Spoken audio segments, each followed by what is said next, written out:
We'll begin today's hearing with opening statements. Chair is now recognized for an opening statement. It was always about politics. And to get President Trump, they were willing to do just about anything. January 7th, 2023, Kevin McCarthy becomes Speaker of the House. 16 days later, Jack Smith issues a subpoena for his phone records. Phone records from 2 years prior for a 2-month time frame, Election Day 2020 to January 7th, 2021. Jack Smith and the Biden Justice Department get the phone records of the top Republican in government, the guy second in line to the president. They know who he called, who called him, when the call took place, and how long it lasted. You can pattern an individual's life. They know who the speaker talked to before big votes, who he talked to after big votes, when he calls his colleagues, when he calls his family. And to add insult to injury, they go to the judge with the subpoena for a gag order on the carrier. AT&T, don't tell your customer, the Speaker of the House, that you just gave his phone calls to Jack Smith and Joe Biden. And here's the kicker. They say to the court, we need this gag order because he's a flight risk. Someone might tamper with witnesses or with evidence. Are you kidding me? The Speaker of the House is going to run? They got my phone records for 2.5 years. Even the Democrats said this was wrong. But of course, we shouldn't be surprised. Democrats have been going after President Trump for 10 years, for a decade. And the country should never, ever forget what they did. Over the next few hours, we're going to hear a lot of yelling and screaming, I assume, from the other side. But we should never forget what took place, what they did to the guy we the people elected president twice. It all started in 2016 when they spied on his campaign. The Clinton campaign hired the law firm Perkins Coie, who hired the public relations firm Fusion GPS, who hired a foreigner, Christopher Steele, to put together the fake dossier. Bunch of garbage in that document, but that was used by Jim Comey's FBI. And we all know Jim Comey. He was the guy who just last year was strolling along the beach when the good Lord had the waves wash up on shore seashells in the formation of 8647. That guy took that dossier to the FISA court, lied to the court, and then spied on the other party's campaign. This, of course, led to the Mueller investigation, 2.5 years, 19 lawyers, 40 agents, $30 million to find nothing. No conspiracy, no coordination whatsoever. Then it was impeachment 1, the anonymous whistleblower. We couldn't even know who was bringing the charge against the guy they were trying to take it, the guy we elected, who were they trying to kick out of office. We couldn't know. Secret hearings in the bunker, in the basement of the Capitol. Again, nothing. Then it was impeachment 2. No secret hearings here because they didn't have any hearings. It was a snap impeachment, and the Senate trial actually took place after President Trump wasn't in office. Then, of course, it was Alvin Bragg, who said before he got elected district attorney that there was no case here. But then he gets elected and changes his mind when the left starts pressuring him to go after President Trump. He hires Michael Colangelo, former Democrat National Committee consultant, and the number 3 guy at the Department of Justice. And then, of course, it's Fani and Nathan, Fani Willis and Nathan Wade in Fulton County, Georgia. We actually deposed Mr. Wade, one of the most interesting depositions I've sat through. We said to him, you know, you billed taxpayers in Georgia thousands of dollars for meetings in D.C. with the January 6th committee and with the Biden administration. And we asked him some questions. Who'd you talk to, Mr. Wade? He couldn't remember. We said, where'd you meet? Did you meet the Capitol? Did you meet the White House? Where'd you meet? Couldn't remember that either. We said, were these meetings in person, on the phone, or did you have a Zoom meeting? Couldn't remember, couldn't remember, couldn't remember. We finally just asked him, did you really come to D.C. and meet people? He said, oh yeah, I came, and I billed the taxpayers. I know I came, just no idea who he talked to or what he did. And then there was the raid on President Trump's home, you know, where they searched Barron's room and the First Lady's closet. In our deposition with Stephen D'Antuono, head of the FBI Washington field office, he told us none of the normal process, none of the normal protocol was followed in the investigation. He said, first of all, the case was run out of D.C. Normally you run it out of the Miami field office. No, we're gonna run it out of D.C. He said he recommended, and the people in the FBI at the time in the Washington field office recommended they give the president notice before they do the search, or at least when they got there, before they start the search, call the president's lawyers, ask them to come there and meet them and conduct the search together. Again, the answer from Maine Justice was no. Which brings us back to Mr. Smith. On November 18th, 2022, 3 days after President Trump announces he's running for president, Attorney General Garland names Jack Smith special counsel.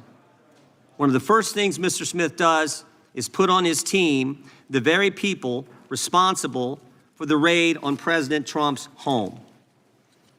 The very people. And then Jack Smith also puts on his team the people responsible for getting the phone records of dozens of members of Congress. People like Thomas Wyndham, who, when we deposed him, took the fifth 71 times. We've actually referred him to the Justice Department for obstructing our investigation.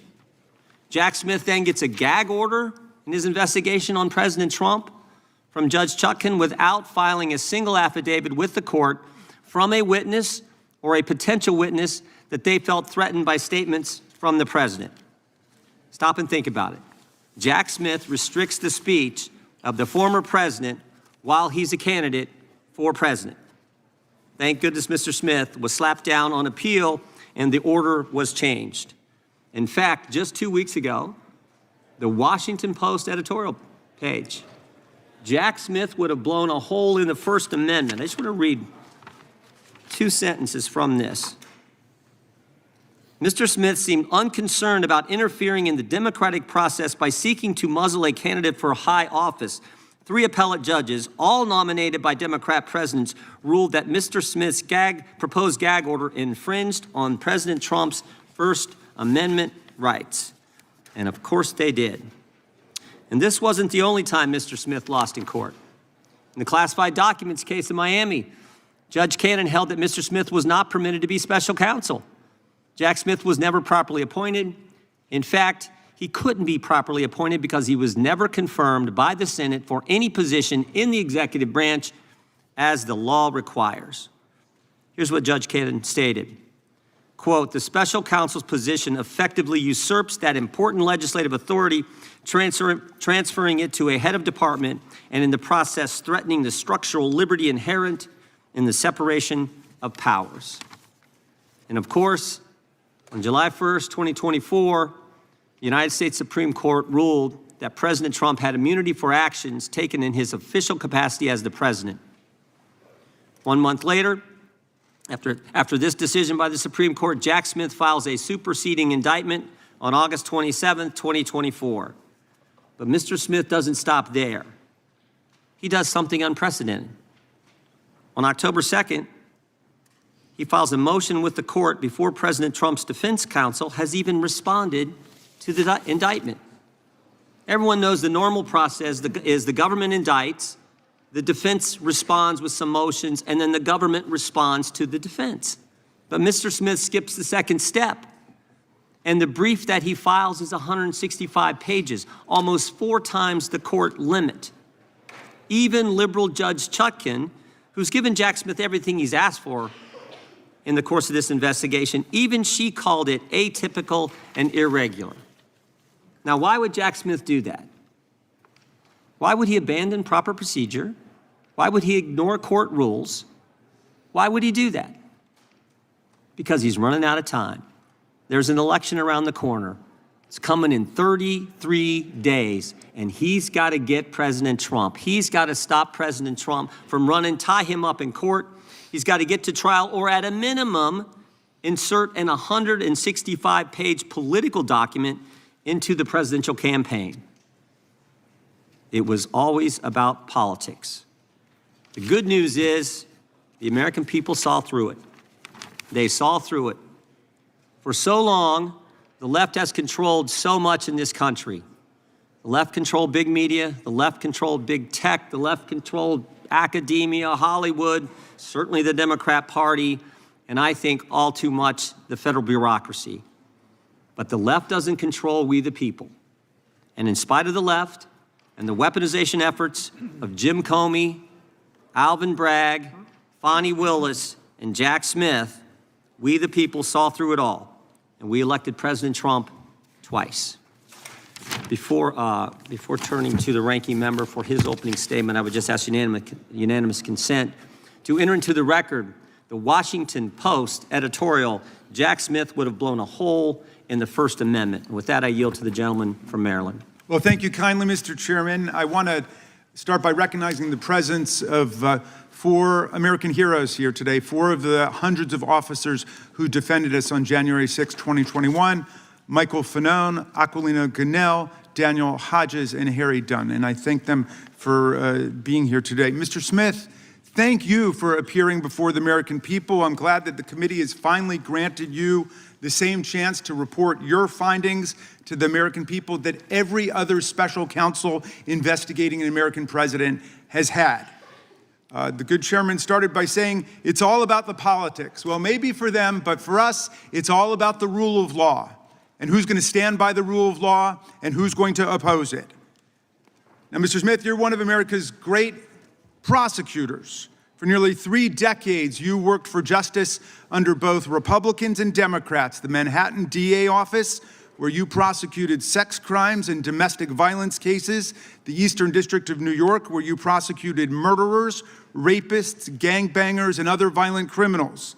Leading the public integrity section at the Department of Justice, you brought prosecutions against corrupt public officials across the political spectrum. When you went to The Hague as chief prosecutor in the Kosovo trial, you prosecuted war crimes and crimes against humanity perpetrated against thousands of innocent victims. While others may have devoted their lives to corrupt self-enrichment, you have devoted your life to the rule of law and to public service. You've never been prosecuted for anything. You've never been convicted of anything. As far as I can tell, you've never even been the subject of a disciplinary proceeding over the course of your multi-decade career. But Donald Trump says you're a criminal and you belong in prison. He says you belong in prison, not because you did anything wrong, mind you, but because you did everything right. You pursued the facts, you followed the law, you stuck with extreme caution to every rule of professional responsibility. You had the audacity to do your job. Everybody here knows what you did wrong in Donald Trump's eyes and why he says you belong in prison. You found, and I quote from your sworn testimony before the committee, you found proof beyond a reasonable doubt that President Trump engaged in a criminal scheme to overturn the results of the 2020 election and to prevent the lawful transfer of power. When asked whether you believe the evidence was enough to obtain a criminal conviction against Donald Trump at trial, you had a one-word answer: yes. When asked if Donald Trump was responsible for the violence that took place at the Capitol on January 6th, you said, our view of the evidence was that he caused it and that he exploited it and that it was foreseeable to him. You found that Trump knew he had lost the election. How? Well, his own Attorney General, William Barr, repeatedly told him so and described all of Trump's theories as BS. Trump's top campaign advisors told him he lost the election. Vice President Pence told him he lost the election. More than 60 federal, state, and court decisions, including 8 rendered by judges he appointed to the bench, rejected every outlandish election fraud and corruption claim that he made. Trump himself even privately acknowledged it, gesturing to Joe Biden on TV and saying, quote, "Can you believe I lost to that effing guy?"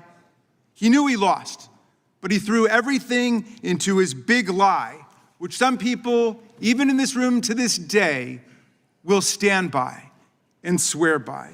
Well, when the big lie wasn't enough to convince officials like Georgia Secretary of State Brad Raffensperger, a Republican, to commit election fraud and just fine Trump 11,780 votes, when it wasn't enough to convince Trump's DOJ to, quote, just call the election corrupt and leave the rest to me and the House Republicans, when it wasn't enough to force Vice President Mike Pence to announce and then exercise lawless powers to reject electoral college votes and use counterfeit slates to anoint Trump the winner, that's when Trump incited mass violence on January 6th. While more than 140 officers were being brutally assaulted by Trump's mob, while rioters beat them with flagpoles and sprayed them with chemical agents and crushed them in doorways, and while they chanted, "Hang Mike Pence," and chased the vice president out of the Capitol, Trump and his team worked the phones, calling not the National Guard, which was under the direct unilateral control of Donald Trump, but calling members of Congress, urging them to delay certification and to nullify the election results. Special Counsel Smith, you pursued the facts. You followed every applicable law, ethics rule, and DOJ regulation. Your decisions were reviewed by the Public Integrity Section. You acted based solely on the facts, the opposite of Donald Trump, who now has purported to take over the Department of Justice.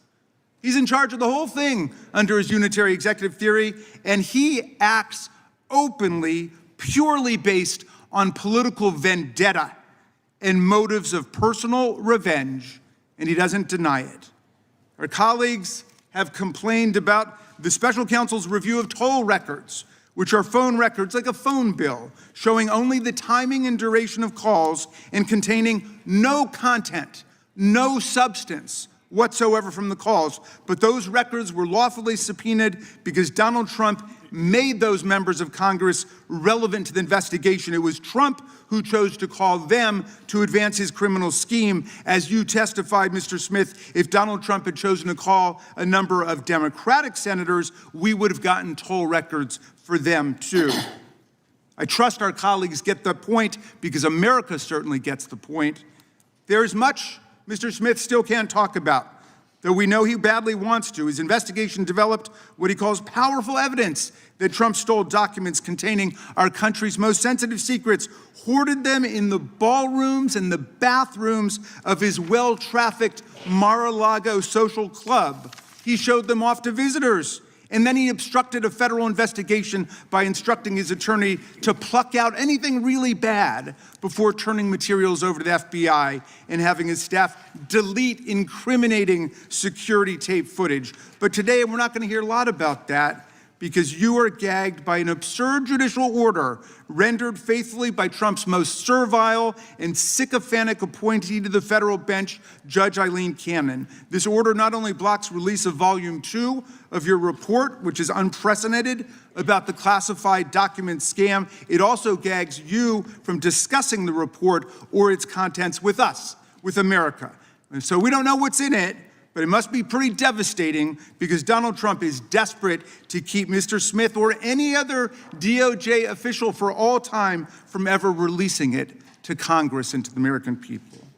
Now, Mr. Smith, if any of our colleagues foolishly choose to attack you and vilify you today, and I know that's not going to happen from some serious prosecutors over there like Mr. Knott and Mr. Schmidt, who understand what federal prosecutors do and what the rule of law means. But if anybody decides to attack you personally, they will only be revealing their own ignorance of what prosecutors do and their own indifference to what the rule of law requires in America.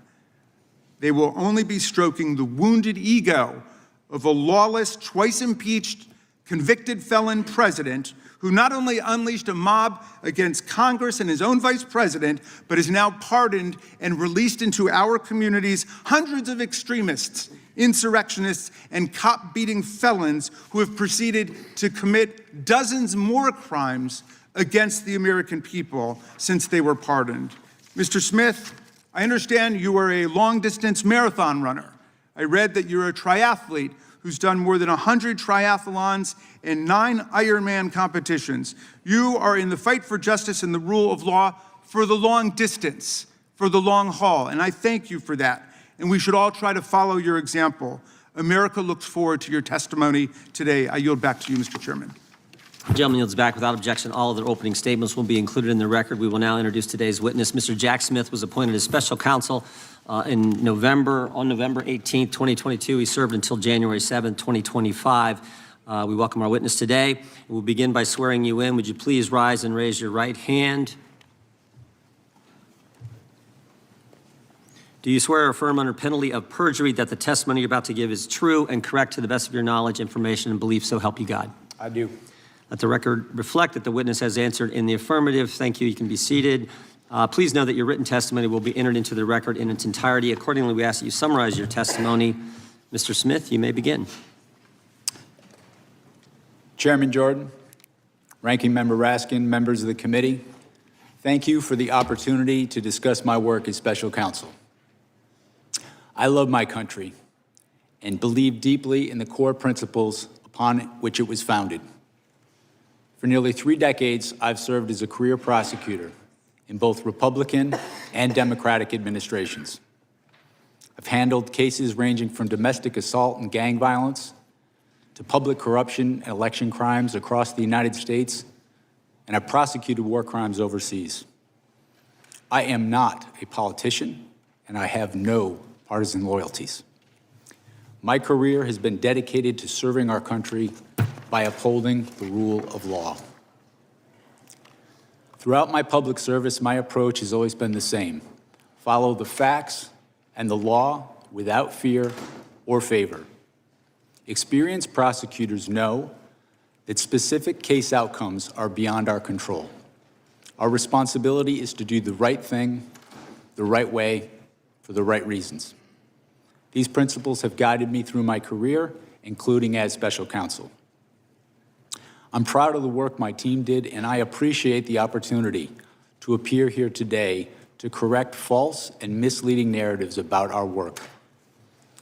During my tenure as special counsel, we followed Justice Department policies, we observed legal requirements, and took actions based on the facts and the law. I made my decisions without regard to President Trump's political association, activities, beliefs, or candidacy in the 2024 election.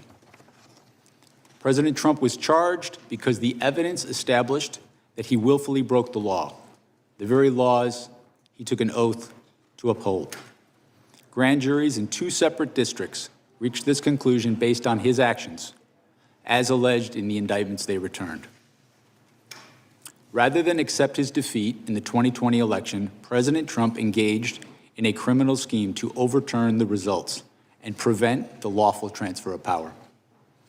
After leaving office in January of 21, President Trump illegally kept classified documents at his Mar-a-Lago social club and repeatedly tried to obstruct justice to conceal his continued retention of those documents. Highly sensitive national security information was held in a ballroom and a bathroom. As I testify before the committee today, I want to be clear. I stand by my decisions as special counsel, including the decision to bring charges against President Trump. Our investigation developed proof beyond a reasonable doubt that President Trump engaged in criminal activity. If asked whether to prosecute a former president based on the same facts today, I would do so regardless of whether that president was a Democrat or a Republican. No one should be above the law in this country, and the law required that he be held to account, so that is what I did. To have done otherwise on the facts of these cases would have been to shirk my duties as a prosecutor and as a public servant, of which I had no intention of doing. I remain grateful for the counsel, judgment, and advice of my team. President Trump has sought to seek revenge against career prosecutors, FBI agents, and support staff simply for having worked on these cases. To vilify and seek retribution against these people is wrong. Those dedicated public servants are the best of us, and it has been a privilege to serve with them. After nearly 30 years of public service, including in international settings, I have seen how the rule of law can erode. My fear is that we have seen the rule of law function in our country for so long that many of us have come to take it for granted. The rule of law is not self-executing. It depends on our collective commitment to apply it. It requires dedicated service on behalf of others, especially when that service is difficult and comes with costs. Our willingness to pay those costs is what tests and defines our commitment to the rule of law and to this wonderful country. Thank you. Gentlemen, we will now proceed under the 5-minute rule. We have votes coming in any minute now, but I think we'll have time for 3 or 4 members to get their 5-minute questions in before the committee will take a recess to go vote. They are not going to close the vote until we get there. I know that much. So we will start with the gentleman from California. You're recognized for 5 minutes. Good morning, Mr. Smith. When Attorney General Garland appointed you, he cited the particularly sensitive matters at issue and extraordinary circumstances as the reason for appointing a special counsel. What did you take that to mean?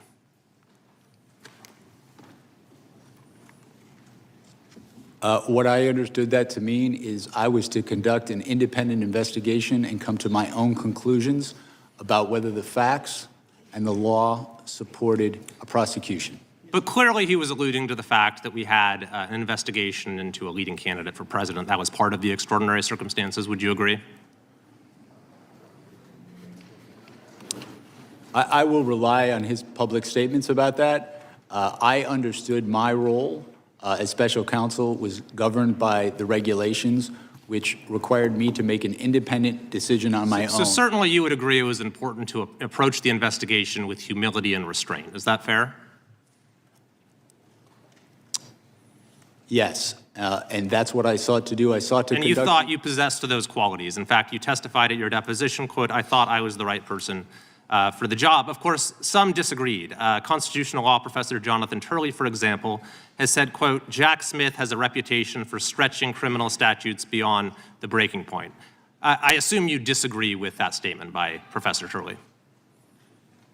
I do disagree with that statement. I think my career speaks for itself. I have been. But that statement was also, and I'm sorry to have to interrupt, I just have a short amount of time. That statement was also echoed by the United States Supreme Court in a unanimous opinion in McDonald versus the United States, where the court overturned convictions that you had pursued against a former governor, criticizing your boundless interpretation of the federal criminal statute at issue. That opinion was joined by Justices Ginsburg, Breyer, Sotomayor, and Kagan. So do you also disagree with that statement by those justices? I have conducted my career in a nonpartisan fashion. That particular case, the legal position that the department took, that wasn't my personal position. That was the position of the department. I see. So, Mr. Smith, I've had the opportunity during my time on this committee to review the work of 2 special counsels, John Durham, appointed during the Trump administration, and Robert Hur during the Biden administration. And in both cases, they seem to exhibit that humility and restraint that we talked about. But in reviewing in detail the way you conducted this investigation, I see a very different mode of operation. One that sought maximum litigation advantage at every turn, one that repeatedly circumvented constitutional limitations to the point that you had to be reined in again and again throughout the process. For example, shortly after you became special counsel, you issued a subpoena for the phone records of the Speaker of the House of Representatives over a 2-month period, along with for other senators and representatives, even though the public integrity section at DOJ cited litigation risk to doing this. What was that litigation risk?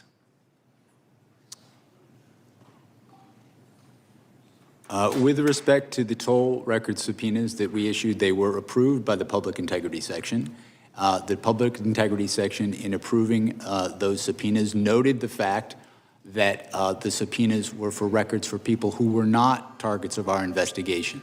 But they said there was a litigation risk and you moved forward with it anyway. And not only that, but you also sought orders from judges making it so those who were having their records seized would not know about it. And you even didn't tell those judges that it was members of Congress whose records you were going after, in apparent contravention of a federal statute saying that a telephone provider for a Senate office shall not be barred from providing notice that the records had been requested. Now, if you sought to do that today, would you be able to get away with that, with asking the judges for a non-disclosure order without telling them these are members of Congress? When we secured these toll record subpoenas, it was done consistent with department policy. You're correct in that that policy has since changed. They changed the policy based upon the actions that you took. Similarly, you issued a gag order against President Trump that the D.C. Circuit Court of Appeals vacated as overbroad. Is that correct? Well, the D.C. Court of Appeals, in passing on that order, found that it was justified. They narrowed the order, but they confirmed that the phenomenon— They narrowed the order because it was overbroad. In addition to that, you sought an early trial date that the district court rejected, and when you presented your prosecution memo to Attorney General Garland, it's been reported that he was visibly unimpressed and expressed First Amendment concerns. So, Mr. Smith, looking at the record, I see that you were reversed and rebuked by the Department of Justice itself, by the Attorney General, by the Solicitor General, by multiple district court justices, judges, by the Court of Appeals, and by the U.S. Supreme Court itself. So my final question is, do you believe that you made any mistakes? Do you have any regrets as to how you conducted this investigation? If I have any regret, it would be not expressing enough appreciation for my staff who work so hard in these investigations. We followed the facts and the law. These people who work for me sacrificed endlessly and have endured way too much for just doing their job. So if anything, I wish that I had thanked them. Time of the gentleman. So no mistakes. There's that humility. Mr. Chair, I yield back. Yeah, time of the gentleman's right. The chair now recognizes the ranking member for 5 minutes. Well, thank you, Mr. Chairman. And the good gentleman from California certainly knows, because he was a student of mine, that lawyers go to court and sometimes they win motions and sometimes they lose motions, and there's no crime in any of that. And I'm just sorry that you had to be lectured about humility and restraint by a politician, because we might not be best poised to lecture you on those particular virtues. But let's go to the toll record, since that's been raised, Mr. Smith.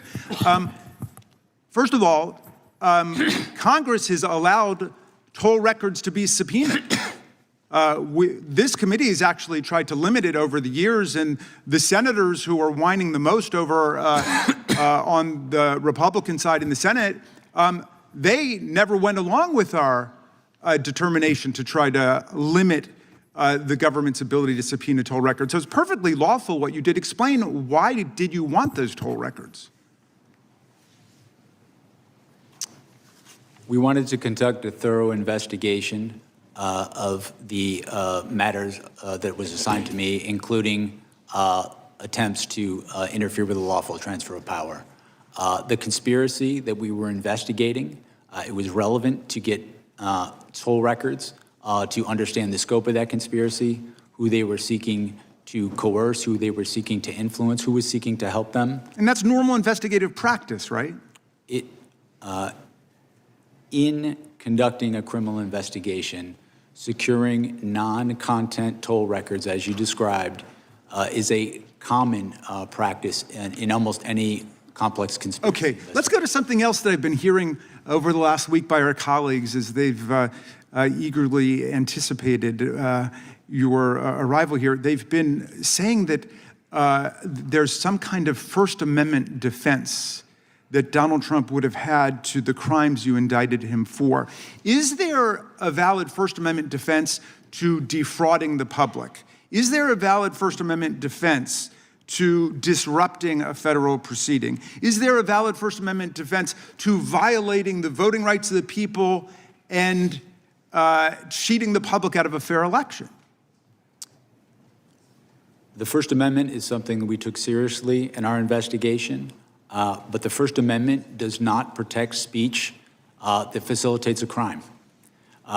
Speech that is used to facilitate a crime, a fraud crime in particular, is not protected under the First Amendment. The Supreme Court precedent on that is clear. This is an issue that we litigated before the district court, and the district court ruled, as I just stated, that it is not in fact protected. And the case law is perfectly clear on this, right? All frauds are perpetrated by speech, right? Yes. All conspiracies are perpetrated by speech. So just because your criminal conduct is brigaded with speech doesn't somehow mean you've got a First Amendment defense against trying to overthrow the government. I mean, the people who attacked the police officers on January 6th were chanting, "Hang Mike Pence." I suppose that was political speech, or they were saying, "Stop the steal." Does that mean they've got a First Amendment defense to violent assault against the officers? It does not. William Barr, by the way, was somebody who was perfectly clear about that. Donald Trump's own attorney general said, there's no freedom of speech that you have to engage in a conspiracy, to overthrow an election, to commit crime. He was perfectly clear about that. Back in those days, in fact, lots of people on that side of the aisle, including my good friend, the chairman, denounced the violence that took place on January 6th. The cat's got their tongue these days. My friend Chairman Jordan said, what happened last week was terrible, it was tragic. It's as wrong can be, he said. Republicans, we know all political violence is wrong. I asked my friend Chairman Jordan at a rules hearing, are you also not interested in what happened to us on January 6th? He said, of course, everyone's interested in holding people accountable who did wrong. The FBI is doing that. The Justice Department is doing that, appropriately so. What do you think about the attack on the Department of Justice and the special counsel for doing your jobs? I think the attack is unjustified. I think the people who worked with me as career public servants are people, they're part of the reason I've been a prosecutor for so long is to work with people like that, not just the prosecutors in my office, but also the agents, FBI agents who are heroes, who have served their country not only as agents, but also overseas. I think those attacks are unwarranted based on the facts, and I think that they have no basis in who we are as Americans, as a country. I don't see attacking people like that as anything appropriate. Thank you, and Mr. Chairman, I yield back to you. The gentleman yields back. Mr. Smith, is Cassidy Hutchinson a liar? She was their star witness, January 6th committee, their star witness in one of those staged and choreographed hearings they paid the former president of ABC News to put together. She was, in fact, the only witness at this special prime time hearing, Tuesday, June 28th, 2022, 8 o'clock in the evening, and she told some stories. I mean, these were some stories. She talked about President lunged across the back seat, grabbed the steering wheel, tried to drive the car to the Capitol. And I just want to know, you think she was lying? Chairman Jordan, my assessment of that particular issue is that with respect to the testimony about the president lunging towards the driver, my recollection of her testimony about that is that it was secondhand. She had said she'd heard that from somebody. You familiar with the name Tony Ornato? I'm sorry? You familiar with the name Tony Ornato? Yes. White House Deputy Chief of Operations, Deputy Chief of Staff for Operations, right? You remember what he said about it? As I sit here right now, I do not. Yeah, he said it didn't happen. How about Bobby Engel? You familiar with that name? Yes, I am. Secret Service agent who was actually in the car that day. You know what he said? He said it didn't happen. And they both said the first time they ever heard this story was when Ms. Hutchinson testified in the primetime hearing as their star witness of the January 6th committee. By the way, did you ever confirm her testimony about this particular incident? We conducted, as I said before, our own independent investigation of all aspects of the case that we thought was relevant. We, attorneys from my office. Did you ever confirm it? That's a simple question. Well, we interviewed her, I should say, attorneys in my office before. Did you ever confirm the president leaping across the seat, grabbing the steering wheel, this whole concoction she brought up in the January 6th hearing? Did you ever confirm that? Right. We interviewed another firsthand witness who was in the car who did not confirm that Okay. had happened, but also In your deposition stated to the committee last month, Mr. Smith, you said this: my recollection with Ms. Hutchinson was a number of the things that she gave evidence on were secondhand hearsay. You remember making that statement to us last month in the deposition? I did, and I was referring particularly to what we're talking about now. Yeah, and you also said Ms. Hutchinson, regarding this particular claim, was a second or even third-hand witness. We asked you, if you were a defense attorney, how would you handle cross-examining her if she was on the witness stand? And you said, if I were a defense attorney and Ms. Hutchinson were a witness, the first thing I would do was seek to preclude her testimony because it was hearsay. You remember saying all that? Yes, that's correct, sir. That's correct, right? Were you going to put her on the witness stand if you ever got to trial? We had not made final determinations as to who we were going to call as a witness. We had a You were large, still considering her?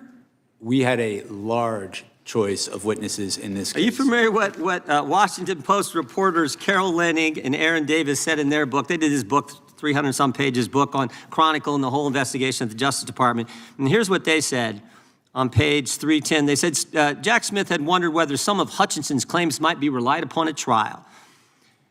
Still, at one point, Smith told the elections team he wasn't ready to give up on Hutchinson's account. Ultimately, however, Trump administration officials uniformly, fiercely disputed her accounts under oath. Prosecutors on your team told Smith they wouldn't want to use Hutchinson as a witness in court, and Smith agreed. Are Carol Leonnig and Aaron Davis, who wrote this, are they lying? My recollection is that I certainly had not made any final determinations about who we were going to call. And that's the point. That is the point. The fact that they used her in a primetime hearing and you won't rule out using her, or didn't rule out using her, putting her on the witness stand when everybody knows she wasn't telling the truth, that says it all. That's the degree the left and Democrats were willing to go to get President Trump, putting on the witness stand someone everybody knows is making it up. Everybody knows that. And you were willing to do it. By the way, you know how many times Cassidy Hutchinson was mentioned in their report, the January 6th report?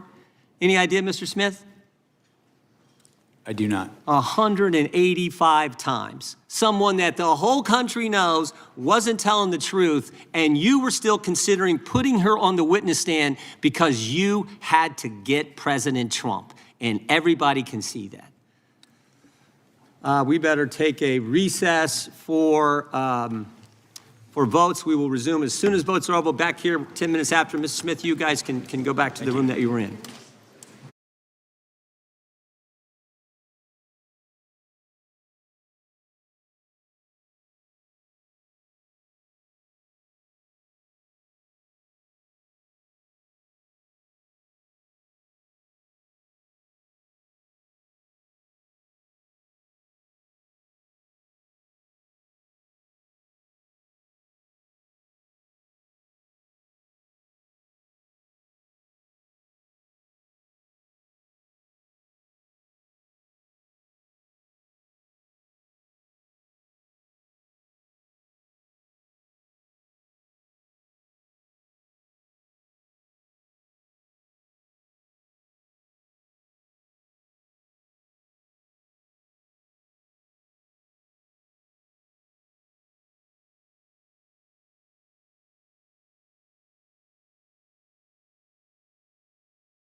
Committee will come to order. Gentleman from ranking members recognized for unanimous consent request. Thank you very kindly, Mr. Chairman, and this just goes to the question of the hypothetical witness at the trial that didn't happen.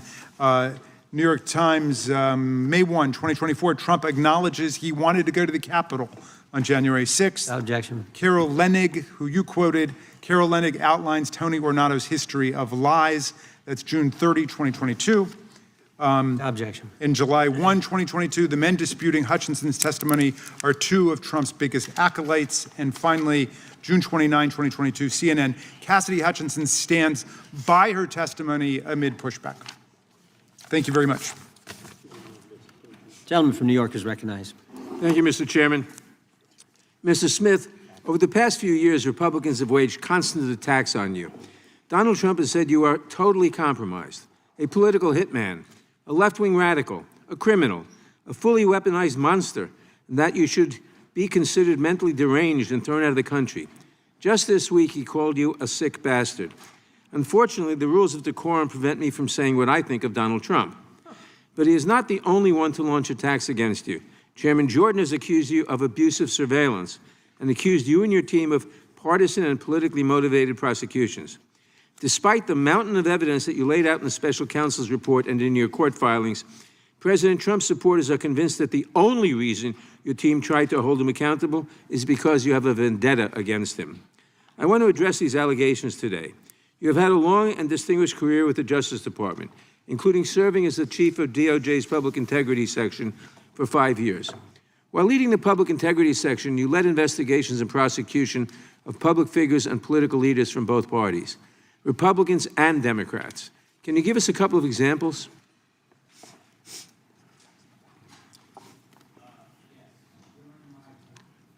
Sorry about that. During my time as the chief of public integrity, I investigated cases involving both Republicans and Democrats. The standard in all of those cases was the same: follow the facts and the law. Didn't matter what party you were in, it mattered the facts of the case.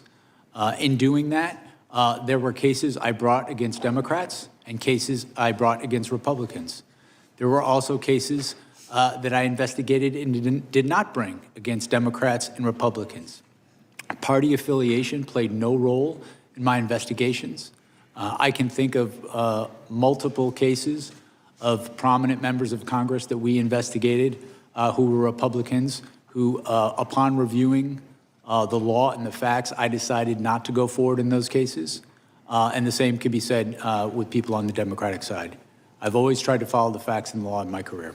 When it comes to deciding whether to pursue a criminal prosecution of an individual, what factors do you consider? The primary factors are the facts and the law. As a federal prosecutor, in making a prosecutorial decision, you're guided by the federal principles of prosecution, which guide one not only to look at the facts and the law, but the federal interests. And that is exactly what we did in this case, as set forth in my final report. Does partisan politics play a role in your decision whether or not to prosecute someone? None. To be clear, did partisan politics play a role in your decision to charge Donald Trump? It did not. What does it do to the justice system if political leaders place pressure on prosecutors to file charges against their political enemies? What are the implications if prosecution decisions are based on politics, not the law? I think it weakens the rule of law in our country because it weakens the mechanism for us to prosecute, among other things, corruption. When there is political prosecutions targeting people because they're enemies of the president, the department loses credibility and it can't do its job in all sorts of cases.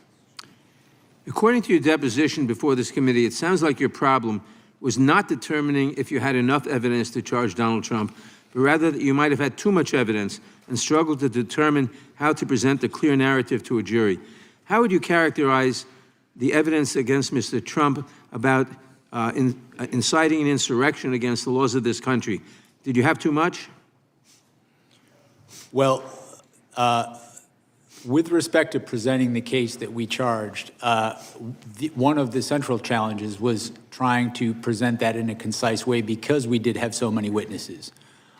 Some of the most powerful witnesses were witnesses who, in fact, were fellow Republicans who had voted for Donald Trump, who had campaigned for him, and who wanted him to win the election. These included state officials, people who worked on his campaign, and advisors. I will say, however, with respect to the charge of insurrection, we did not charge that. As I set forth in my report, well, I believe that there is, courts have found that that was an insurrection and that there's a reasonable interpretation, a reasonable prosecutor could interpret the evidence to support that charge. I chose not to do that, looking at the facts in the law. I thought the charges we brought were appropriate, given the evidence that we had. Thank you, Mr. Smith, for your decades-long public service and for working tirelessly to uphold the rule of law. Those who attack and smear you and your team in order to protect Donald Trump should be ashamed of themselves. I yield back. Gentleman yields back. Gentleman from California is recognized. Mr. Smith, do you see criminals to my left? You don't see any. Do you see people who are committing crimes because they continue to believe things that just aren't true? That's paraphrasing Ronald Reagan, that liberals aren't stupid, they just know things that don't happen to be true. If the president believed that he was cheated in an election, that there was fraud, or in some other way a number of items led to his defeat, when in fact he should have won according to the Constitution, does that make him a criminal? Sir, No, that's a yes or no, please, Mr. Smith. These people here are continuing to grapple constantly with things that aren't true, like socialism works, or that somehow everything the Republicans do is evil and everything they do is right. They've never reached a conclusion in a typical partisan case in which we're not evil because we think something different and we're not wrong. You understand the Constitution. Do you understand the Bill of Rights, that someone has the absolute right to believe something, whether it's true or not, and to advocate for something, whether it's true or not? Do you understand that in addition to your oath to the Constitution, that that's one of the things the First Amendment allows for, isn't it? yes, sir. Okay, so if you know that people have a right to opine, lobby for, assert, do everything they can legally to ask for people to make different decisions, then why is it you saw criminal conduct on behalf of a president who believed he didn't win? Chairman Jordan and myself have something in common along with a number of others here. We saw wrongdoing, and on January 6th, we voted not to confirm 2 states because they had violated the U.S. Constitution in how they selected who got ballots. And yet, you're going to come here and say, oh, I just followed the law. When you went after these people and you said, well, technically I can do that, you didn't see any selective nature or any separation of powers under the Constitution to spying on the activities and the conversations of the Speaker of the House? To what end would conversations between the Speaker of the U.S. House, third or second in line to be the president, and the president, in what basis would it be any of your business other than you believe that there was a conspiracy without conspiracy as a basic premise? You, like the president's men for Richard Nixon, went after your political enemies. Maybe they're not your political enemies, but they sure as hell were Joe Biden's political enemies, weren't they? They were Harris's political enemies. They were the enemies of the president, and you were their arm, weren't you? No. No. Oh, great. So you spied on the Speaker of the House and these other senators and so on, and informed no one, and in fact put in a gag order so they couldn't discover it. If they were not subjects of a conspiracy investigation, why did Congress, a separate branch that you under the Constitution, have to respect. Why is it that no one should be informed, including the judges? As you went in to spy on these people, did you mention that you were spying on seeking records so you could find out about when conversations occurred between the U.S. Speaker of the House and the President? Did you inform the judge, or did you hold that back? My office didn't spy on anyone. Wait a second. The question I asked you, Mr. Smith, was pretty straightforward. Did you withhold that information from an Article III judge in the process of taking the records of the Speaker of the House? We complied with Department. Did you hold back Mr. that Chairman, would you information? please instruct the gentleman to allow the witness to answer the questions? It's not your time. I'd like my time back. Mr. Chairman, again, you have please. repeatedly done that in the past. The witness has the right to answer the question. And there'll be due time to answer the question. Would you please put my time back and let me finish this? Mr. Smith, I asked you a question and you were not responsive to it, and I want you to be responsive to it. Did you, whether you think it was legal or not, whether you think it was right or not, did you withhold the name of Kevin McCarthy, Speaker of the House, when you were seeking records on Kevin McCarthy, the Speaker of the House, or Jim Jordan, the chairman of this committee? At the time of the gentleman is... No, is- please you give got a me few back more the seconds. time that was I- taken away. Time has expired, but we're going to let the witness answer your question because it's an important question. The witness can respond.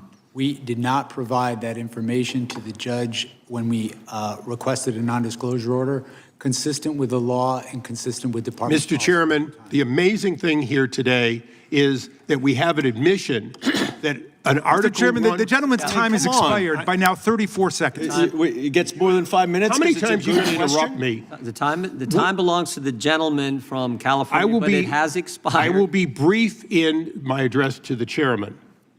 We have the evidence that an Article I representative on behalf of the president withheld order, from Mr. Article Chairman. III. Mr. Chairman, I that witness granted the information. same leniency at And this with that, point. I yield back in yield disgust of this witness. Sticking with California, the gentlelady from California is now recognized.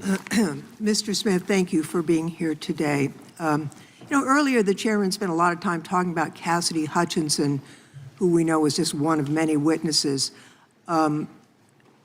It's important to note that there was testimony that she was told something by Mr. Ornato, not that she had personal knowledge. And of course, Mr. Ornato was of very questionable veracity. We had a testimony from a Metropolitan Police Department official about an argument, a big argument that the president was having about going to the Capitol. And in fact, the vehicle was delayed going back to the Capitol while that argument occurred. But having said that, I want to focus on something my colleagues across the aisle seem to want to ignore. The fact that your investigation into President Trump's attempt to overturn the 2020 election was built on testimony from members of the Republican Party. In fact, last week, the New York Times published grand jury transcripts from Georgia that show the same pattern in Trump's Georgia criminal case. Georgia's Republican Attorney General Chris Carr testified that he told, quote, and this is a quote, "We're just not seeing the things that you are seeing." And the late Georgia House Speaker David Ralston, also a Republican, testified that Trump's fake elector scheme was, quote, "the craziest thing I've heard." And then there's Senator Lindsey Graham, one of the president's closest allies. In his secret grand jury testimony, Senator Graham told the jurors, quote, "I have told him more times than we can count that he fell short," unquote. And then he said this, quote, "If you told him Martians came and stole votes, he'd be inclined to believe it." Martians, that's from Senator Graham speaking under oath. So here's my question. Mr. Smith, in your deposition with this committee, you testified, and here's a quote, "Our case was built on, frankly, Republicans who put their allegiance to the country before the party." Also, that the president's closest allies are telling him that his claims of election fraud are wrong. And so I'm just wondering, can you explain what you meant in your deposition, that it was Republicans who were putting their allegiance to their country ahead of their party? Yes. There were witnesses who I felt would be very strong witnesses, including, for example, the Secretary of State in Georgia, who told Donald Trump the truth, told him things that he did not want to hear and put him on notice that what he was saying was false. These were people who knew how the elections were conducted in these states, and I believe that witnesses of that nature, witnesses who are willing to tell the truth, even if it's going to impose a cost on them in their lives, my experience as a prosecutor over 30 years is that witnesses like that are very credible, and that jurors tend to believe witnesses like that because they pay a cost for telling the truth. In terms of the grand jury testimony that's now been released, the fact that Donald Trump, according to Senator Graham, would believe that Martians stole the election, what does that tell you about Trump's state of mind?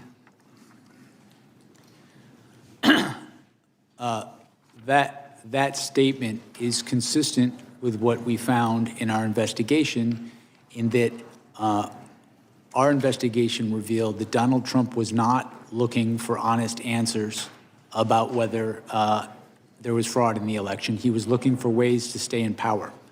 And when people told him things that conflicted with him staying in power, he rejected them, or he chose not even to contact people like that who would know if the election was done properly in the state. On the other hand, when individuals would say things that would allow him to stay in power, no matter how fantastical, he would latch on to those. That pattern, over time, we felt was powerful evidence that he, in fact, knew that the fraud claims he was making were false. You know, who were some of the Republican witnesses who told you that who told President Trump that his claims of election fraud were false? Can you share that with us? There were a range of witnesses. They ranged from people on his campaign team who had wanted him to win, were employed to help him win the election. They included state officials, state Republican officials who wanted him to win, voted for him, campaigned for him, asked him and his co-conspirators to provide evidence to support their claims, and invariably they never did. It included officials, advisors, people he worked with in the White House who he relied upon for important decisions and who he trusted in other contexts. We felt we had strong evidence from a variety of sources. Time of the gentlelady has expired. Ms. Chairman, with my fellow Californian, you were allowing the witness Yeah, it's a to good answer. question. Isn't that grounds to let him answer? I've given him 30 seconds extra, the gentlelady 30 seconds extra. If the gentleman can be concise and finish up here quickly, we will allow him to finish. Yes, sir. And just conclude saying we felt that constituted powerful evidence of the knowing falsity of his statements in furtherance of the fraud. Mr. Chairman, I would like to yield back, noting the presence of officers who were severely attacked. Got nothing to yield back. You're a minute over. The gentleman from Protecting Texas. our lives on January 6th. The gentleman from Texas, Mr. Gill, is recognized for 5 minutes. Mr. Smith, in January of 2023, did you subpoena then Speaker of the House Kevin McCarthy's toll records? Yes, sir, we did. Yes, you did. And the subpoena covered the time period between November 2020 and January 2021. Is that right? I'm sorry, sir, could you say that again? We're not going to delay like this. The subpoena covered the time period between November of 2020 and January 2021. How many days after Kevin McCarthy was sworn in as Speaker did you subpoena his records? I don't recall, but those two things had nothing to It do was with one. 16 days after becoming the highest-ranking Republican in the House of Representatives. You subpoenaed his toll records. Do you agree that that might reasonably be considered a violation of the speech or debate clause? I do not, and I want to be clear that the toll You were records... collecting months' worth of phone data on the Republican Speaker of the House, the leader of the opposition, right after he got sworn in as Speaker, all around the time of a major vote. That sounds like a flagrant violation of the speech or debate clause to me, and I think most people agree with me. And Speaker McCarthy had no recourse, did he? Because you issued a non-disclosure order ensuring that neither he nor any of the American people knew about these subpoenas. Is that right? The toll record, the non-content toll record subpoenas We did secure non-disclosure orders for those subpoenas. You because did, and let me ask you, Mr. Smith, at the time you secured those non-disclosure orders, was Speaker McCarthy a flight risk? The non-disclosure order was based on concerns about Was Speaker obstruction. McCarthy a flight risk? He was not. He was not. Then why did your non-disclosure order refer to him as a flight risk? It says right here, the court finds reasonable grounds to believe that such disclosure will result in flight from prosecution. Sir, when securing a non-disclosure order, the risks don't have to be You associated. think that the Speaker of the House is a Finish flight answering the risk? question? No, this is not your time. This is my time. You think the Speaker of the House is a flight risk? You think he's going to hop on a plane and leave the country? No, what I was trying to explain is with respect to a non-disclosure order, the risks aren't necessarily associated with the subscriber to the phone. They're the risks to the Okay. investigation. I think that you were using, this was clearly in reference to Speaker McCarthy, and you were using clearly false information to secure a non-disclosure order to hide from Speaker McCarthy and from the American people the fact that you were spying on his toll records. But I've got more, so let's move on. In May of 2023, you also issued subpoenas for toll records of 9 U.S. senators and an additional representative. Is that right? In May of 23, we did issue. You did, and there were non-disclosure orders in conjunction with those subpoenas as well, right? That's correct, consistent with department policy and Right. the law. So again, nobody would know what you were doing. The senators would, and the representatives would, and the American people wouldn't know what you were doing. Is that right? The toll records that we secured and the non-disclosure orders were consistent with policy and consistent. And you knew whenever you were doing that there was a risk you were violating the speech or debate clause. Is that right? The toll record subpoenas that we secured were with the concurrence of the public integrity. Your own analysis says that you knew there was a risk you were violating the speech or debate clause. I have it right here. This is an email from John Keller at Public Integrity Section to your team. As you are aware, quote, as you are aware, there is some litigation risk regarding whether compelled disclosure of toll records of a member's legislative calls violates the speech or debate clause in the D.C. Circuit. That's from your own analysis right there. So you did know, didn't you? Sir, with respect to the item you just put up on the screen, the last sentence states. Oh, we're going to get to the last sentence. Okay. We're going to get to the last sentence. And you cite case law in here, quote, the bar on compelled disclosure is absolute. Is that right? Or do you think that you didn't have to abide by that precedent? To be clear, this statement is not from my office. This is the statement of the public This is integrity your section. justification for those subpoenas and NDOs that you ordered. This was part of your analysis. It's a cursory analysis. I think it's worth noting. But let's get to that last sentence then. Quote, given my understanding of the low likelihood that any of the members listed below would be charged, the litigation risk should be minimal here. In other words, you're using a novel legal theory, which you knew was novel, has never been tested by any court. You're not charging any of these members. Nobody's going to know about it because you issued NDOs. Nobody's going to sue about it, so who cares? We're going to do it anyways. I mean, you walked all over the Constitution throughout this entire process. Mr. Chairman, the gentleman's time's spying expired. on members of Congress, and you know it. It's absolutely disgraceful. The time. I yield back. Gentleman yields back. Not going to be charged. They're not going to see it. They're not going to know because we're not going to tell them. So let's go ahead and do it. It's exactly what happened. The gentleman from Tennessee is recognized for 5 minutes. Thank you, Mr. Chair. Mr. Smith, it's great that you've been allowed to come here and testify to the American public. Is there anything you'd like briefly to discuss that Mr. Gill brought up on the reasons why you needed those phone records and the limitations that you thought might have been on you and the prosecution to risk the investigation? Sure, and I would begin by pointing out that the email that was referenced wasn't a justification from my office. It was an email from the Public Integrity Section to my office approving the subpoenas. The subpoenas that we secured with non-disclosure orders from a judge because I had grave concerns about obstruction of justice in this investigation, specifically with regards to Donald Trump. Not only did we have the obstruction of justice that we were investigating in the classified documents case, but I was aware during the course of our investigation of targeting of witnesses during the course of the conspiracy itself. There were election workers who had their lives turned upside down and received vile death threats because they were targeted by Donald Trump and his co-conspirators. I had a duty to protect witnesses in this investigation. That risk, that threat to witnesses was only confirmed when we went forward in this case and Donald Trump suggested that one witness should be put to death and then also issued a statement to the effect of, if you come after me, I'm coming after you. In my mind, I can't think of a more direct threat to witnesses and individuals involved in that proceeding.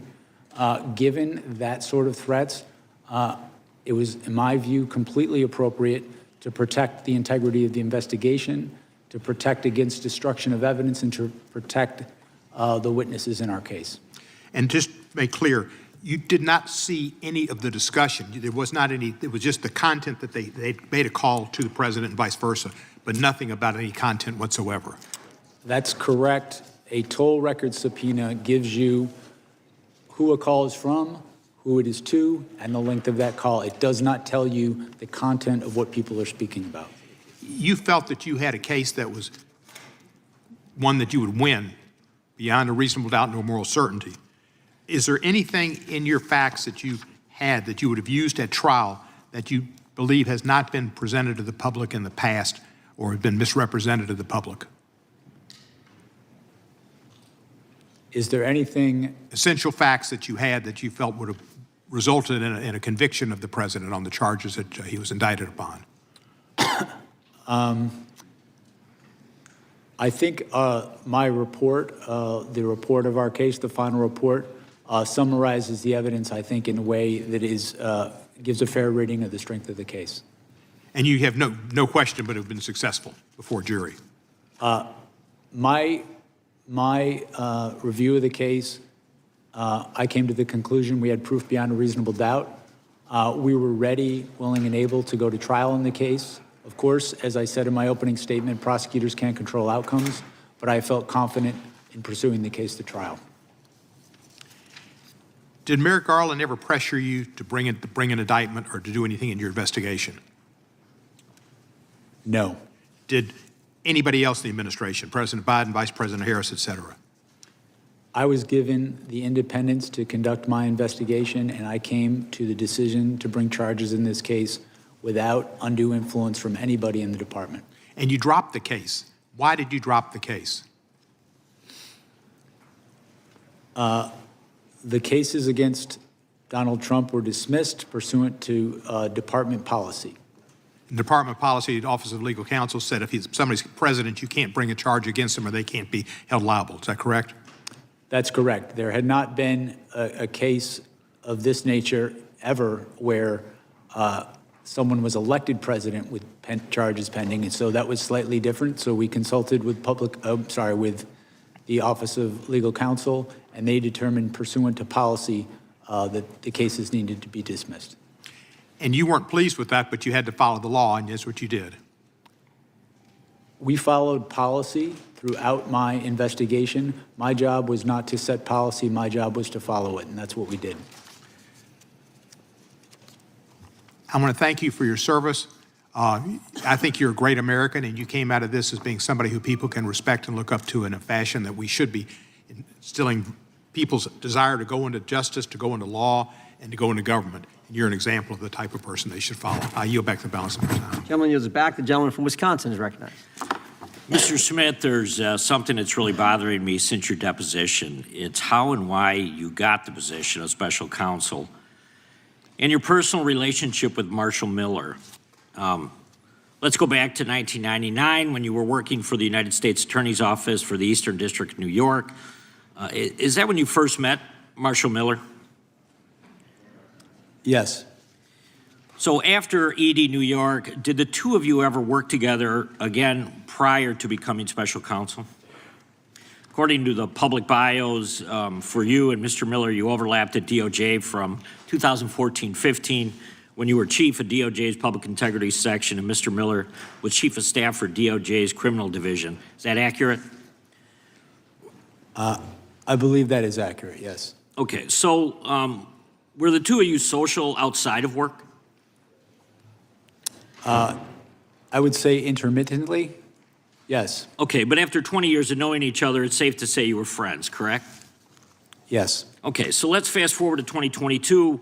Mr. Miller is appointed Principal Associate Deputy Attorney General at DOJ, the number 3 at DOJ. You call your friend to congratulate him, and according to the deposition transcript, you say you'd be interested in a position at DOJ. Is that correct? Yes. What I recall is that I expressed an interest if the right position came up, I would be interested in But considering. at that point, there's no discussion about special counsel. Is that correct? This is some time ago, and so I don't have a specific recollection of all these conversations. So you were first approached about special counsel and that role before the 22 midterm elections. And according to the deposition transcript in October of 2022, you fly to DC, meet with the AG and the Deputy Attorney General. Is that correct? Yes, I flew to DC, I believe it was in October, and I met the Deputy Attorney General, and also I met the Attorney General. So in multiple conversations with your friend Marshall Miller, he never once tipped you off that the Attorney General or Deputy Attorney General have you on the short list for special counsel? That never came up? Again, this was some time ago, but my recollection is I came to Washington and I met with those individuals as well as the Human Rights Section. Marshall Miller is the person who set that up. So he was at the meetings. Was he at the meetings? So just to tie all this together, you've known Mr. Miller since you were both AUSA in New York. You stayed in touch over a 20-year career in federal government. He gets a job with the Biden administration, and just a few short months later, you're offered the role of special counsel. I'm having a hard time believing that this is some big coincidence and that there wasn't a back and forth on the special counsel. So maybe you never received directives explicitly from the AG or the Deputy Attorney General, but was Marshall Miller, did he become a two-way conduit throughout the investigation with DOJ? No, and I would not take direction from a political person, a political figure, about how I should conduct an investigation. But you never spoke to him throughout the entire time you were conducting the investigation? No, I didn't say that. What I said was Okay. that he was, I think you asked if he was a conduit of information. He was present, to my recollection, at meetings, briefings that I had with the Attorney General and Deputy Attorney General during my time as special counsel. I mean, I don't want to assume anything, but Mr. Miller wanted you in that position, not because you're necessarily the best lawyer he ever met, but because of the long-term friendship that you have with him. What I can tell you is I have been a prosecutor for 30 years. I have been an apolitical public servant for 30 years. I've prosecuted cases against Democrats and Republicans, all the same. I've had, in my view, the experience necessary for this position, and that's why I accepted it. So he knew that you would pursue, I mean, he had to have an idea that you would pursue exactly what the Biden administration wanted, which was criminal charges against President Trump. I think that anybody who knows me well knows the idea that I would take direction from a political figure about how an investigation should come out. I don't think anybody who knows me thinks that's true. Well, Chairman Jordan, I think the next deposition should be with Marshall Miller at this point. I yield back. Gentleman yields back. The gentleman from Georgia is recognized. And while we are deposing Marshall Miller, maybe we can depose Donald Trump about why he chose his personal lawyer to be the head of the DOJ. On January 6, 2026, the 5th anniversary of the insurrection, the White House launched a taxpayer-funded website that attempts to rewrite history about what happened on that day of infamy. On January 6, 2021, there was an insurrection at the United States Capitol that resulted in a police officer dying the next day, another 4 officers dying by suicide in the months thereafter, with at least 140 police officers being injured by the insurrectionists, with 15 of them requiring hospitalization. And I'm proud that we have 4 former officers as well as on-duty Capitol Hill police officers here today. Mr. Smith, I want to ask you about this website because the Trump administration is using taxpayer dollars to lie to the American people about the events leading up to and the events taking place on January 6, 2021. For example, this Trump propaganda site claims that the 2020 election was, quote, stolen. Mr. Smith, did your investigation uncover evidence sufficient to prove beyond a reasonable doubt that Donald Trump knew that his claim that the election was stolen was false?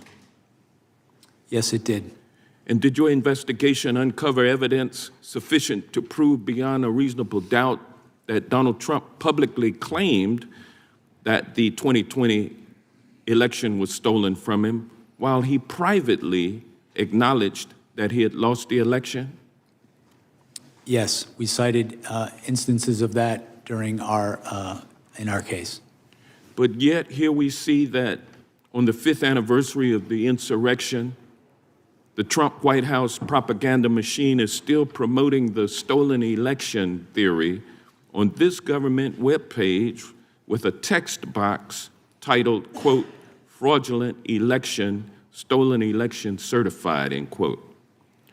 The site also has a subsection reading in part, quote, FBI entrapment operation exposed. Mr. Smith, did your investigation develop any evidence to support the allegation that the FBI entrapped insurrectionists into committing crimes on January 6th?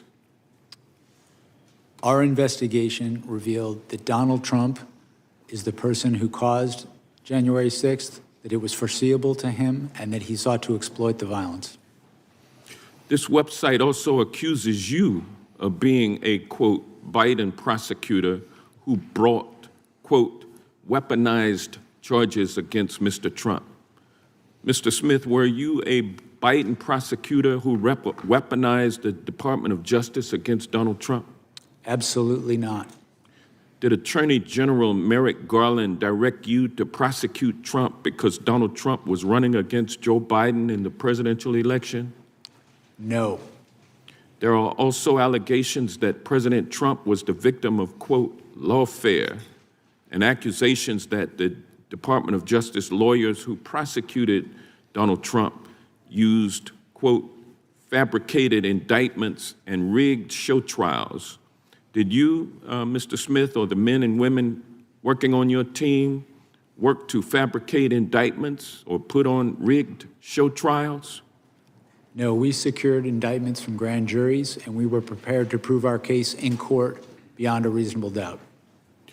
Did you use your appointment as special counsel to conduct a politically motivated witch hunt, scam investigation, and prosecution of Donald Trump? I did not. We followed the facts and we followed the law. Where that led us was to an indictment of an unprecedented criminal scheme to block the peaceful transfer of power. And those indictments have been dismissed. Can they be re-brought or resurrected after this, after Trump leaves office? They were dismissed without prejudice. So they can be refiled? And he can be prosecuted after he leaves office, is that correct? I'm not going to speak to that. I can only speak to what we did, which was dismiss the case without prejudice. All right. The website put out by the Trump White House on the anniversary of January 6th is nothing more than a pack of lies. It proves that Donald Trump is hell-bent on misusing taxpayer dollars in a feeble attempt to rewrite his criminal history and the history of what happened on January 6, 2021. And with that, I yield back, but I would like to, Mr. Chairman, offer for the record Unanimous consent? Unanimous consent. A statement from Cybersecurity and Infrastructure Security Agency released on November 12, 2020 that states the November 3rd election was the most secure in American history. Objection. And also testimony from, I would like to request unanimous consent to enter into the record the September 24th, 2020 testimony of Trump's former FBI Director Chris Wray, who told Senate Homeland Security, the Homeland Security Committee of the Senate, that the FBI had, quote, not seen or historically had any kind of coordinated national voter fraud effort in a major election. Without objection. And last but not least, Mr. Chairman, I'd like to ask unanimous consent to enter into the record this article titled "Disputing Trump, Barr Says No Widespread Election Fraud." Without objection. The gentleman yields back. The gentleman from Texas is recognized for 5 minutes. Thank you, Mr. Chairman. Mr. Smith, on November 18th, 2022, A.G. Garland appointed you as special counsel. Can you tell me about your swearing in or the oath of office that you took after that? I don't recall the specifics of it. I know I was sworn in. I don't recall the specifics of how that was done. You don't remember who swore you in? I don't. Would you agree that taking the oath of office is a legal requirement for the job that you had? I've taken oaths of office regularly. I haven't researched whether it's required or not, but I've done that, I think, in every government case. Well, it is required. Terms I heard earlier today were atypical, irregular, no proper procedure. Yet in your opening statement, you said that we followed Justice Department policies, and I would assume you meant the law as well. It strikes me as odd that you don't remember who swore you in, how you were sworn in. It's pretty significant. We all get sworn in here, and I remember every day. You don't remember who swore you in. I don't remember the details of it as I sit here today. But you did take the oath of office before you got rolling. I think my recollection is it was when I was appointed. It was when. It strikes me as odd that Attorney General Garland had you retake the oath of office on the 14th of September of the following year. Why did he make you do that? As I sit here right now, I do not recall. I know that there is the oath of office that I signed. I believe it was on the 18th, the day that I was appointed. And I know the department had me do a second one. I don't know the particulars of why they asked me to do it again, but I know you signed it on the 20th of November 22nd, November 2022, but there was no witness, which, I mean, you have to agree it's a little odd. If there's no witness saying that you took the oath of office, it would maybe make someone like me question whether or not you were legitimately doing the job until you finally took the oath of office. It sounds like the Attorney General had the same question and thought, oh shit, we got to have him sign this on the 14th day of September of the following year. So why did you take the oath of office again on the 14th of September of the following year when you say you took the office in November of 2022? Why'd you need to do it twice? My recollection is that I took the oath of office, as you said, it was the 18th or the 20th, and felt I was under the oath of office. I believe, if you have it in front of you, I think I signed an oath. You signed it, but there was no witness. There was supposed to be either notarized or a witness, and apparently Attorney General Garland thought it was significant enough to have you do another oath 11 months later. That's strange, right? I don't know why they asked me to sign it again. I don't recall ever discussing this issue with Attorney General Garland. Well, that is just wild to me. I'd like to yield the balance of my time to Mr. Jordan. Well, which one was the official one? Which one counted? I think that's what the gentleman's asking. I understood myself to have taken the oath of office when I assumed the job. How much money did you? Okay. How much money did you spend in the investigating President Trump? How much money did your office spend?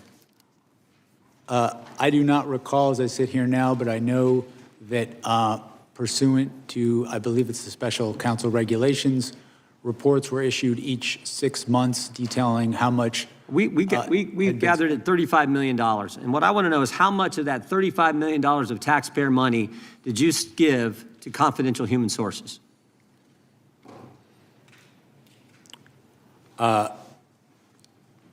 We know you gave $20,000 to someone. It just got reported last week. How much more money did you pay confidential people we don't know about, with American tax money going after the guy we elected president?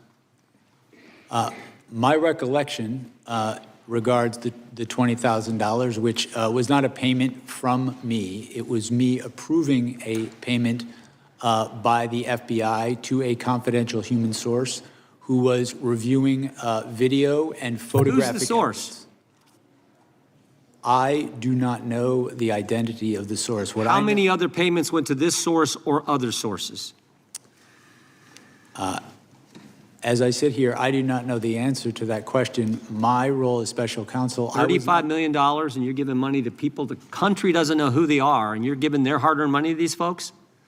The main question I have, too, with this is, why'd you have to do it? You subpoenaed bank records from the RNC, phone records from members of Congress. You got subpoenas for bank records for people sitting right there on the front row. Why did you have to pay people for information when you could subpoena them and get it? Time has expired. Time has expired. You can answer the question, though. Country'd like to know why you had to do it. My recollection and understanding is the payment, the $20,000 that I approved, was for a confidential human source to assist in the review of video and photographic evidence showing people who were attacking the Capitol, attacking police officers, obstructing the proceeding, and seeing if we could prove that some of those people had come directly. That wasn't my question, but my time has expired. The gentleman from California is recognized. Mr. Smith, I want you to have the utmost confidence in what you did. You did everything right. Harry Dunn, Danny Hodges, Sergeant Cannell, Mike Fanone, they did everything right. These guys, my Republican colleagues, are a joke. They're wrong. History will harshly judge them, so I want you to lean in today. You have nothing to be ashamed of. You did everything right, sir. And I am these guys are so lucky they're not under oath, because they would have to tell you what they really think of Trump. They call him crooked. They call him cruel. They call him a scumbag. I've heard you all say it. You're lucky you're not under Trump, but when the lights go on and the cameras are on, you're tiny, you're small, you shrink. Everyone remembers Matt Gaetz coming over here after a committee hearing. He would laugh at how stupid he thought Trump was. This is all a show. And Mr. Smith, you're just the latest act that they've brought in. But they can't erase what happened on January 6th because we saw it with our own eyes. Mr. Smith, after the mainstream media called the race for Biden about a week after the election, did Donald Trump concede the election? He did not. The next month, the Electoral College met in every state and voted Biden as the winner. Did Donald Trump concede then? He did not.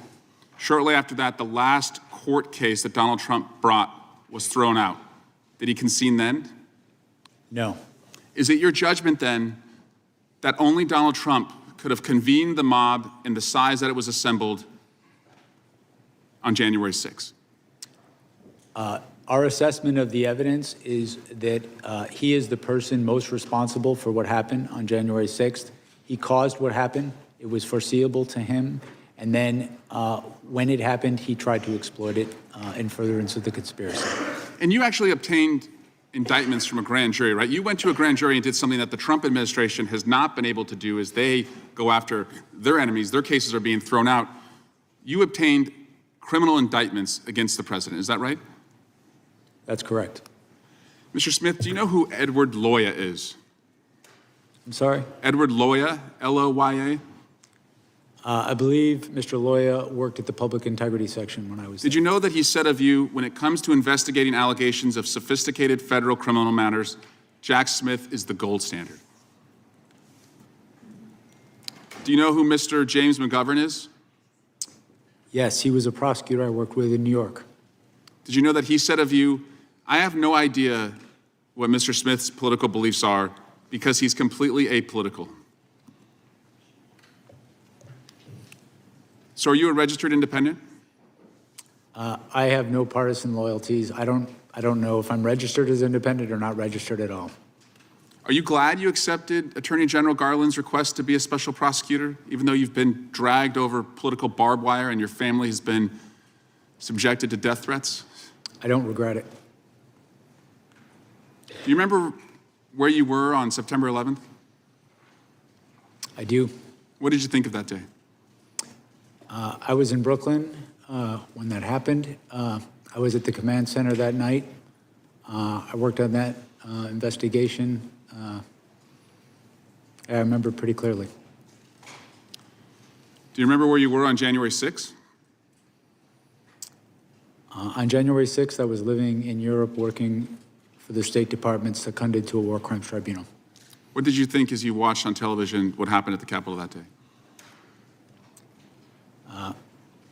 To be honest with you, I don't recall if I saw it that day or a later day because of the time period. What did you think when you saw it?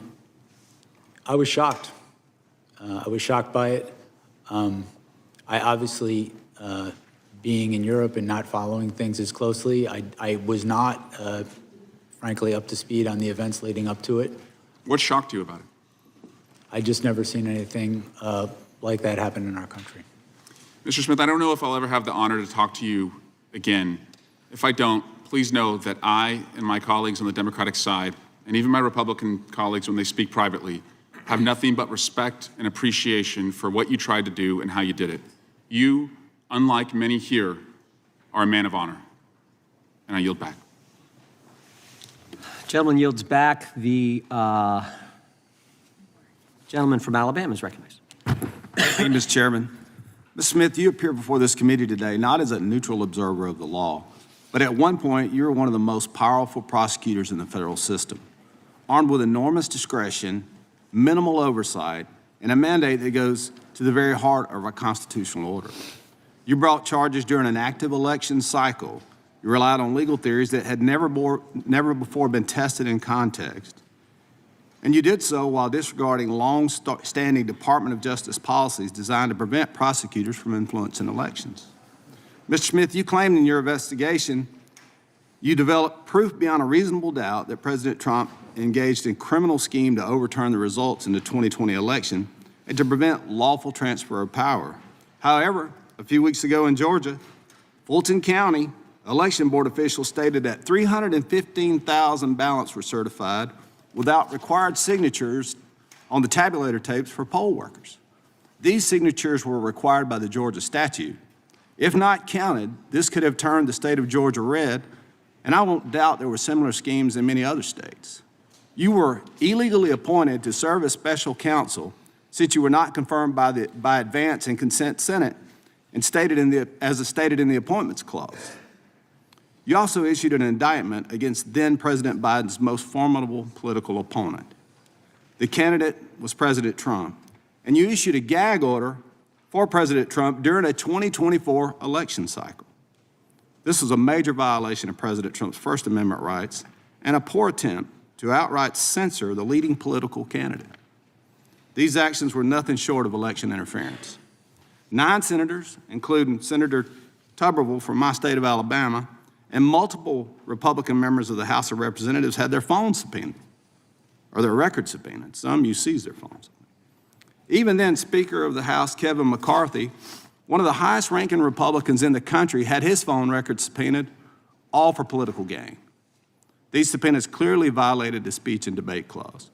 As John Keller of the DOJ's Public Integrity section addressed this issue in an email dated May 17th of 2023, D.C. Circuit President stated that the speech and debate clause, and the bar is this, bar on compelled disclosure is absolute. These instances are not only the tip of the iceberg about you and your team's flagrant disregard of the Constitution. Mr. Smith, your actions have changed and damaged confidence in our justice system. Today, this committee will determine whether that damage was a result of reckless judgment, political bias, or deliberate misuse of authority. And with that, Mr. Chairman, I'll yield you the balance of my time for questions. I thank the gentleman for yielding. I want to go back to that email. If we could put that up, this email that Mr. Gill highlighted a few minutes ago. This is the justification from the Public Integrity section. If you look at the bottom, John Keller, Public Integrity section, for going and getting the phone records, toll records of members of Congress. And there's a couple things I want to highlight. That first highlighted area, there is some litigation risk. So they admit there's some concern here. And they send this to the copy to Jack Smith's team. And then you go down later, as Mr. Gill pointed out, the case law is clear. A legislator may intervene and oppose such use. So the risk is real. But here's the deal. There was really no risk because we weren't going to know. They weren't going to tell us. They made sure they didn't tell us because they went to the judge and got a gag order. And look at the last sentence. The last sentence. Low likelihood that any of the members listed below would be charged. So they're not going to know because we're not going to charge any of these guys. They didn't do anything wrong. And so therefore, the litigation risk should be minimal. They're not going to be charged. We're not going to go after them. The litigation risk is minimal. And it's minimal because, frankly, it's non-existent because they're not going to know. And we're going to make sure they don't know because we're not even going to tell the judge who we're getting the gag orders on. And yet, Mr. Smith thought that was A-okay. That was just fine. That was in the letter and the spirit of the Constitution. I find that hard to believe. And you know why? You know why everyone knows it's wrong? Because the public integrity section at the Justice Department has now changed its policy. You can't do this anymore. They've changed their policy. But it was okay for Jack Smith to do it because we got to get Trump. We got to get the president. That's what this was all about. Yield back to the gentleman from Alabama. Thank you, Mr. Chairman. I yield back. Mr. Chairman, I have a unanimous consent request. Gentleman from New York is recognized.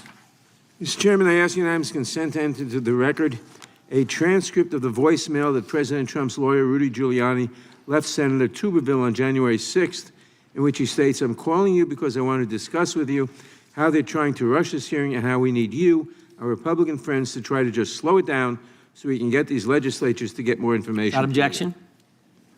Gentleman yields back. The chair now recognizes the gentleman from California.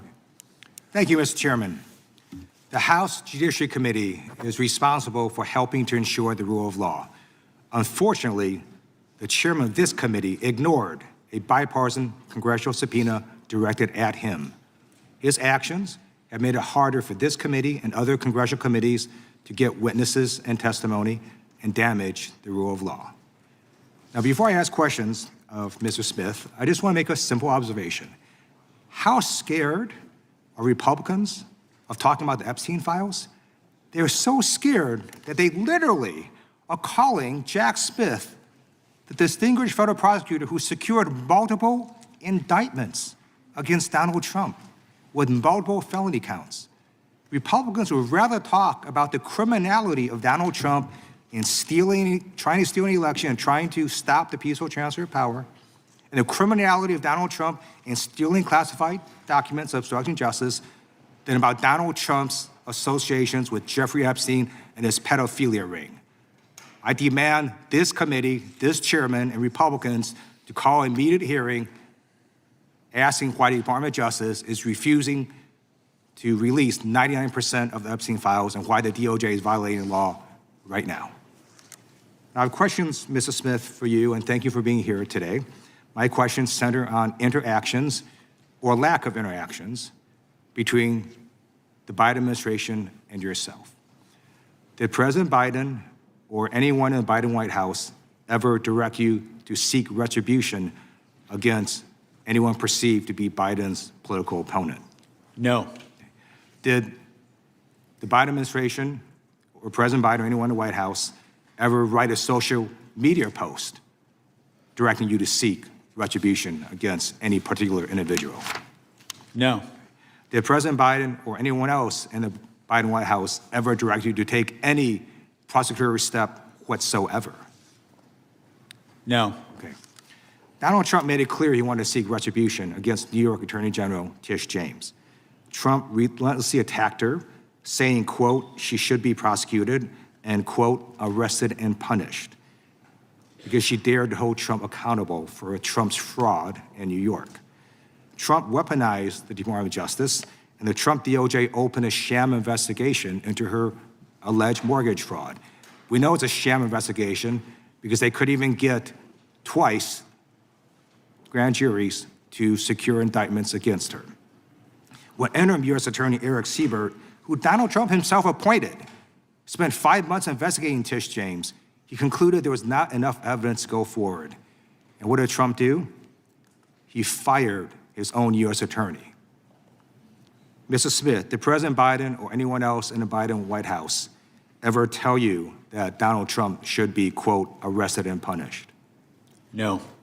Did President Biden or anyone else in the Biden White House ever threaten to fire you based on any action you took or did not take? No. Donald Trump also directed the Trump DOJ to open investigations into his own appointees who refused to do his bidding.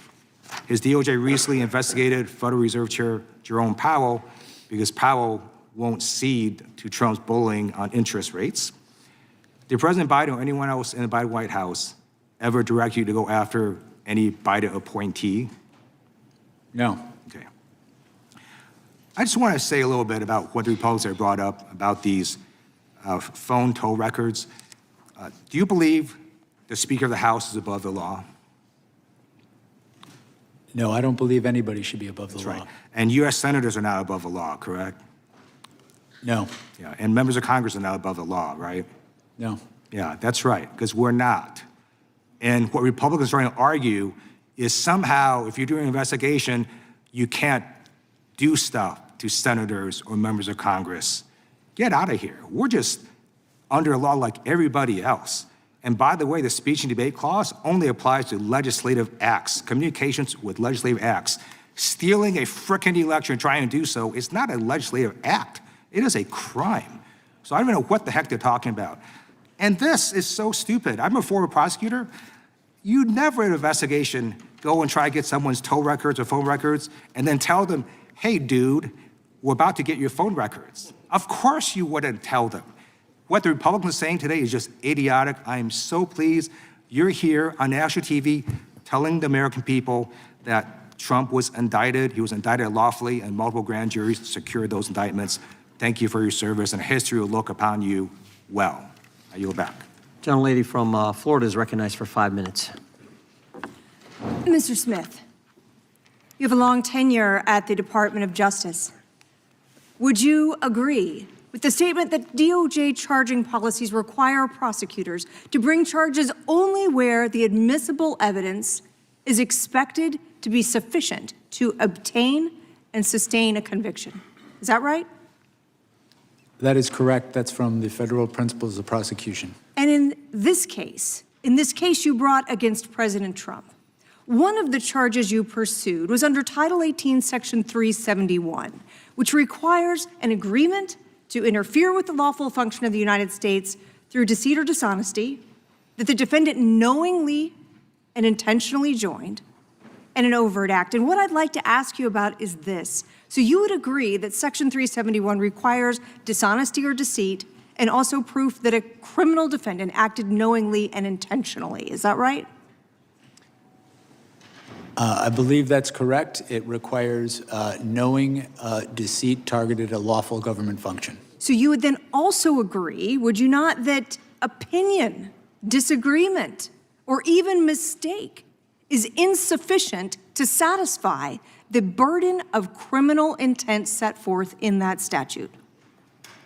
A mistake certainly would. We needed to prove and intended to prove at trial that the false statements that Donald Trump made were knowingly false. That they were false and that it was done knowingly. So even under your theory of the case, even if we took your facts as true, you still would have been required to prove that the president said something false and that he or did it knowingly. So going on to your next charge, let's talk about obstruction. There too, that charge requires proof of wrongful intent, does it not? That's correct. So if a defendant there actually believes a factual claim is true, that would mean he could not be convicted of that charge. Isn't that right? Well, not correctly convicted. The defendant for that charge would have to behave corruptly, and corruptly could include seeking an unlawful benefit, seeking a benefit to benefit themselves, in this case, to stay in office when they had, in fact, not won the election. But there, too, there's a requirement of intent that this conduct must be knowing and intentional. Isn't that right? There is an intent requirement, yes. And corrupt didn't you intent. also acknowledge in your deposition that the president was receiving information from multiple advisors, Giuliani, Eastman, Clark, Powell, and in your deposition you said he was almost just regurgitating what they told him. Isn't that right? I don't believe I said he was regurgitating what they told him. I think what I said is that he was making knowingly false claims, that he was believing anything that would keep him in office, and he was rejecting But you anything. would agree that those people, or some people, were giving the president conflicting advice at that time, would you not? You are correct in that his original campaign staff told him he had lost. He fired them and brought in people who would... But criminal liability, under the statutes you used in your indictment, requires proving intent, not simply the undermining of democratic norms or expressing an opinion with which you do not agree. So is it not correct, sir, that here you charged 2 intent-based crimes without any direct proof whatsoever that the conduct charged was knowing, intentional, or that you were going to have an adequate basis to sustain a conviction at trial? I felt we had proof beyond a reasonable doubt. I felt that that proof included direct testimony from a number of witnesses to prove the knowing falsity of his claims. Despite the fact that in your own deposition you acknowledge the existence of conflicting advice. If this defendant were anyone other than Donald J. Trump, Mr. Smith, I find it hard to believe that we would be sitting here today having a hearing about an indictment that was returned knowing that the elements of the offenses could not be demonstrated. Now, let's talk about this. I assume you're also familiar with the Department of Justice policy that prohibits prosecutors from selecting the timing of investigative or prosecutorial actions for the purpose of affecting any election. Yes, I am. That's the election year sensitivities policy, and we followed it in all respects. The public integrity section who administers that policy concurred that we followed it in all respects. Mr. Chairman, my time has expired. The gentlelady yields back. The chair recognizes the ranking member for UC. Thank you kindly, Mr. Chairman. This is from John Dowd. I was Donald Trump's lawyer. Jack Smith should be celebrated, not vilified. December 16th, 2025, last month. Without objection? I ask unanimous consent to enter in the record a criminal complaint filed by the Trump Department of Justice on December 13, 2025, detailing how Kash Patel and the FBI used a confidential human source and an undercover FBI agent to investigate a bomb threat in Los Angeles. And then finally, this is an article published by The Verge on October 19, 2023, titled Peter Thiel was reportedly an FBI informant, which reports that Peter Thiel served as a confidential human source for the FBI. Without objection, the gentleman from Arizona is recognized for unanimous consent. Thank you, Mr. Chairman. First one is from MSN.com. Biden's FBI paid anti-Trump sedition hunters as informants in J6 Arctic frost probes. Without objection. Jack Smith team approved $20,000 payment to informant to snitch on Trump during Arctic frost probe. Without objection. AT&T turned Kevin McCarthy's cell phone records over to Jack Smith. Without objection. Biden's legal team met with Jack Smith aide before Trump indictment. Without objection. Jack Smith deposition gives insight into failed effort to hold Trump accountable. Without objection. Trump special counsel Jack Smith was involved in Lois Lerner IRS scandal. Without objection. Special counsel Jack Smith's mixed history pursuing high-profile politicians. Without objection. And FBI resisted opening probe into Trump's role on January 6th. Without objection, the gentleman from North Carolina is recognized for 5 minutes. Thank you, Mr. Chairman. Oh, I think it's our turn. Do you yield your time? lost track after all those unanimous consent requests. Gentlelady from Washington is recognized, and then the gentleman from North Carolina. Thank you, Mr. Chairman. Mr. Smith, thank you for coming here today. Your willingness to speak directly to us and to the American people about your investigation is professional, it's courageous, and it's patriotic. It's high time that the American people hear directly from you about the results of your investigation of President Donald Trump for his criminal actions leading up to and the day of January 6th, 2021. The facts, according to your report, are simple. Without a single piece of evidence, Trump sowed doubt about the 2020 election results and urged his followers to, quote, walk down to the Capitol and fight like hell on January 6th. And that's exactly what they did. Thousands of insurrectionists violently tried to stop Congress from certifying the 2020 election and doing our duty, and they assaulted law enforcement officers, some of whom are sitting right here in the chamber with us. I was trapped in the House gallery with a small number of members that day, and I will never forget the pounding on the doors and the insurrectionists threatening to kill us right outside. My Republican colleagues keep trying to rewrite history. They claim that somehow Trump's words and actions did not legally rise to the level of criminal activity, that he did not directly cause violence at the Capitol. And so I want to set that record straight with you right now. First of all, you successfully secured indictments against Donald Trump in two major federal cases: election interference in the 2020 election and mishandling of classified documents after leaving office. Is that correct? Yes. And you've been a federal prosecutor for nearly 30 years. You led this investigation, combing through hundreds of thousands of documents, photos, videos, and communication. Did your investigation find that Donald Trump attempted to manufacture fraudulent slates of presidential electors in 7 states that he lost? Yes. Did he pressure state officials to ignore true vote counts in those states? Yes.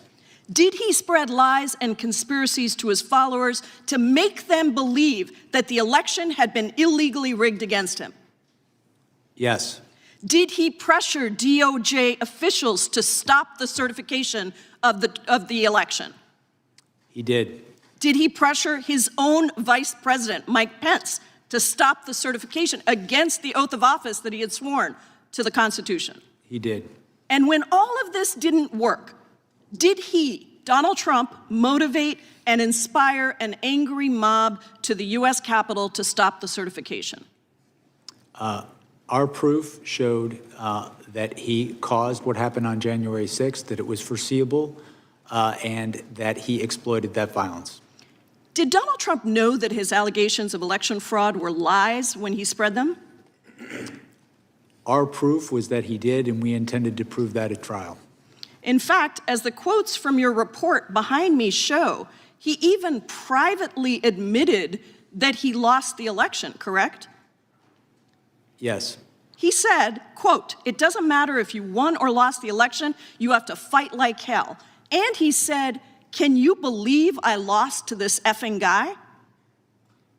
During your closed-door deposition last month, you and I had an exchange about the impact on our democracy, the toll on our democracy, for not holding a president accountable for trying to steal an election. Do you remember that exchange? I do. I want to return to it because I think what you said in the closed-door deposition is important for the American people to hear right here in your public testimony. How would you describe the toll on our democracy if we do not hold a president accountable for attempting to steal an election?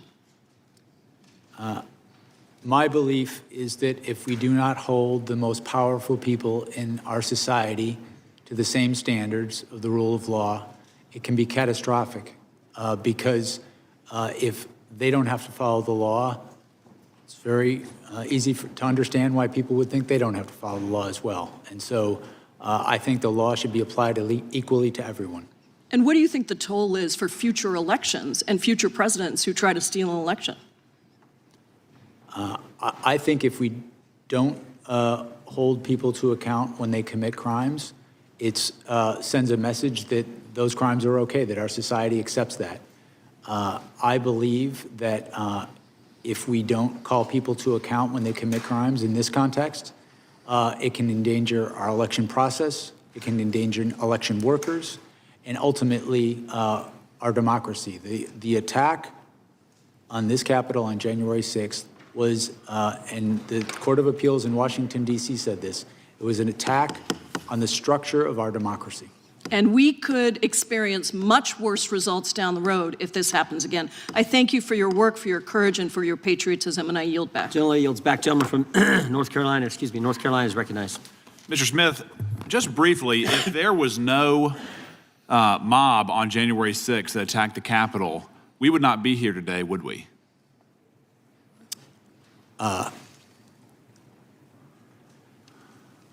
I can't speak to hypotheticals. The case I investigated involved a mob of supporters of Donald Trump's supporters. Sure, I understand that. I understand that. But had there not been a mob that rushed the Capitol, if they had just stayed in the original speech, if they had obeyed the instruction, go peacefully and patriotically and make your voices heard, we would not be here. Isn't that correct?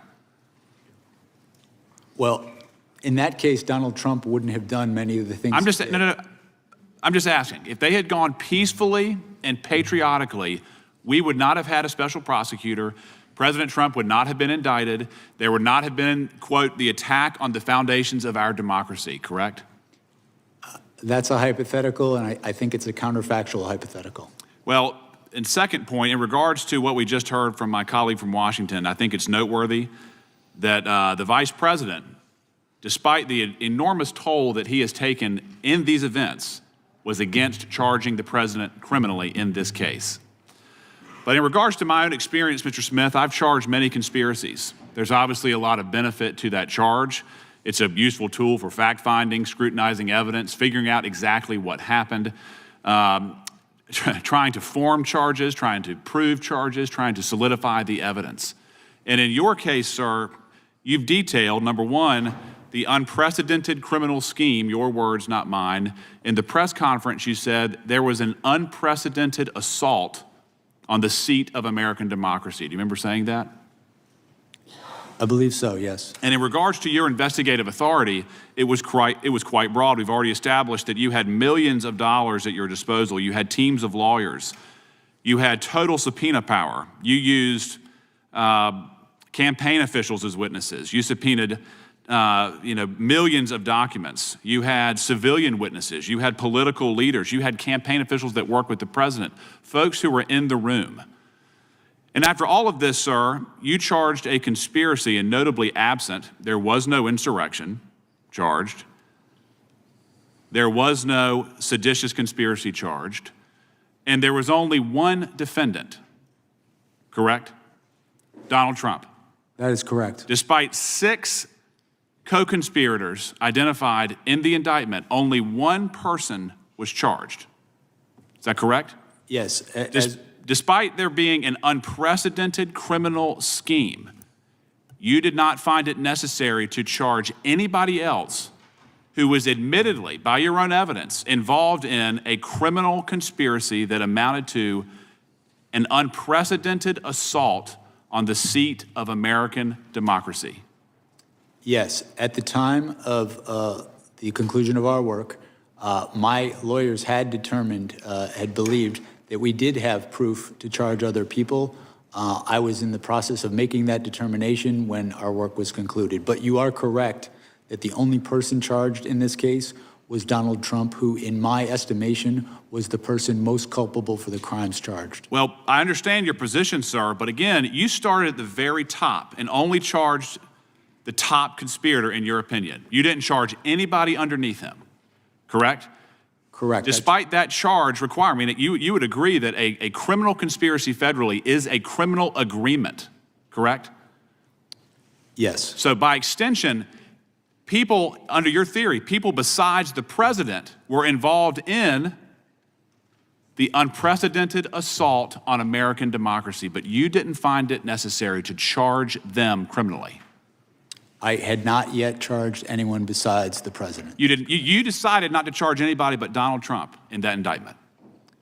Consistent with the federal principles of prosecution, which emphasize the degree of someone's culpability in making a charging decision, Donald Trump is the person that was charged. I understand that. I understand your position, but you made the decision to charge one person and nobody else, correct? I made the decision to make the charges in this case. In regards to the way that the case handled from there, sir, I just want to get this on the record. In regards to your press conference, politics played no role, correct? That is correct. The charges you brought, politics played no role, correct? Correct. The expedited trial date played no role, politics played no role, correct? I followed the facts and the law, department policy. The speedy trial request, there was no role in politics, correct? That's correct. Supreme Court precedent emphasizes that. And even your brief that the court found atypical, politics played no role. Mr. Chairman, the time has expired. The time of the gentleman has expired. The gentlelady from Pennsylvania is recognized. Thank you, Mr. Chairman. Thank you, Mr. Smith, for being here today. I believe it's important for the American people to finally hear from you directly about your investigations that you and your office conducted with integrity, following the facts and the law without fear or favor, as is department policy.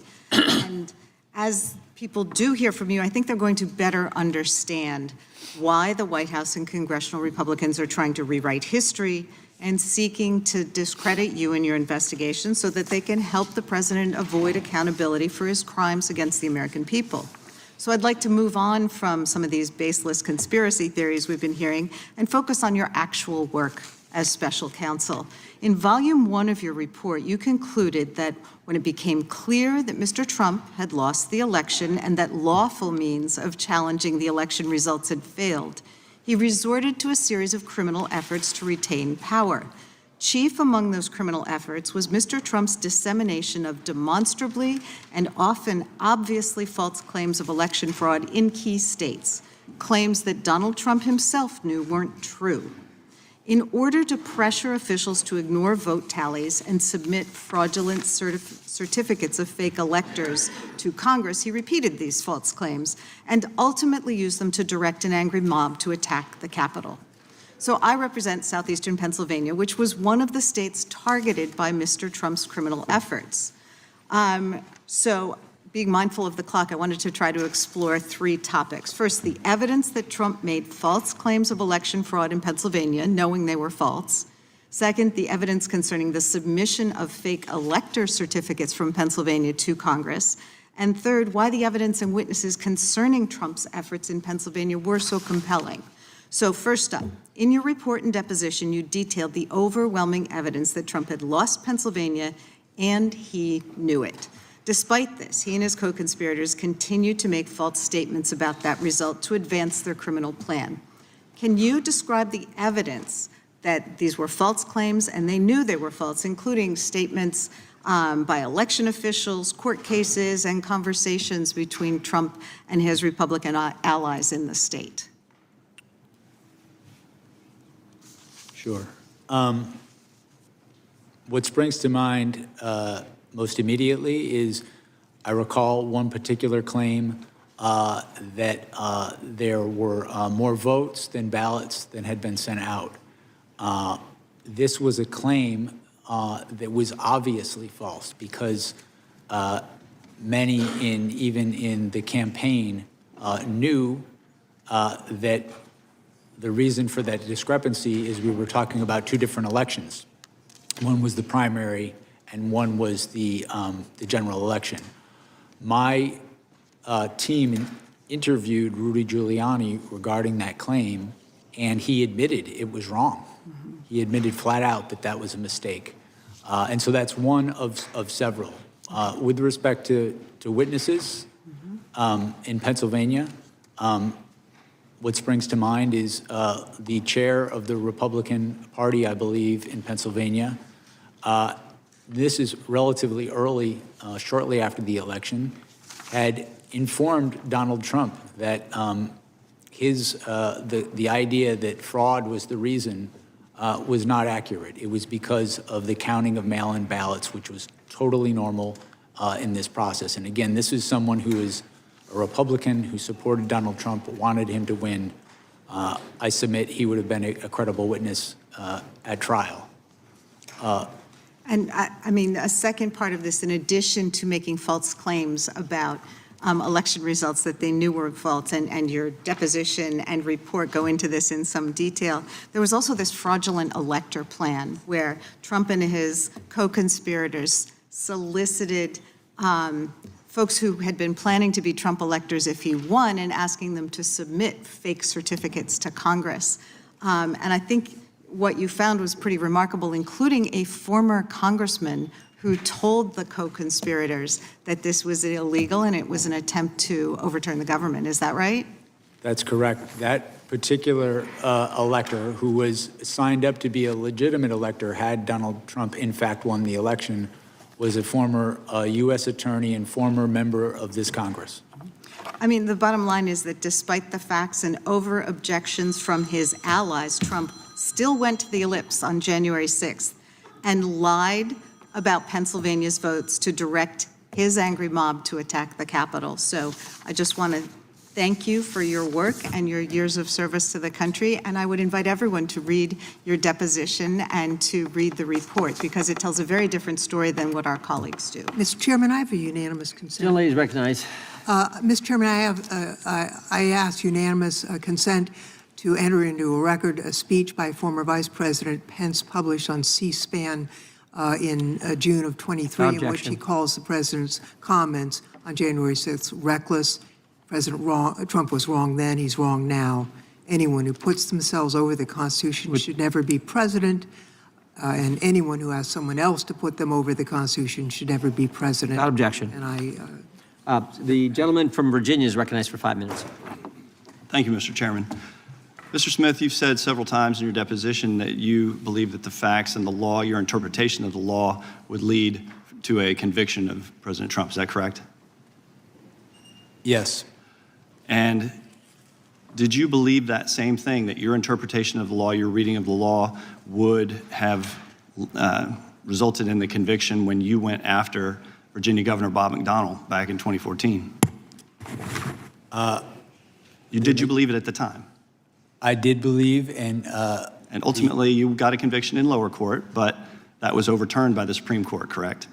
Yes, the Supreme Court changed the law on what constituted an official act, and Actually, as a that's result, incorrect. that conviction was overturned. That's incorrect. They applied the law, and they said in their ruling, our concern is not with tawdry tales of Ferraris, Rolexes, and ball gowns. It's instead with the broader legal implications of the government's boundless interpretation of the federal bribery statute. A more limited interpretation of the term official act leaves ample room for prosecuting corruption while comporting with the text of the statute and the precedent of this court. They accused you of using a boundless interpretation of the federal bribery statutes. Now, did you believe when you went after John Edwards that your interpretation of the facts and the law were correct and that you would convict John Edwards of corruption? Yes. But in fact, that case resulted in a jury deadlock on 5 charges and acquittal on another charge. Is that correct? That is my recollection. That's correct. Let's move on to the court's interpretation of your gag order requests. Mr. Smith, America was founded on the principle that the government doesn't silence political speech, in particular speech before it happens. You sought a prior restraint against President Trump without a single violation of pretrial release. In fact, there was no real-world harm that you could articulate justified giving the federal government the power to silence him as a presidential candidate, was there? The court granted those motions and found that the prosecutor did not have to wait until someone was harmed to make such a motion. Actually, the request was rejected when the case was actually, when you actually were not able to, it was restricted, correct? The gag order was restricted, correct? Well, we filed for an order in the district court. The district court granted an order. President Trump appealed that order. The Court of Appeals absolutely agreed that there was a basis and that the threats to witnesses that came from the targeting by Donald Trump were real, and that we had a duty to protect them. You are correct in that the Court of Appeals narrowed the order, so the order covered witnesses, court staff, the judge, and my staff. The difference was that it didn't cover me anymore, which I was fine with. Did you have any evidence that President Trump's statements about the cases against him intimidated witnesses or prevented them from coming forward? I had evidence that he said, if you come after me, I'm coming after you. He suggested a witness should be put to death. The courts found that those sort of statements not only deter witnesses who've come forward, they deter witnesses who have yet to come forward. But you weren't able to identify a single witness who didn't come forward because they were intimidated by President Trump. We had extremely thorough evidence that his statements were having an effect on the proceedings that is not permitted in any court of law in the United States. Don't you think it's a pretty low bar to clear if you're trying to silence a candidate for president? I mean, if you can't identify a single witness who's intimidated, that maybe you should reconsider the gag order? Both courts upheld the orders, and it is not incumbent on a prosecutor to wait until someone gets killed before they move for an order to protect the proceedings. Did anyone on your team raise concerns that this expansive gag order you were seeking would infringe on President Trump's First Amendment rights? My recollection is that we, of course, discussed First Amendment issues regarding this application because I and my staff respect the First Amendment, but the First Amendment does not allow one to make statements that interfere with the administration of justice in a judicial proceeding. My interpretation was supported and agreed upon by the district court and the Court of Appeals in terms of the phenomena of the statements being made, targeting individuals, causing threats to happen to them. I would also add, sir, that in the days after Donald Trump made some of these statements, the district court, in this case, received vile threats to the district court's life. In that environment, I felt a duty as a prosecutor to make that motion, and I make no apologies. And the court stayed that motion on August 3rd, 2024. I yield back. Gentleman yields back. I should have mentioned this a little bit earlier. Mr. Smith, if ever you need a break, if you need a restroom break, you or your counsel can just let us know. I think it's now the gentleman from Colorado gets 5 minutes. Mr. Smith. Can they? Yep. Can we take a short break? 5-10 minute recess, then we'll be right back at it.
Hey, the committee will be in order. Mr. Chairman, will you?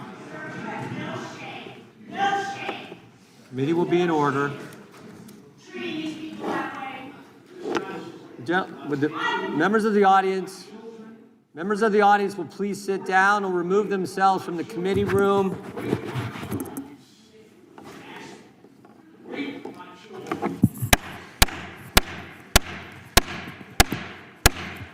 Sit down, please.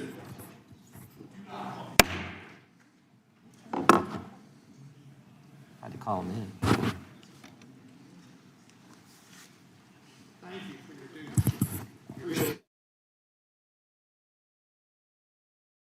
Thank you, Officer Fanone. Mr. Chairman, please control the deranged observer, Mr. Rakeland, so he doesn't create any other problems with us today.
Committee will come to order. Mr. Chairman. Witness will go ahead and take the stand. We want to make sure the Capitol Police remains in the room just in case we have any other concerns. General Lady from Washington is recognized. Thank you, Mr. Chairman. I have a unanimous consent request. General Lady is recognized. This is an order of the D.C. Circuit dated December 8th, 2023, in which the court recognizes that Donald Trump's statements about the judge and his case have led to threats against the judge, where callers labeled the judge and clerk, quote, Nazis, dirty Jews, and child molesters, and represent, quote, Mr. Trump's documented pattern of speech and its demonstrated real-time, real-world consequences pose a significant and imminent threat to the functioning of the criminal trial process in this case. Without objection. It's a lot. And the gentleman from Colorado is recognized for 5 minutes. Thank you. Mr. Smith, thank you for being here. Thank you for your service to our country. My colleague from Virginia, a Republican colleague who was questioning you right before the break, do you know what he said in the days after January 6th? Let me share this with you. This is a quote of his from a press release on January 8th. Congress stands united in our rejection of the violence that occurred this week, and I'll continue to urge the swift prosecution of those involved to the fullest extent of the law. Mr. Smith, this is theater. Republicans are trying to rewrite history. That's what this is. Many of them were with us in the House chamber on January 6th. I remember it well. The chairman was there, as was I. There's been a lot of discussion about witnesses today. Perhaps the chairman could muster the courage to call the 4 witnesses who I see, the American public may not see, I see standing behind you, Mr. Smith, the 4 police officers who risked everything, life and limb, to do what? To protect the Republican members on the dais. It's an outrage that they now sit here and have the audacity to try to rewrite history in front of the very officers who sacrificed everything to protect them. Mr. Smith,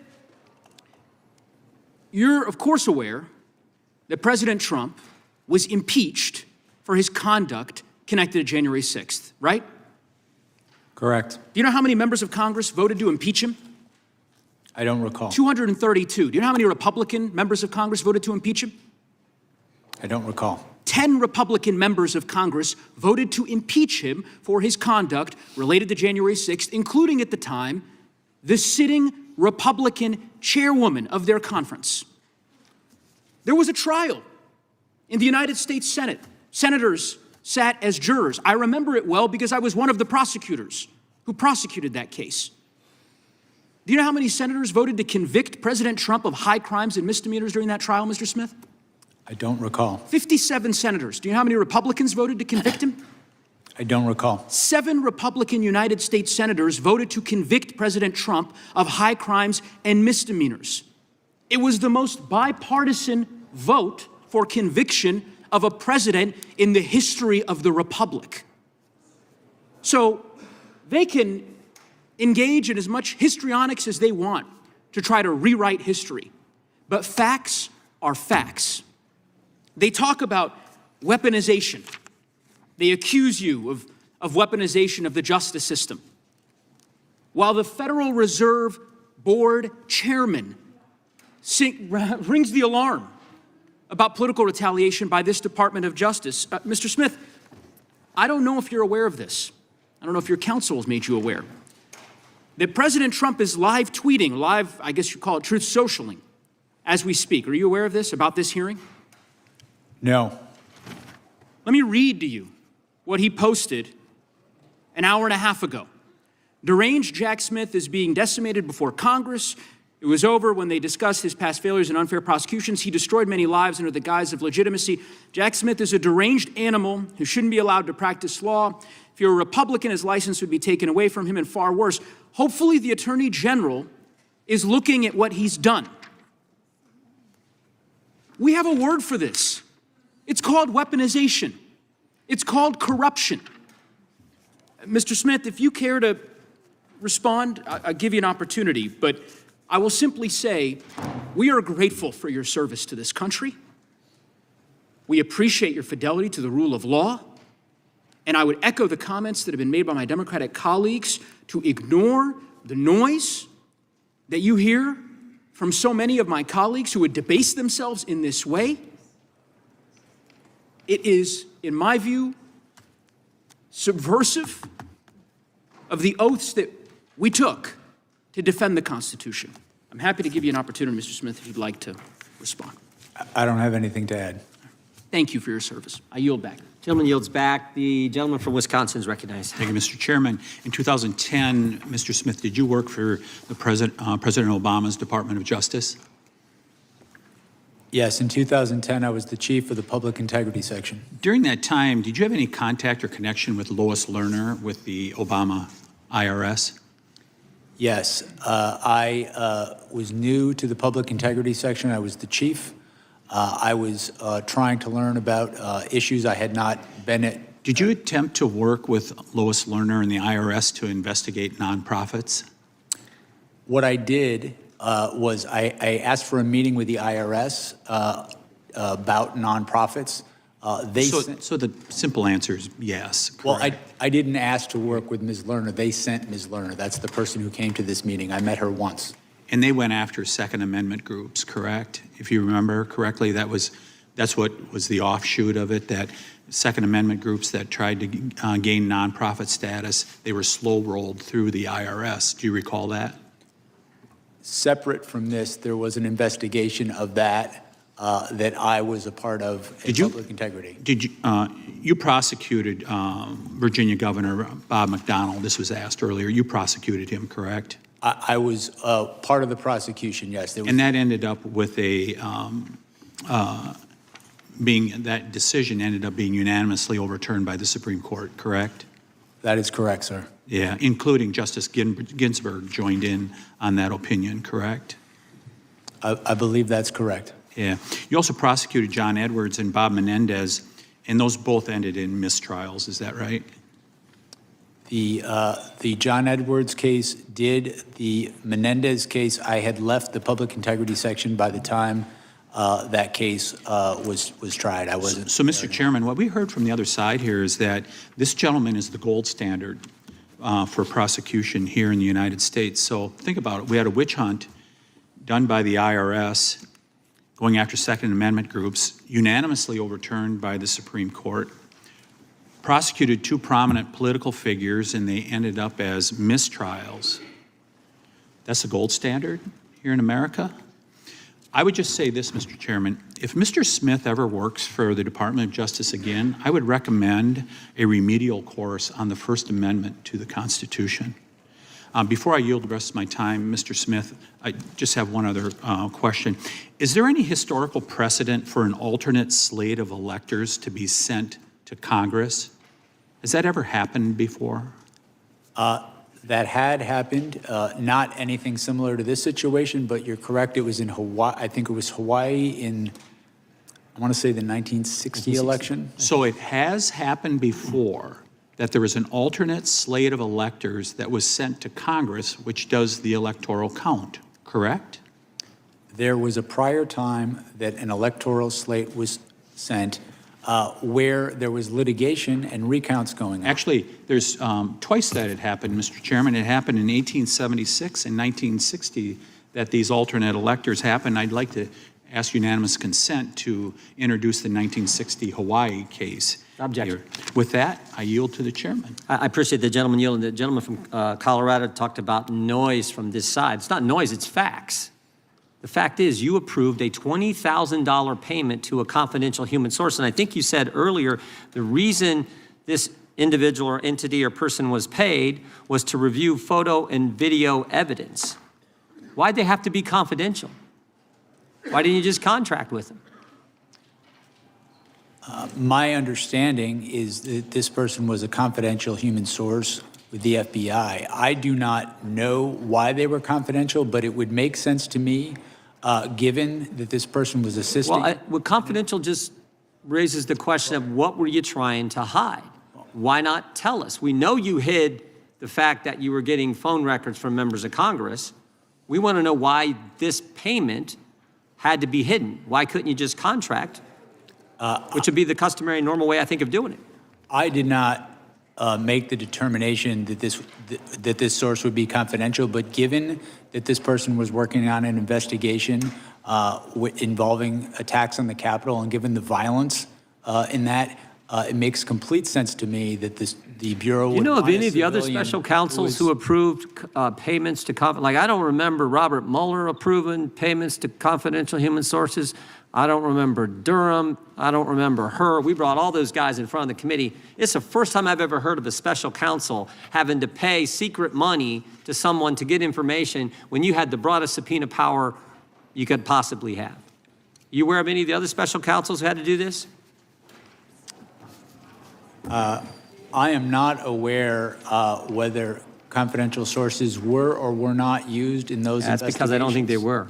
I don't think they were. I'm not aware one way or the other. I can say that the use of confidential human sources is a standard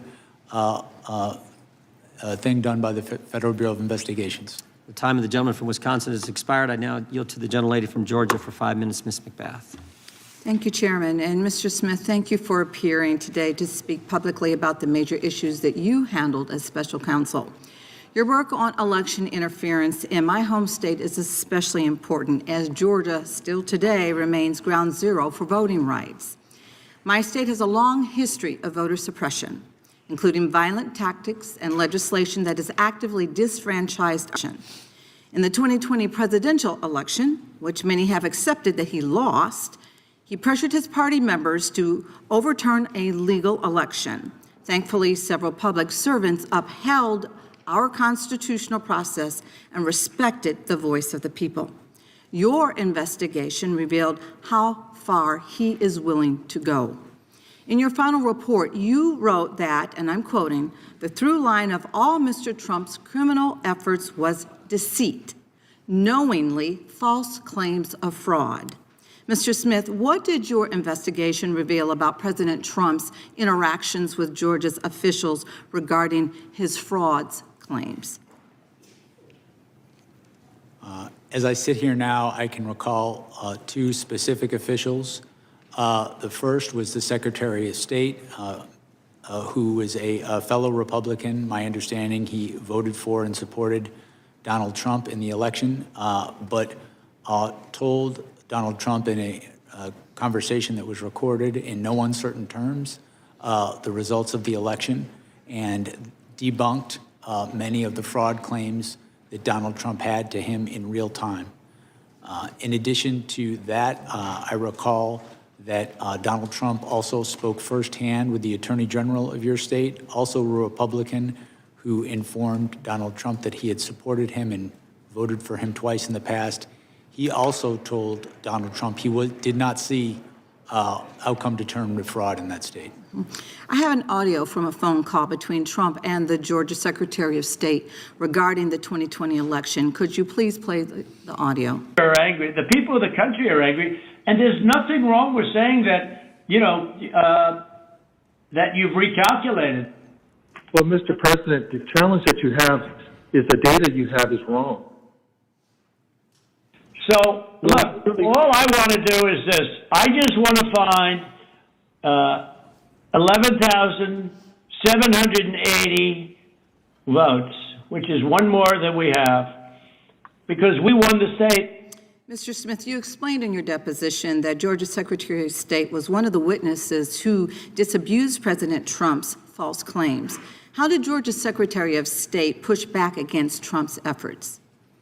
I think my recollection is in this same call, President Trump repeatedly raised fraud claims, and the Secretary of State repeatedly explained not only that they weren't true, but I believe my recollection is in several instances explained why they weren't true.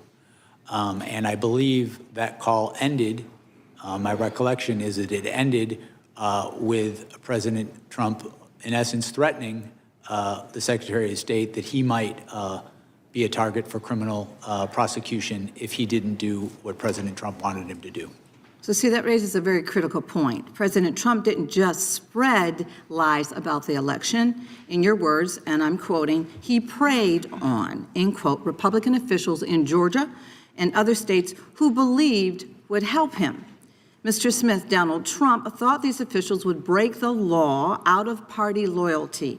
And when those officials, his own political allies, told him the truth, he dismissed them and continued to spread the lies anyway. Is that correct? That is correct. Mr. Smith, if your case had gone to trial, would the evidence from Georgia have helped prove that President Trump knowingly engaged in a criminal scheme to overturn the 2020 election? Yes. After an investigation following the facts and the law, we believed we had proof beyond a reasonable doubt to prove those charges. And in your deposition, you mentioned a fake elector witness in Georgia who you thought would have been a very powerful witness at trial. Can you tell us a little bit more about that in a very limited amount of time? Sure. It was a witness who had been made to understand that his electoral vote, his alternative electoral vote, would only be used if they won in court, if they won in litigation.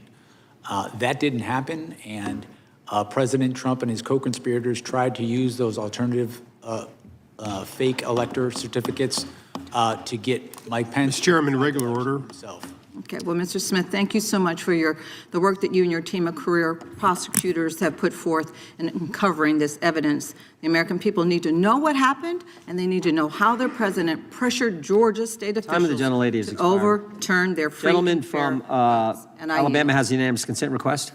Thank you, Mr. Speaker. December 6, 2025, Atlanta News First. Fulton County admits to verifying 315,000 votes in the 2020 without poll worker signatures. I yield back. Without objection, the chair now recognizes for 5 minutes the gentleman from Arizona. Thank you, Mr. Chairman. Mr. Smith, isn't it true that for a federal criminal conspiracy charge, it requires more than one individual? In other words, you're making a contractual agreement of some kind with somebody other than yourself, right? That is correct. There has to be an agreement. And so when you made the determination to charge President Trump with conspiracy, you surely knew that you had somebody else that he must have agreed upon somewhere to engage in this act that generated the conspiracy, right? That's correct. We alleged specific individuals in the indictment as co-conspirators. And so you knew who you were going to do who you were going to charge when you pursued the indictment. You knew who the agreeing parties were, but you chose to list them as co-conspirators, but you didn't indict them. How often have you done that in the past? In the past, I have had a number of cases where I have charged some members of a conspiracy and not charged others. One member of the conspiracy. How many times have you done that? Charged one member of the conspiracy and let everybody else off the hook? I'm sure that's happened. That is not an You don't remember doing that? That is not an uncommon thing to do in an investigation. In my view. So okay. I dispute that, but we're going to leave that as it may. But let's just get to this. If a member of Congress moves to decertify a state's electors, that would not be a crime, would it? When you say to decertify. You make a motion to decertify on that January 6th, that way every 4 years. That's not a crime, right?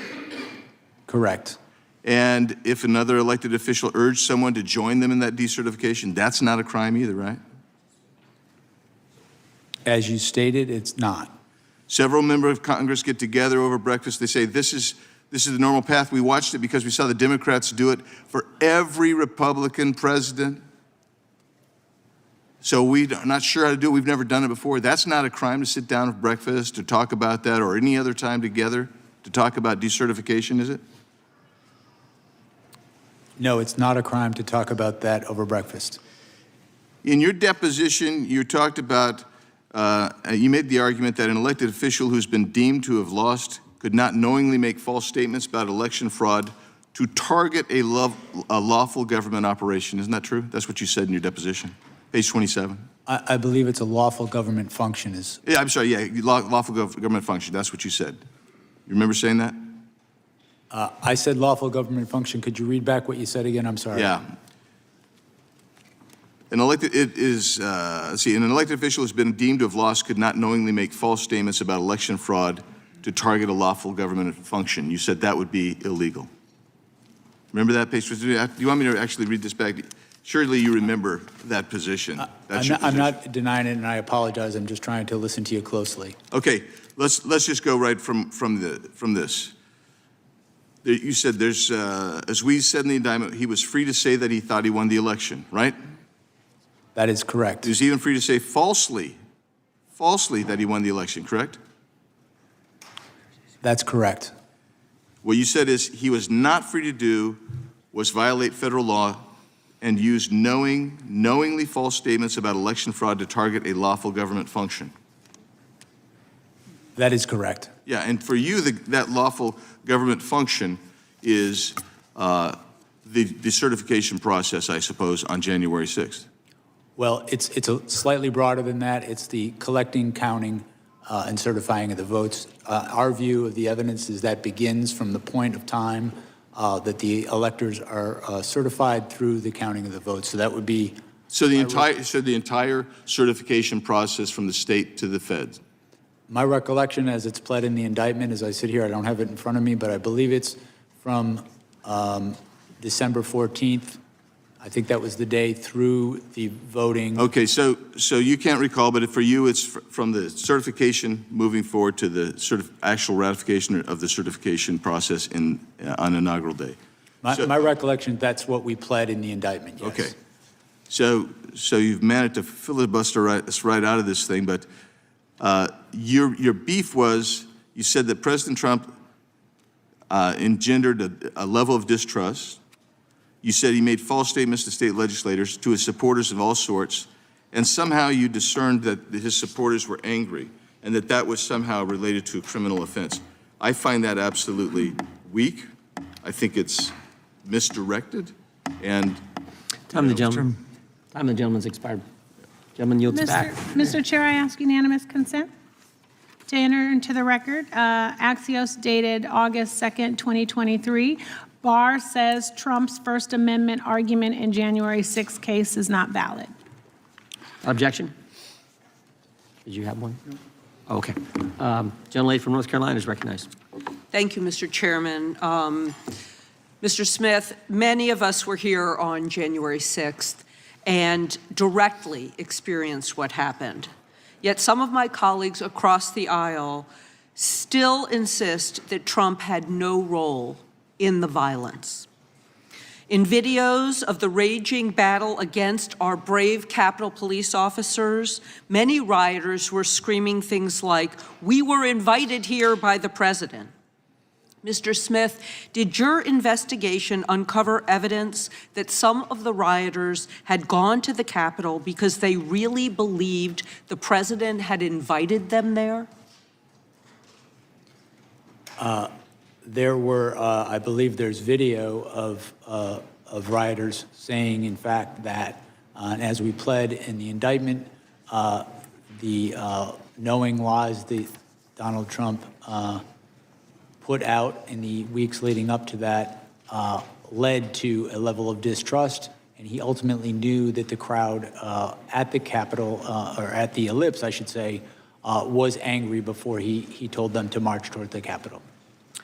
And we've seen report after report of rioters who have said that if Donald Trump had not convinced them that the election had been stolen, they might not have even come to Washington. I'm going to share some quotes from some of those rioters. "I believed I was following up on the instructions of former President Trump," one rioter said about going to the Capitol. "I marched to the U.S. Capitol because President Trump said to do so," another said. "He personally asked for me to come that day," said another. Can you give us a few examples of Trump's rhetoric and language that inspired people to go to the Capitol believing that they were going on the president's direct order?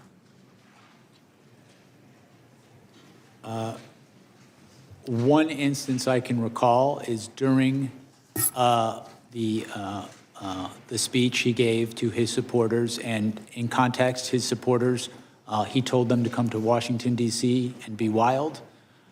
He was on notice that they were angry, and he told that crowd, "We can't let this happen." And he told them that, my recollection is multiple times, at a time when there was nothing that could be done to stop the outcome of the election, but to obstruct it. In addition to that, he told them when there is fraud, you can go by different rules. And my recollection is there is a videotape of when he's making these sort of statements and he's saying that they need to fight if they want to save their country. There are, in fact, people in the crowd chanting, "Fight for Trump." that all happened during the lip speech before people headed towards the Capitol and the Capitol was attacked. And did your investigation find any of the rioters trying to use Trump's words and calls to action as a defense in the criminal cases against them?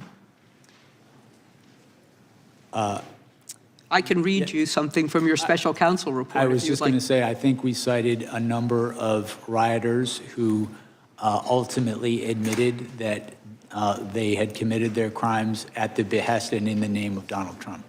Okay. And it happened several times, and many of those accounts are on page 86 and page 87 of the special counsel report. Even the lawyer for Jacob Chansley, also known as the QAnon shaman, highlighted that his words, how the words affected his client. He heard the words of the president, he believed them, he genuinely believed them, and he thought that the president was actually going to walk with them to the Capitol. For my final question, Mr. Smith, do you believe that Donald Trump motivated and was responsible for the violence that occurred on that day, even if he didn't walk with them to the Capitol? Yes, as we stated in our report, the results of our investigation following the facts and following the law was that he was the person most responsible for what happened at the Capitol, and that he caused what happened at the Capitol, and that it was foreseeable to him. Thank you. Mr. Chairman, I have two UCs. Gentlemen, can state her unanimous consent request. I asked unanimous consent to enter into the record a tweet from Representative Biggs on January 7th, 2021, in which he said, quote, "Yesterday, criminal rioters hijacked a joint session of Congress." Objection. Without objection. And the second one is a unanimous consent to enter into the record an interview from March 2024 on the Capitol Hill show, in which you called on those who attacked the Capitol on January 6th to be, quote, held accountable because, quote, that's the way our system does work and should work. Without objection. Thank you very much. Thank you very recognize much. the gentleman from Texas. Thank the chairman. Mr. Smith, how many members of Congress or the Senate did you subpoena phone toll records? As I sit here right now, I do not recall a specific number. Is this the complete list right here?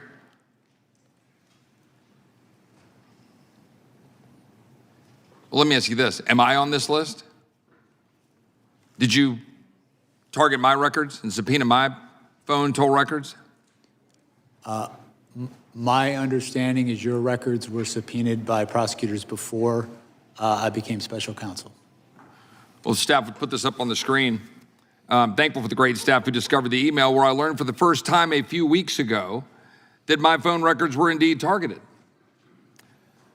We called AT&T and we've learned that they were given to the Department of Justice, as this email indicates, because I had been in communication with Scott Perry, one of my colleagues here in Congress, who literally had his phone taken from him in front of his family. And of course, as we've already talked about in this document, it talks about you could be in violation of the privilege by even obtaining and possessing this information if the member objected to the disclosure. This happened 4 years ago in May of 2022, and I couldn't object because I didn't know. I didn't know until about 3 weeks ago. My question here is, was there any limits to your investigation or the investigation that preceded you, Mr. Smith? Because as egregious as a violation of separation of powers this is, as an egregious and abuse of power it is, it's far more concerning you are clearly targeting American citizens for merely being conservative or supporting the president. We've got memos that we've already been talking about in this hearing from April 2022 that preceded you that established and opened the investigations, one of which has Attorney General Merrick Garland's signature on it. And the focus was the electors. Now that was 6 months before you were appointed. You testified earlier, you met and interviewed Merrick Garland and Deputy AG Lisa Monaco, and you briefed the AG and deputy multiple times. Did you brief them on the electors and the prosecution of their supposed crimes? Did I? I'm sorry. Did you brief them on the electors and their supposed crimes? I don't recall specific conversations, but I'm sure that in the course of briefing them, I discussed. Wasn't that the purpose of the entire investigation as it was set out? Because putting aside that in 1960, it was already talked about, my friend Mr. Tiffany, that Hawaii put forward an alternate slate of electors, the investigation pivoted to President Trump and, frankly, anybody who knew him. Do you know who Cleta Mitchell is? Yes, I do. She's an election lawyer that was involved in filing an election contest on behalf of President Trump in Georgia in December of 2020. A 64-page complaint with over 1,100 pages of exhibits, witness affidavits, and expert witness reports documenting thousands of votes cast in violation of Georgia law, but which were nevertheless included in the vote totals. Now, notwithstanding the disposition of the cases that was filed, is that a criminal act? Filing an election contest on behalf of a candidate for office, a client. Is that a criminal act, yes or no? No, in fact, we So why did you deem it appropriate to monitor Cleta Mitchell's long-distance phone records in 2023, 2.5 years after the election contest was filed and after the presidential electors were certified? What about Jen Ellis? What about Sidney Powell? What about Bill Sepien? What crime did you suspect had been committed by them that would warrant monitoring their phone records 2.5 years after the 2020 election was certified?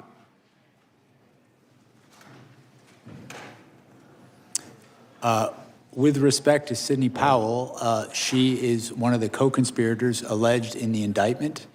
I don't know what you mean by monitoring, sir, if you're talking. Well, there were some 400 plus Republican conservative groups and leaders who were targeted by your investigation. Their financial records were obtained, records of the RNC, the Trump campaign, Cleta Mitchell, the Conservative Partnership Institute, the America First Policy Institute, NRCC, NRSC, PACs, conservative groups, people all across the country, citizens, because we hear a lot about members of Congress.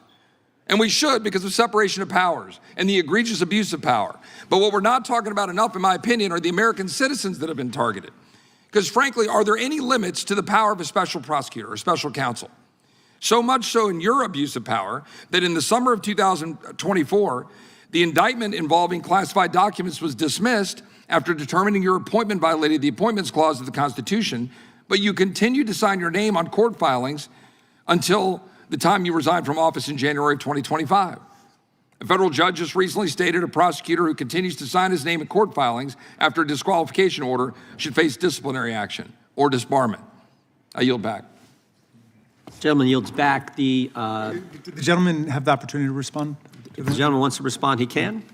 With respect to the last point, Judge Cannon's order specifically limited her finding to that proceeding. So there would be nothing improper about continuing to litigate the cases in Washington, D.C. And with respect to Florida, there was nothing improper about taking an appeal of that very decision.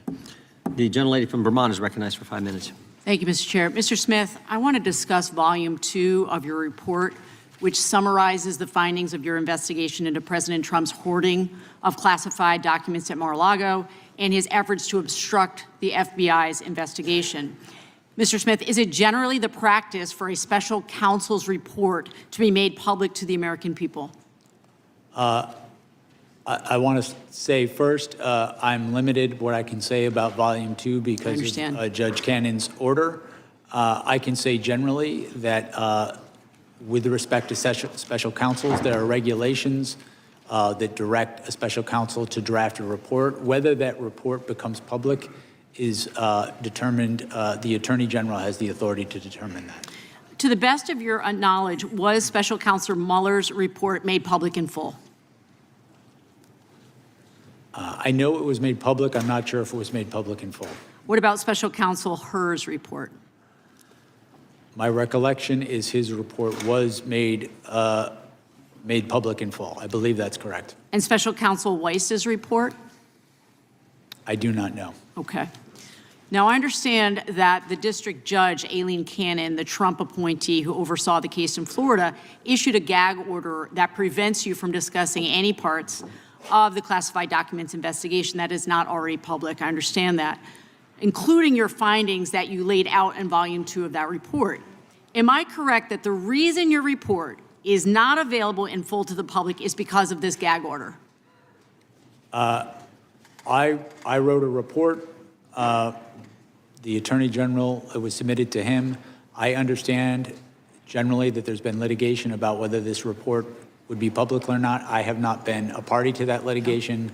I just know that there is an order, And I know the Department of Justice, the current Department of Justice, has interpreted that order in a way that I cannot speak about anything that could possibly be in that report and its findings. And when Judge Cannon issued that gag order, she cited pending cases against Trump's co-defendants. Is that correct?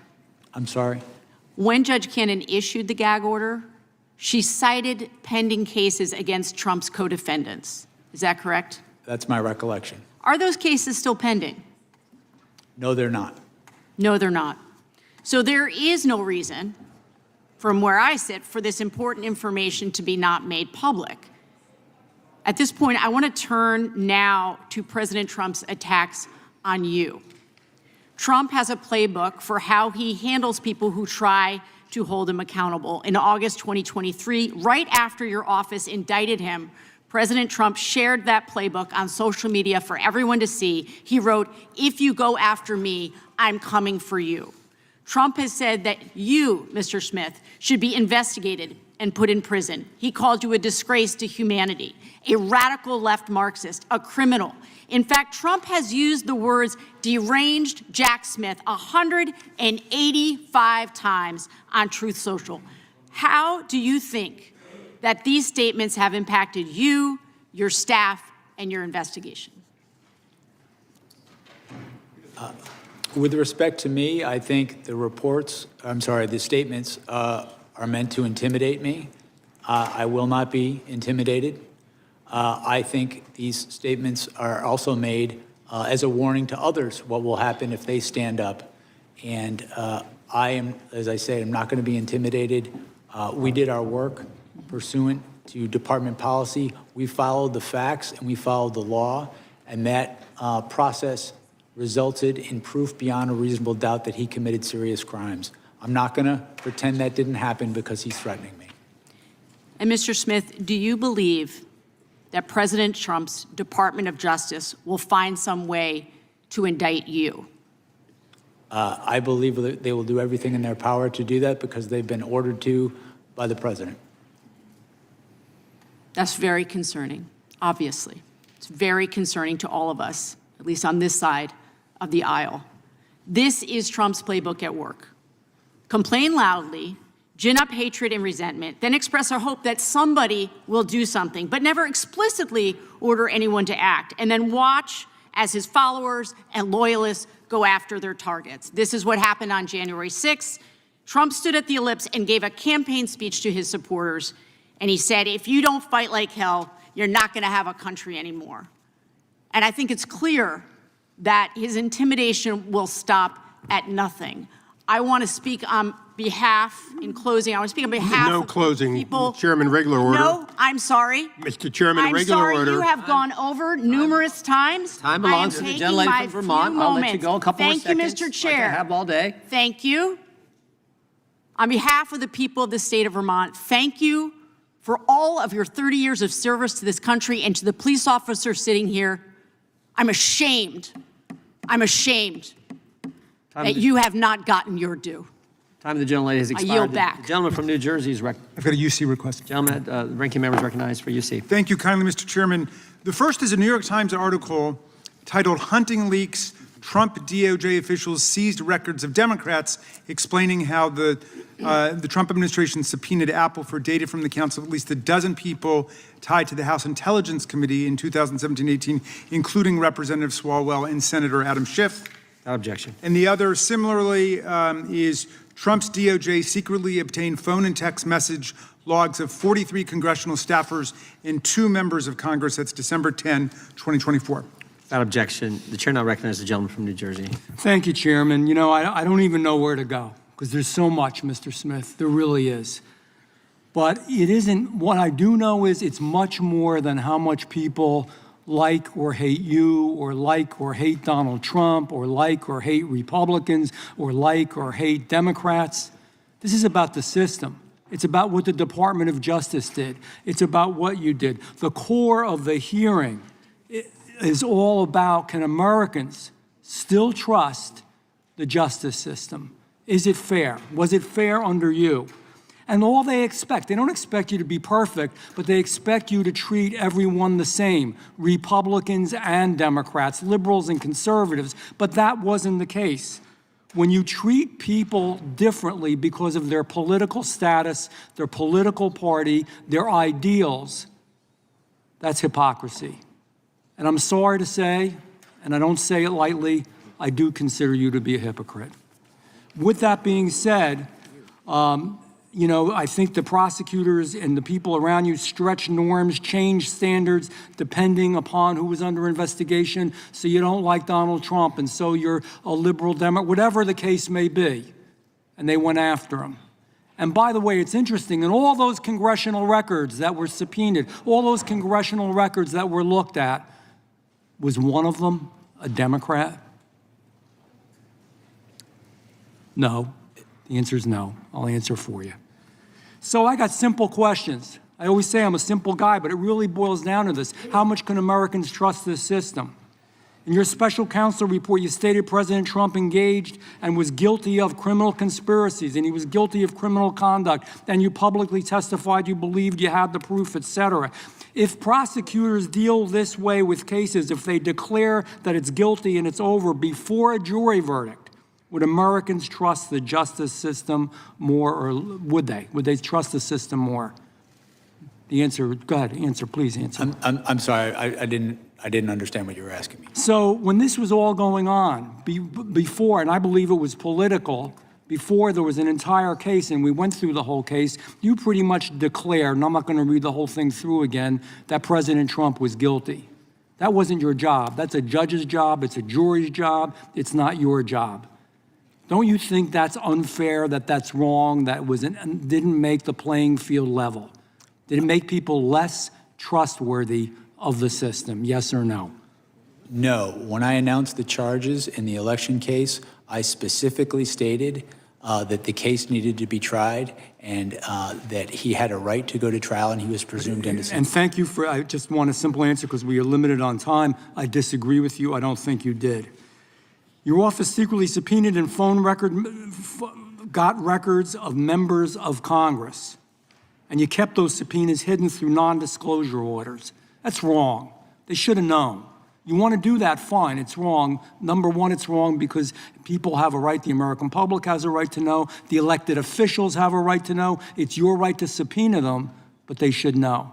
Secondly, and I brought this up before, not one Democrat, it's all Republicans, all Republicans. Everything you've ever done is always against Republicans. Do you think that puts more trust in the system when you're so partisan in that way? Yes or no? No. Politics played no role in our investigation. I have prosecuted Republicans and Democrats throughout my career. I have dismissed cases against Republicans and Democrats. Because you didn't have the proof. If prosecutors routinely rely on politically imbalanced investigations, and by this I mean, let me appeal to your sense of fairness. You're saying you're a fair man. We had a January 6th committee, select committee, that was appointed only by a Democrat, the then Speaker, Nancy Pelosi. Everybody on it was a Democrat, except 2 Republicans that hated Republicans. Was that fair? Was that fair? I mean, look at our system here in Congress. We've got Democrats, man, they speak up. You've got Republicans, we speak up. You hear both sides. That's the way a select committee should be. And you based everything upon this biased, unfair, prejudiced system. How is that fair? Tell me how that's fair. That's not correct. We conducted an independent investigation. You based a lot on that commission. You got all their records. That's not correct. We did collect their records. We conducted our own independent investigation following the facts and the law. The reality and you used a lot of their information, Mr. Smith. I don't mean to cut you off. I've got limited time. Joe Biden took classified records that were not to be taken when he was vice president and when he was Senate. And I know you didn't deal directly with that case. Mr. Chairman? But nevertheless, he did. Is that fair? Because he let him go, don't do anything to him. But on the other hand, when it's President Trump who did it as president, then there was, you raided Mar-a-Lago. Is that fair? I'm the gentleman. Mr. I'm the gentleman's part of this. Well, I'd like him to answer. If the witness would like to respond, he can. I have no response. It's damn unfair. That's the answer. We've got UC requests. UC request from the gentlelady from California. Yes, I have a unanimous consent request. I ask unanimous consent to enter into the record the government's sentencing memorandum for Capitol rioter Cody Mattis, who said that, quote, when the former president asked his supporters to march on the Capitol, it was not a call to peacefully and patriotically make your voice Objection. heard, but to storm and seize the building. And I've got one, Mr. Chairman. Gentleman's recognized. This is a press release from Congressman Jeff Van Drew's statement on storming the Capitol building, calling it unacceptable, un-American, and disrespectful of democracy.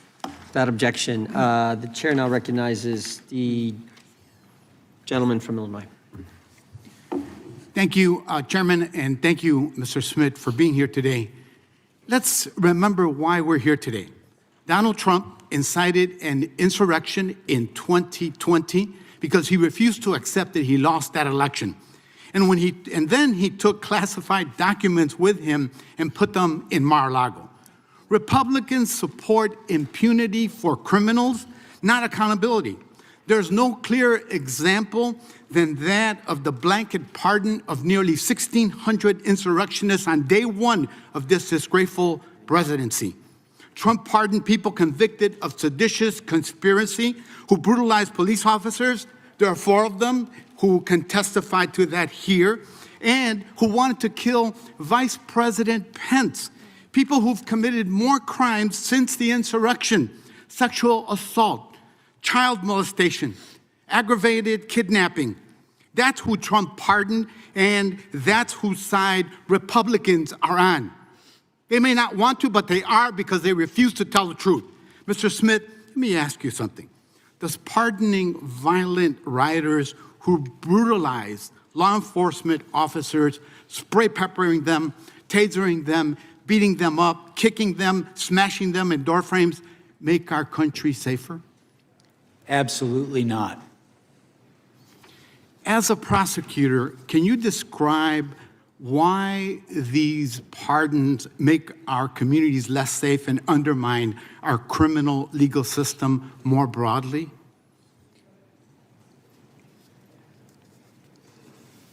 The people who assaulted police officers and were convicted after trial, in my view, and I think in the view of the judges who sentenced them to prison, are dangers to their community. As you've mentioned, some of these people have already committed crimes against their communities again, and I think all of us, if we're reasonable, know that there's going to be more crimes committed by these people in the future. I do not understand why you would mass pardon people who assaulted police officers. I don't get it. I never will. That's exactly right. And none of this is a coincidence. The entire purpose of the Republican Party, unfortunately, has become to help criminals and corporate interests evade accountability. Republicans want impunity, not accountability. They want impunity for the January 6th people, for the classified documents case, for the Epstein files, for billionaires and big corporations, and for terror that DHS is sowing on our streets. The Gestapo tactics by ICE and CBP are the obvious result of President Trump and the Republican Party that protect anyone who helps them turn our country into an authoritarian gangster state. Whether it's storming the Capitol to overthrow an election or murdering people in broad daylight, Republicans will back you if you back their political mafia and racketeering operation.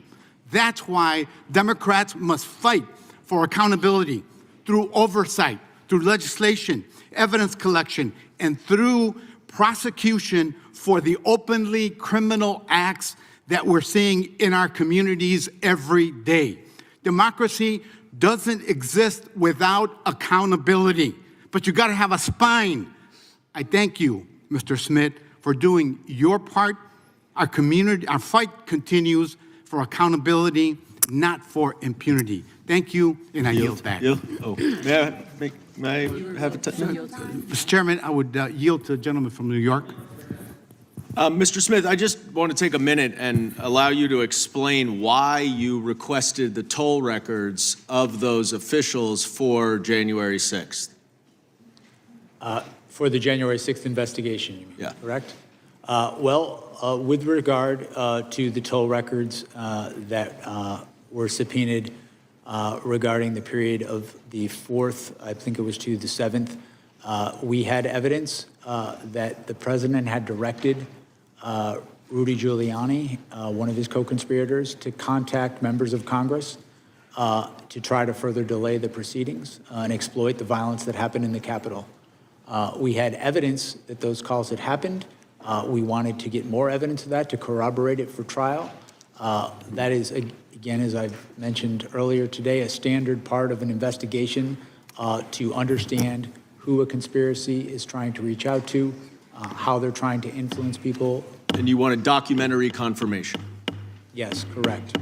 Yield back. Time of the gentleman is expired. The gentleman from Texas, Mr. Nels, is recognized. Thank you, Mr. Chairman. Mr. Smith, I'll just cut right to the chase here. Your investigation and attempted prosecution of President Trump, it wasn't about justice. It was about politics.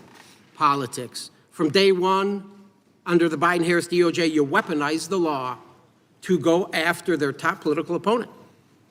You pushed flawed legal theories, and even the far left Washington Post called you out.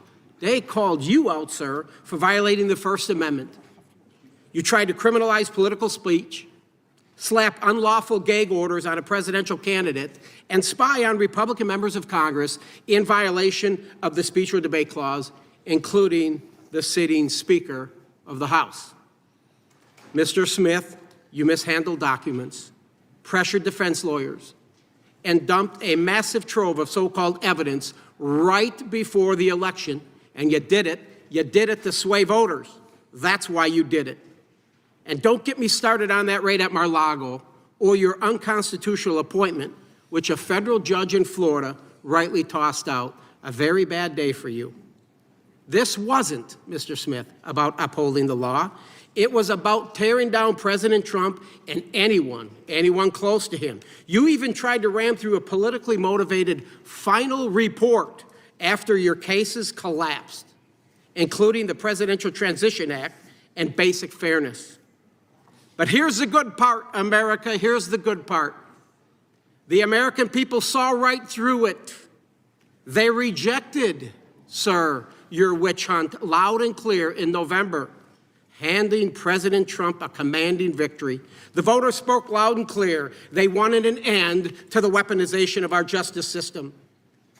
In your opening statement, you spoke about proof of beyond a reasonable doubt. Mr. Smith, I will give you proof beyond a reasonable doubt.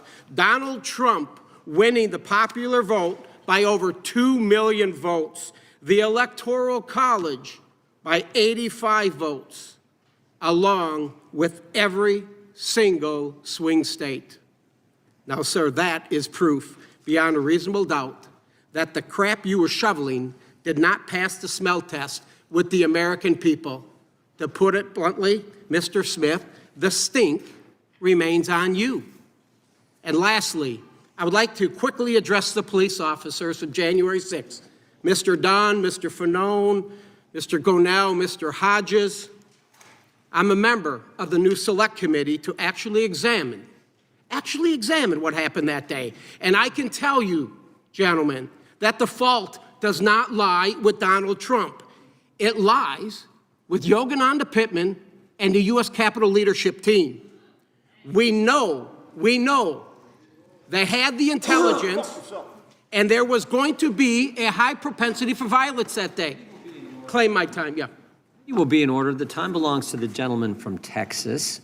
We've had some disruptions already. We don't need that. Let the gentleman may continue. We know the Capitol leadership team, specifically Yogananda Pittman, had the intelligence, and there was going to be a high propensity for violence that day. And the Capitol itself was the target. We knew the extremist groups were going to be there. And why do I say that? It was your own report from your intelligence section, the IICD, which was run by Pittman, in the January 3rd special events section. It was in it. It was in it. And Mr. Dunn, I believe that you thought that day would be like just any other. In your testimony to the January 6th committee, you said you found out how ugly was going to get on a cell phone. Somebody sent you some information on social media. The point is, you were all unprepared to deal with that day. And that's because your leadership failed to share the intelligence with you. It was their fault, folks. It was their fault. It was not President Trump. And we are going to expose it for the first time because the Benny Thompson, the sham committee didn't do it. Will the gentleman yield for a The question? sham committee didn't do it. The report is 845 pages. Donald Trump's name is mentioned 4,207 times. We know what the committee wanted to do is to not allow Donald Trump to come back and win again. And they failed miserably, and I hope you now can see that. With that, Mr. Chairman, I yield the balance to my distinguished colleague out of Jersey. I just want to quickly go over something because we keep rewriting history. The president said peacefully and patriotically. What don't we understand about peacefully and patriotically? He asked for the National Guard. That was ignored. He asked Speaker Pelosi. What don't we understand that? Will the gentleman yield for a question? Are you saying Nancy Pelosi controls the National Guard? Wait a minute. The president could have ordered the National Guard if he wanted to, and you know that. My time, I lost some of my time. Time belongs to the gentleman from New Jersey. You have a few more seconds. And finally, how many elected officials say we're going to fight to win an election? It's terminology used all the time, seriously. And of course, if they were guilty, they should be prosecuted. The problem was there were many in the mix. The unanimous consent, gentleman yields back. The And last thing, back. your hand gestures, Mr. No. Fanone. You need The time of the gentleman has medication. expired. The time of the gentleman expired. The audience will be in order, the committee will be in order, and the gentlelady from Georgia is recognized for unanimous consent. Thank you, Mr. Chairman. I have two unanimous consent requests to enter into the record, two articles. Gentlelady can proceed. An article dated December 29, 2025, titled Wall Street Journal Editorial Board Calls Out MAGA's Latest 2020 Stolen Election Nonsense. Objection. And the second article, an article dated December 23, 2025, titled Fact Check. Fulton County's 315,000 unsigned early votes are not proof of electoral fraud. Without objection, the gentleman from Illinois is recognized for unanimous consent.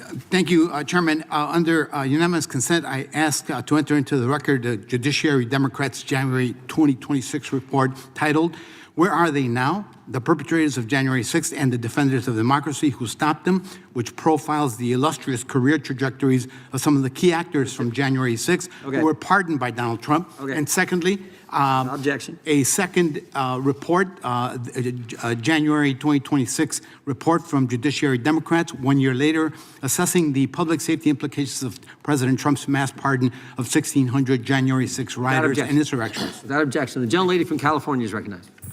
Thank you, Mr. Chair, and thank you, Mr. Smith, for joining us. You know, most people are wondering why you are even here today. But it's because we've heard conspiracy after conspiracy that the 2020 election was rigged. And Capitol Police officers were harmed and died because of those conspiracies. And we have important elections coming up. And the people want them to happen, and they want them to be fair. And the one person who should be telling the truth about elections is the president. But Donald Trump has not and is still not telling the truth about the 2020 elections. In fact, there is a January 6th page on the taxpayer-funded White House website that says the election was stolen from Trump, a blatant, disproven lie he knows is totally false. So one of my Republican colleagues earlier brought up Trump's mind state, that he knew he lost, and he knew that what he was saying was untrue, but that you had no proof. So, Mr. Smith, what evidence did you develop to suggest Trump knew he had lost the 2020 election? We had evidence from a variety of sources, evidence from people who were close to Donald Trump and who he relied on, people who wanted him to win the election, people who were employed by his campaign to help him win the election. Our evidence is that this was a conspiracy and that Donald Trump specifically sought to prey on party loyalty. Our investigation involved interviewing and subpoenaing records of Republicans because that's who Donald Trump sought to prey on to stay in office. And the reality is certain people refused to do that. The vice president refused to go along with that. people in various states' legislatures refused to go along with that. And the reality is that if we took this case to trial, a good number of our witnesses would be Republicans.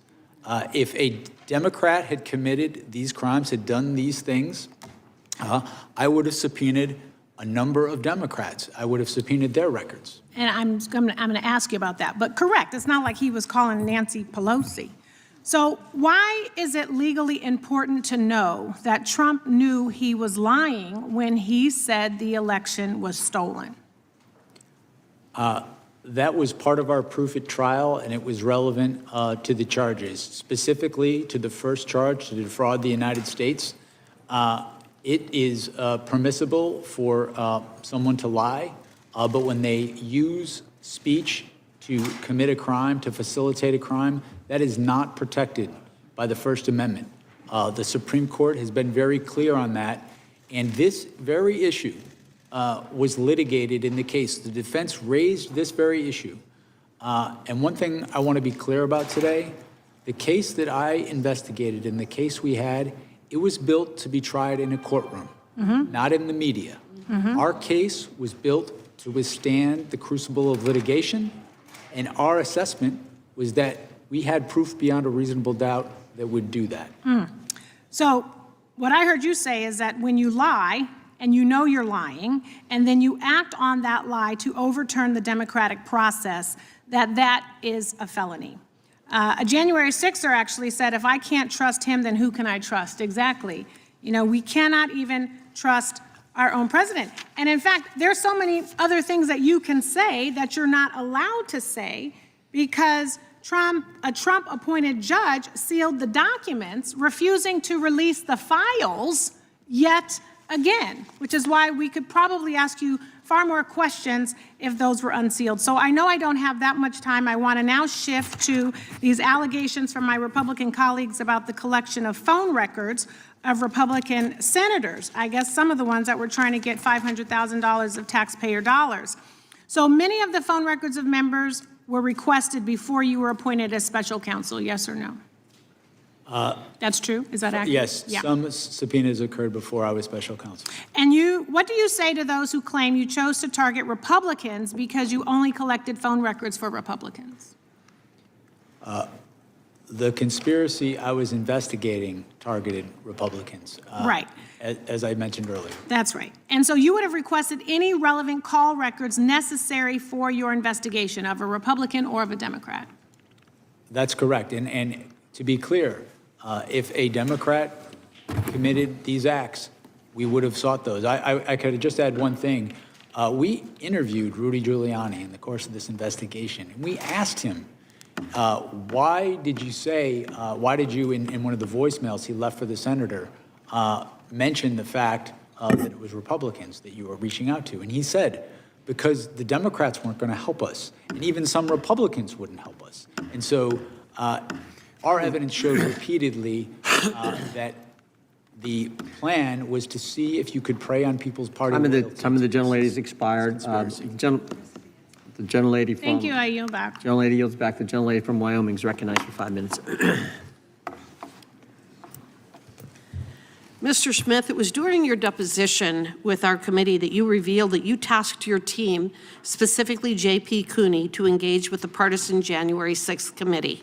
You had to have known at the time the controversy surrounding this committee, including the fact that all of the members had been appointed by Nancy Pelosi, who disallowed the Republicans from being able to engage. Yet you proceeded anyway, raising numerous questions as to your strategy for conspiring with the J6 committee. You had every possible resource available to you. Your prosecution of President Trump was clearly a priority for the Biden administration. And it is clear that you had an unlimited budget. And you also left no stone unturned, even subpoenaing records from sitting members of the House and Senate. So what information could the J6 committee possess that you and the nation's top law enforcement agency could not obtain on your own? I did request J.P. Cooney. What did they have that you couldn't obtain on your own? In any investigation, you would, What information did they have that you were not able to obtain on your own? I couldn't know that until I had their information. Was there anything there? Did you find that they had information that you were not able to obtain? I don't recall specifically every bit of information. What I can tell you is we took in their information because we wanted to collect any information that could be relevant.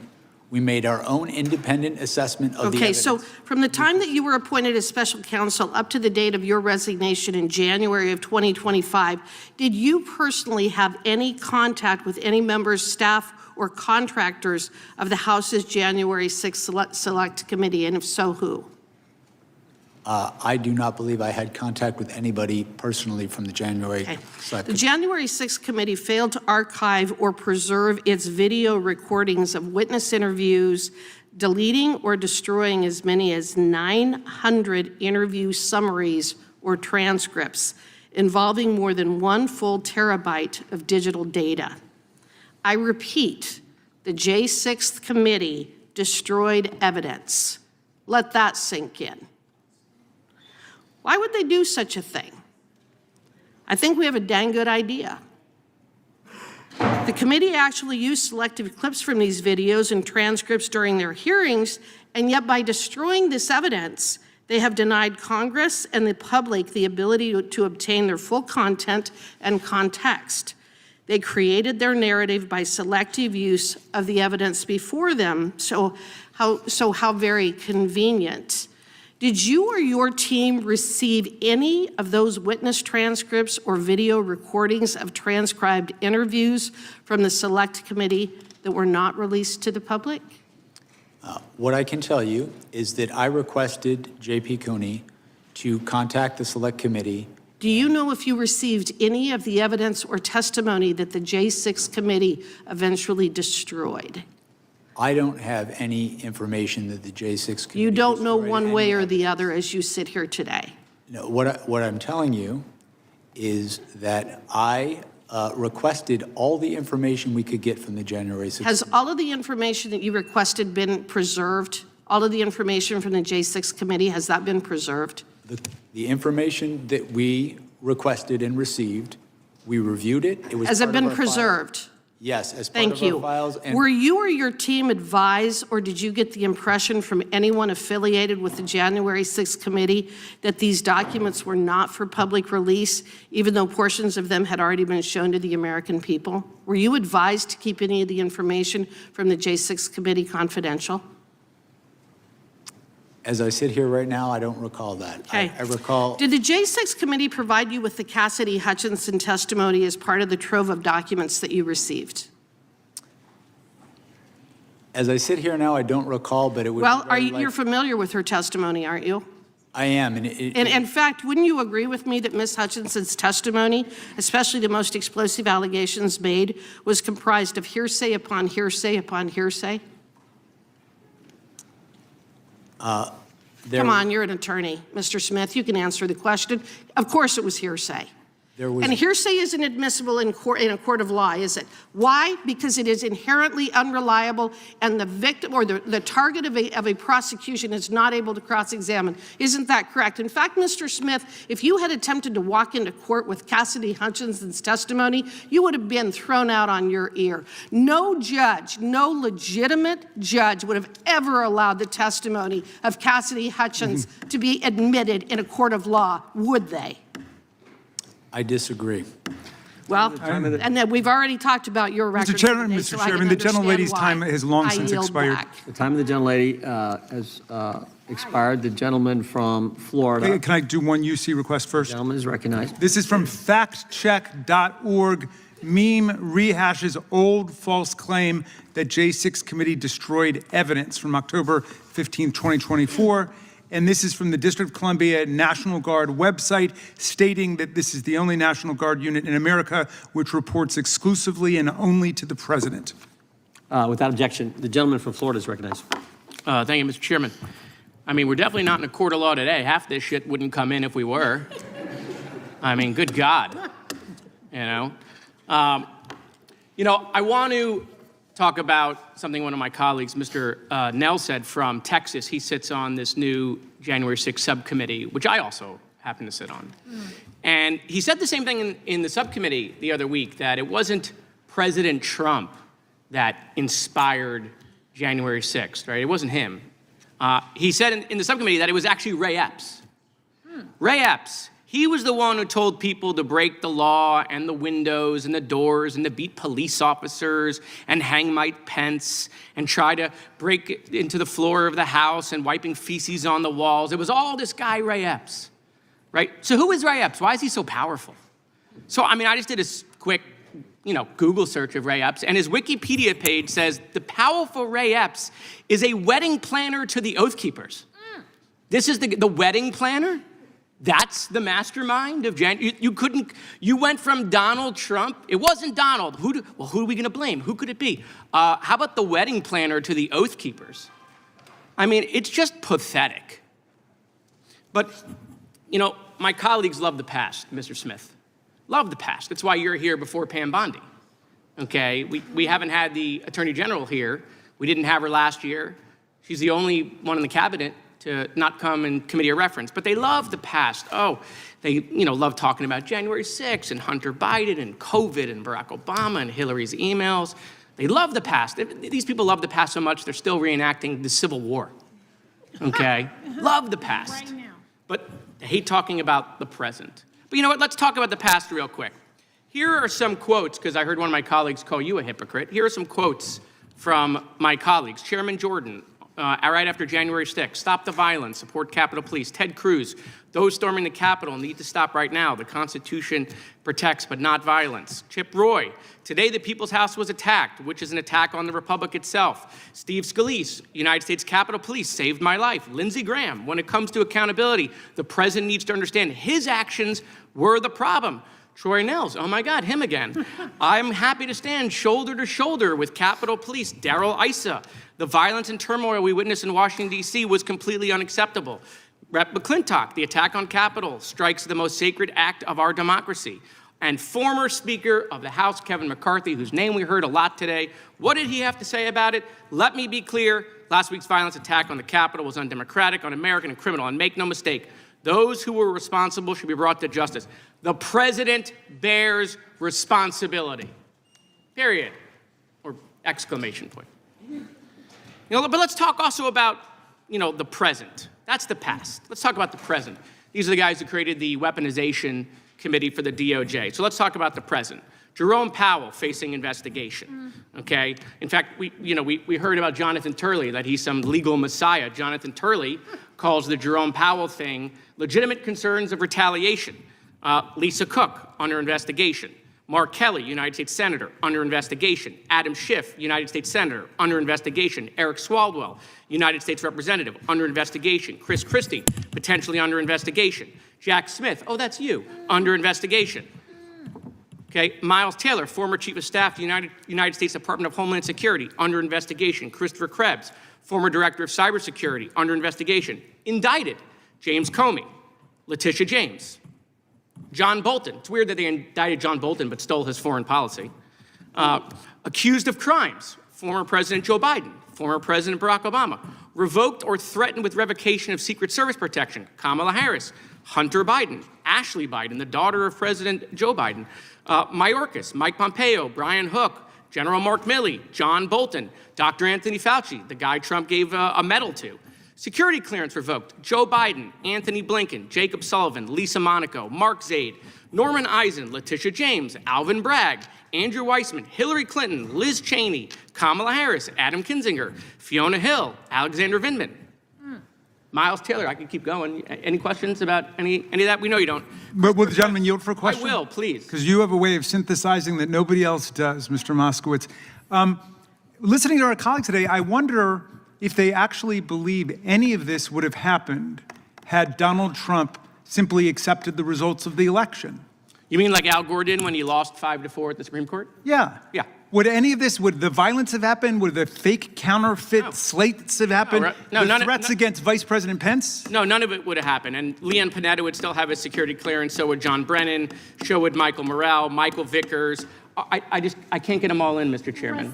I can't get them. I have like 4 more pages of the weaponization of the The Department time of of the Justice. gentleman from Florida Concern. has expired. The gentleman from South Carolina is recognized.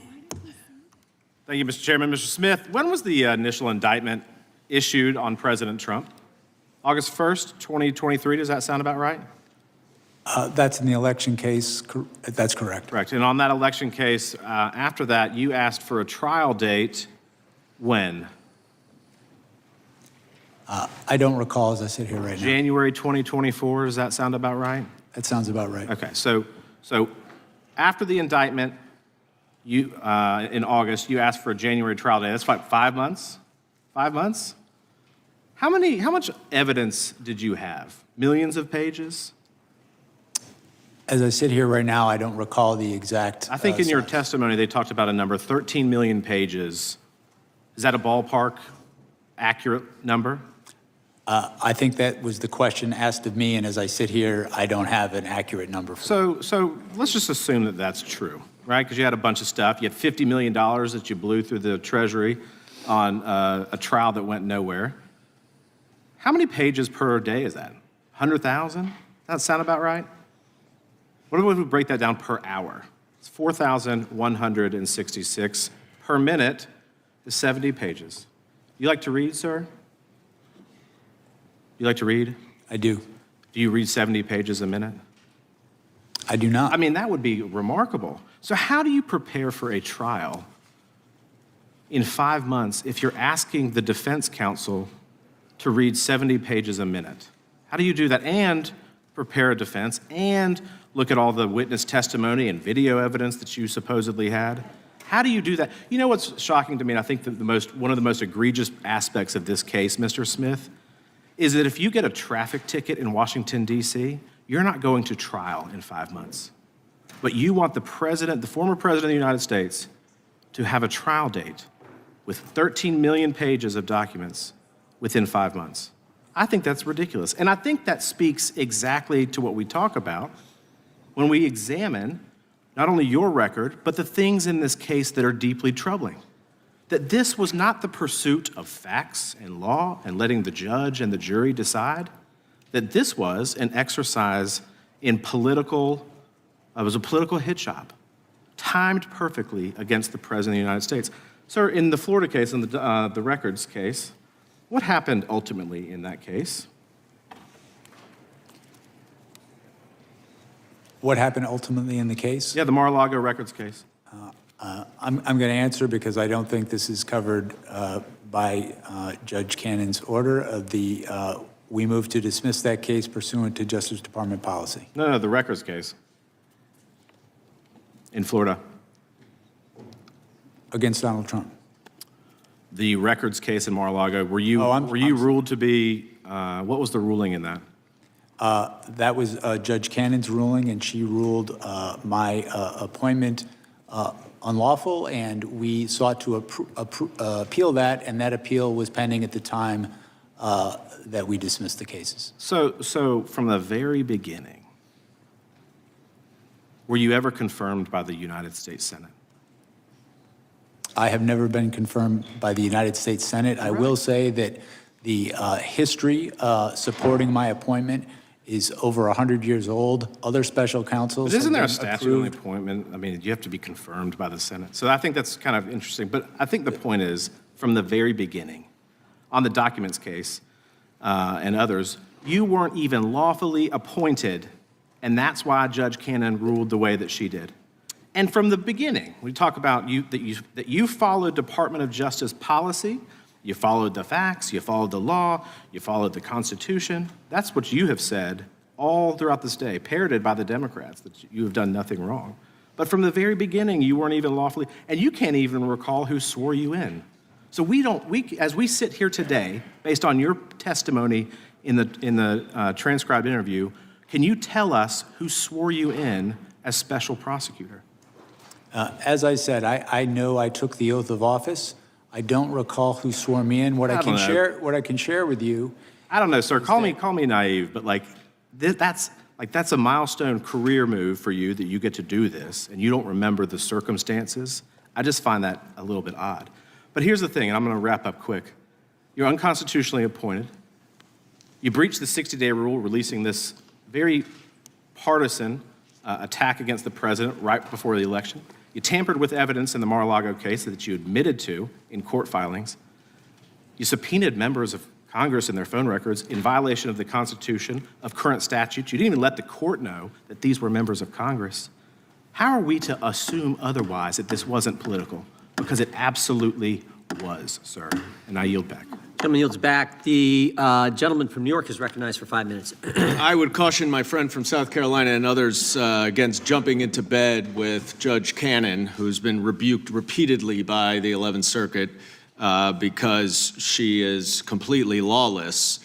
But let's go back to the actual evidence rather than all the procedural stuff about when you were sworn in or not. I don't blame you for not remembering that. You've been probably sworn in a dozen times. It doesn't jump out at you. I want to go back to the evidence, though, that Donald Trump knew that he was lying about the election.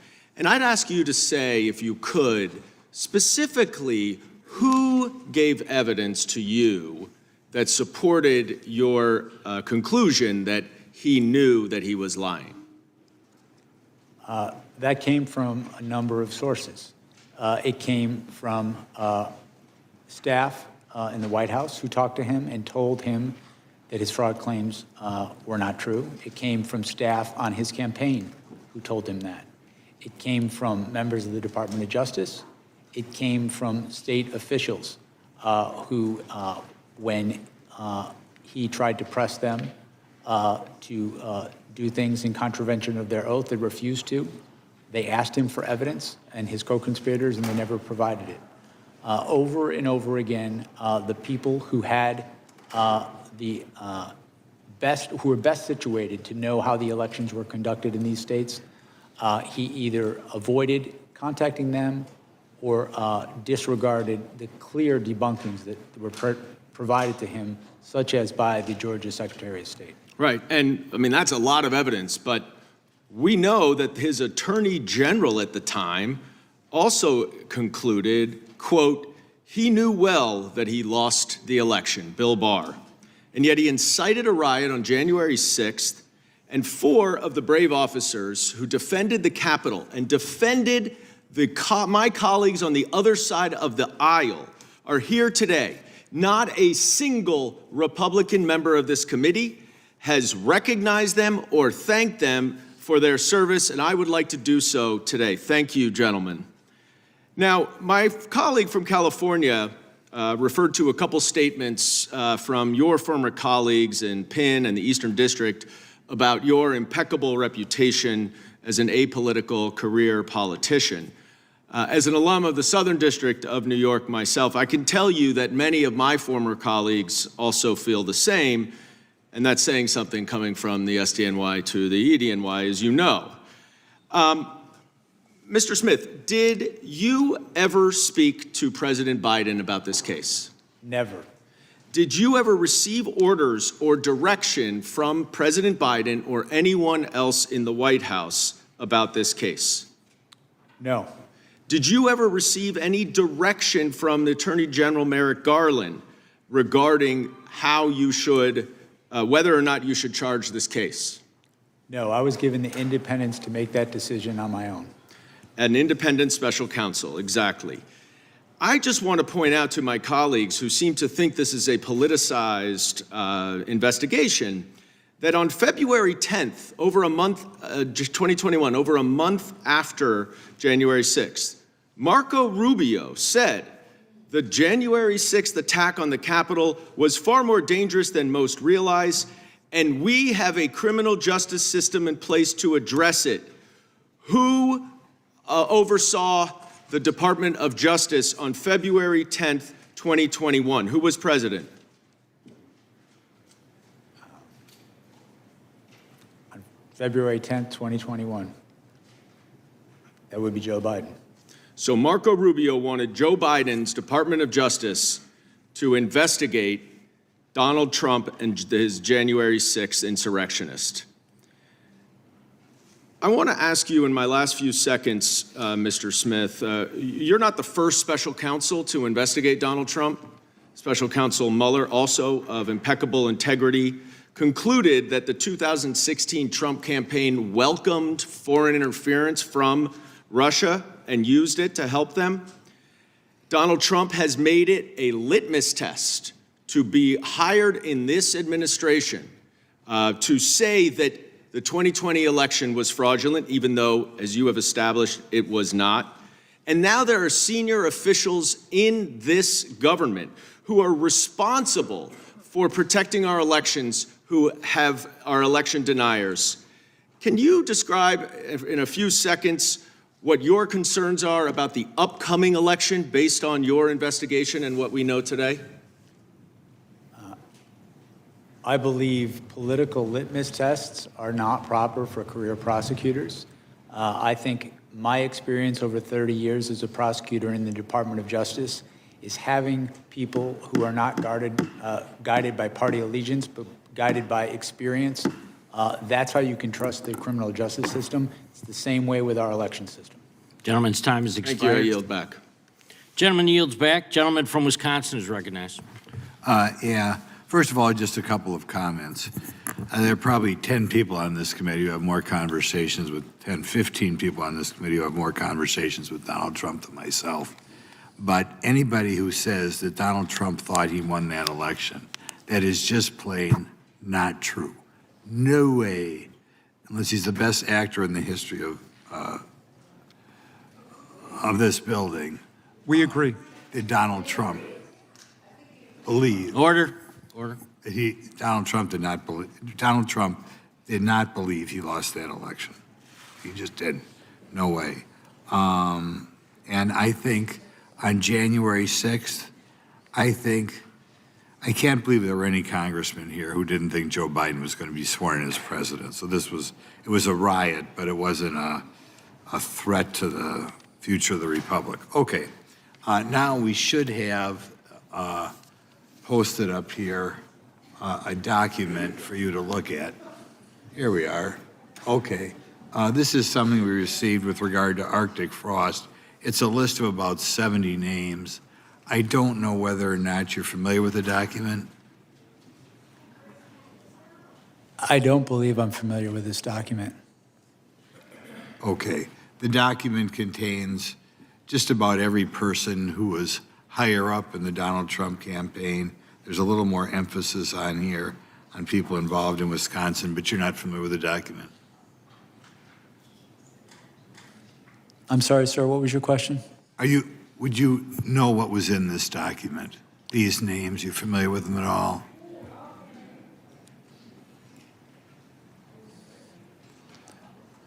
They're under the impression that most of these people, maybe almost all of them, were subpoenaed by you at some time or other. That helps you. Some of these names I am familiar with. Others I'm not familiar with, or I don't recall as I sit here now. Okay. We'll eventually submit another question for you on this later on.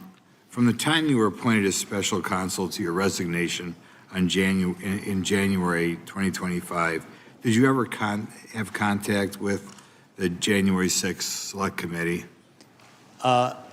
I did not personally. When I became special counsel, I directed my deputy to ask the Select Committee to provide us whatever evidence they would provide us.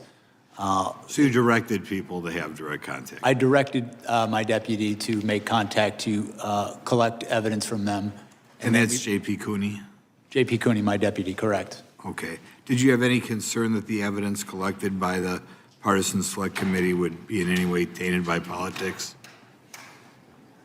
I apologize, sir. I just couldn't hear you because of the door. I'm sorry, we had people going through here. Did you have any concern that the evidence collected by the Partisan Select Committee would be in any way tainted by politics?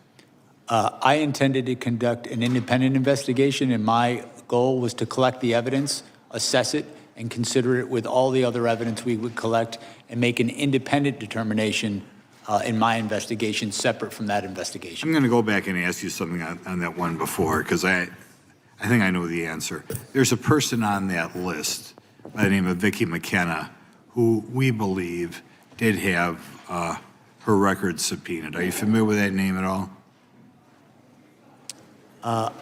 As I sit here right now, I am not familiar with that name. Okay, thank you.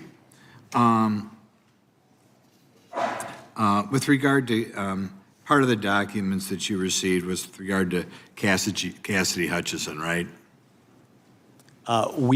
We requested that they give us everything they were willing to give us. As I sit here now, I don't recall if specifically her information was in there, but I'm not denying that it was. It may well have been.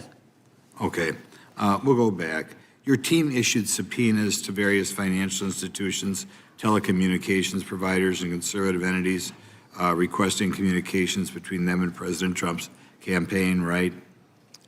We did issue subpoenas for various sorts of information, correct? Okay, and the bank records, you would say, or we could describe, were fairly broad, the request? We issued subpoenas for certain bank records as part of our investigation, yes. Okay. Shortly after you're appointed, you issued subpoenas to state and local officials for their communications with President Trump, is that correct? And his campaign. As I sit here now, I'm trying to recall specifically which officials, but I know we issued a number of subpoenas in our investigation to understand the communications between President Trump and various entities, including state officials. One final question. One quick final question. Yeah. Do you really believe that President Trump thinks he lost that election? Yes.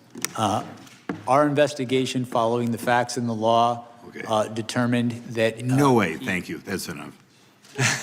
I have a unanimous consent request. Gentleman from New York is recognized for unanimous consent. Actually, I have two. One is to article entitled, "With AG Bondi next to him, Trump says deranged Jack Smith must be investigated." And the other is a tweet from Marco Rubio. "There is nothing patriotic about what is occurring on Capitol Hill. This is third world style anti-American anarchy." Without objection. Gentlelady from Texas is recognized. Can I get an extra 33 seconds? You get your full 5 minutes. Well, okay, fine. It's curious because you've sat here all day, and thank you so much for showing up because this was something that you wanted to do. The Republicans wanted to make sure that you were hid in a room with no cameras because I was there. They didn't really want you out public because they were afraid of what you would say, which is that you could have proven your case because you are a career prosecutor who knows how to prosecute criminals. So just to be clear, today it seems like the Republicans have not really fought very much about whether or not Trump was guilty or not. In fact, their fight seems to be over whether or not you were authorized to prove their guilt. Do you recall a number of Republican members asking about whether or not your appointment was okay, even though we know that you've testified about the more than 100-year precedent that allowed for your appointment? I was asked questions about that today, and our position, as we filed in our appeal, is that there was strong support for my appointment, including Supreme Court precedent directly on point. Thank you so much. Additionally, everybody's been all gingerly here today, but I don't know why we're acting surprised that a man who had close to 90 allegations out of 4 different jurisdictions and ultimately ended up with 34 convictions after a jury was able to hear all the evidence would possibly be committing a criminal act on January 6th. In fact, considering the fact that we are now under the impression that he is violating people's due process rights, he is ignoring court orders, he's starting wars without congressional authority in contradiction to the Constitution. He's enriching himself to the tune of over $1.4 billion. He's shaking down electeds to draw maps that will help him stay in power because the Republicans don't understand that they swore an oath to the Constitution and that we are supposed to do checks and balances. He's also shaking down TV stations to get money. So why are we trying to pretend as if it is out of the realm for this particular man to commit the crime that he committed on January 6th, and frankly, the only reason he ran for president was to make sure that he would not be prosecuted because I fully believe that you would have put him under the jail based on our long-form conversation that we had.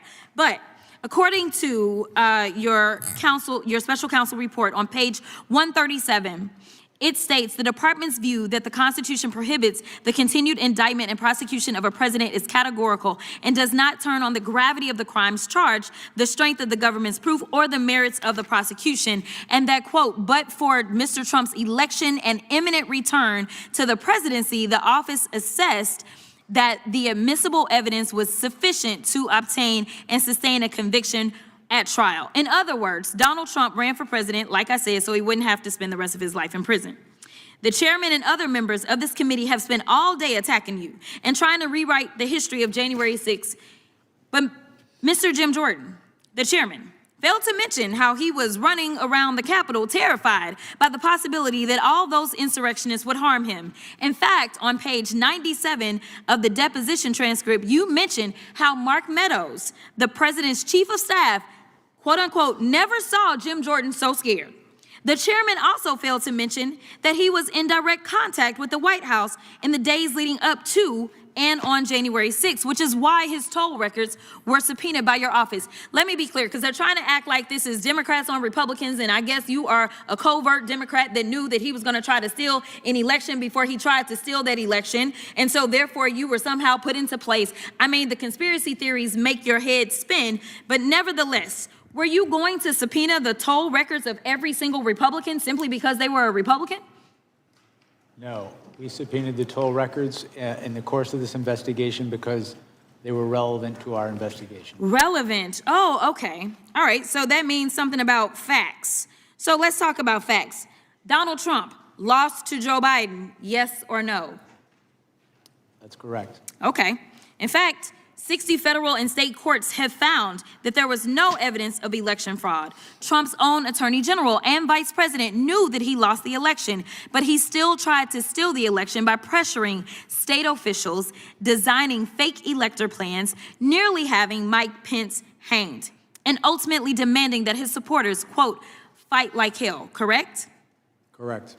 We all saw it happen once they reached We all saw what happened once they reached the U.S. Capitol. As your report outlines, President Trump knew that he would incite violence at the Capitol that day. In fact, some of Trump's senior advisors were pushing for violence. For example, page 81 of the report details how co-conspirators number 2, John Eastman, tried to convince Mike Pence to break the law, stating that, quote, violence was necessary. So it isn't just Trump who is responsible for the death of multiple law enforcement officers and the injuries of thousands of people. A lot of Republican members of Congress are also responsible. 147 Republicans voted to overturn the 2020 election results, including multiple members currently serving on this committee, and I will yield. Gentleman yields.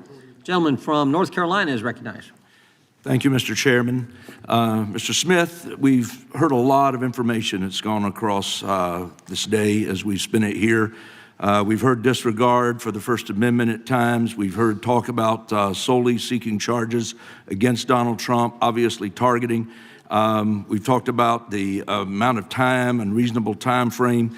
But I want to ask you for a moment, I can, about some troubling reports that a prosecutor from your office, Jay Bratt, implied to Stanley Woodward that the administration would look more favorably on a judgeship application if he managed to get his client, Walt Nauta, to cooperate against President Trump and to flip on him.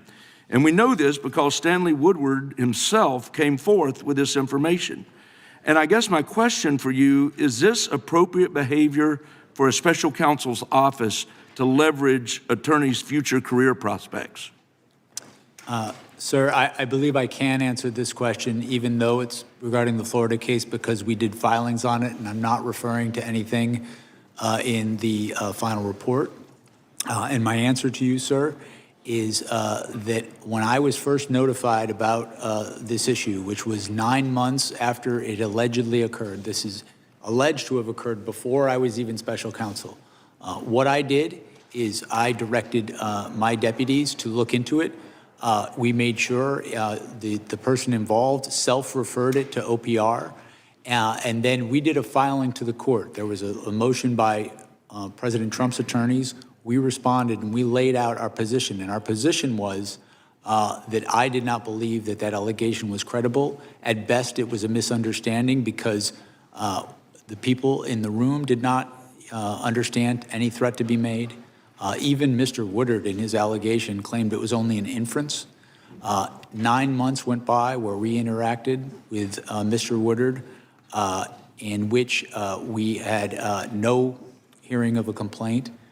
When the complaint was raised for the first time, which was on the eve of that indictment being brought, it was raised in the guise of asking the court to delay the indictment while an investigation of it happened. So I take allegations of misconduct very seriously.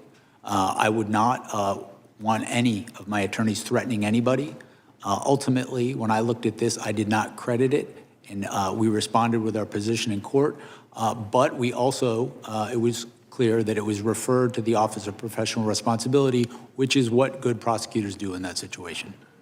Well, again, to say that you didn't consider it to be credible, I guess we have the United States Associate Attorney General, Stanley Woodward, who claims that this threat was made to him, and I don't see what he would stand to gain from not telling the truth there. And I understand that you tasked 2 of your attorneys with investigating those statements made by Bratt, but given the amount of publicity and the scrutiny that was surrounding this entire investigation, why in the world did you not initiate an independent investigation into these very alarming allegations?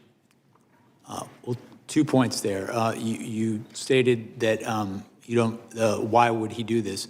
When he made the allegation, when this allegation first came from President Trump's attorneys and then days later from Mr. Woodard, he did ask for the case, the indictment, to be put off in result of this. So there was a thing he was asking for in result. And with respect to an independent investigation, that's exactly why you refer this to the Office of Professional Responsibility. They conduct an independent investigation outside of my office.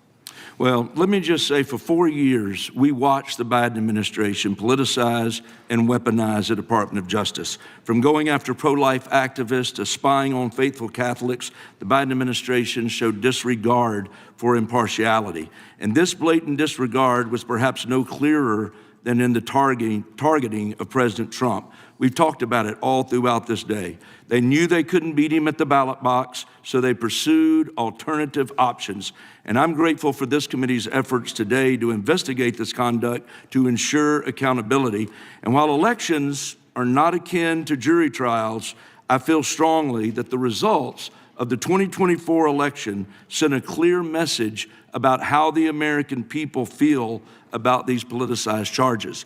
And I think they absolutely made a difference in those 24 elections. And with that, Mr. Chairman, I yield back. Gentleman yields back. The gentleman from Missouri. Mr. Chair, I actually have a UC. Gentleman is recognized. This is, let's see, I asked unanimous consent to enter into the record this DOJ press release titled "Houston Man Sentenced to Prison for Assaulting Law Enforcement with Dangerous Weapons During January 6th Capitol Breach." Without objection. My second one is I asked unanimous consent to enter into the record an article titled "They Ransacked the U.S. Capitol and Want the Government to Pay Them Back," published by the Washington Post, January 21st, 2026. Without objection. Gentleman from Missouri is recognized for 5 minutes. Thank you, Mr. Chairman. Mr. Smith, after indicting the leading Republican candidate for the President of the United States on August 1st, 2023, you asked for a trial date of January 2024, just 5 months later.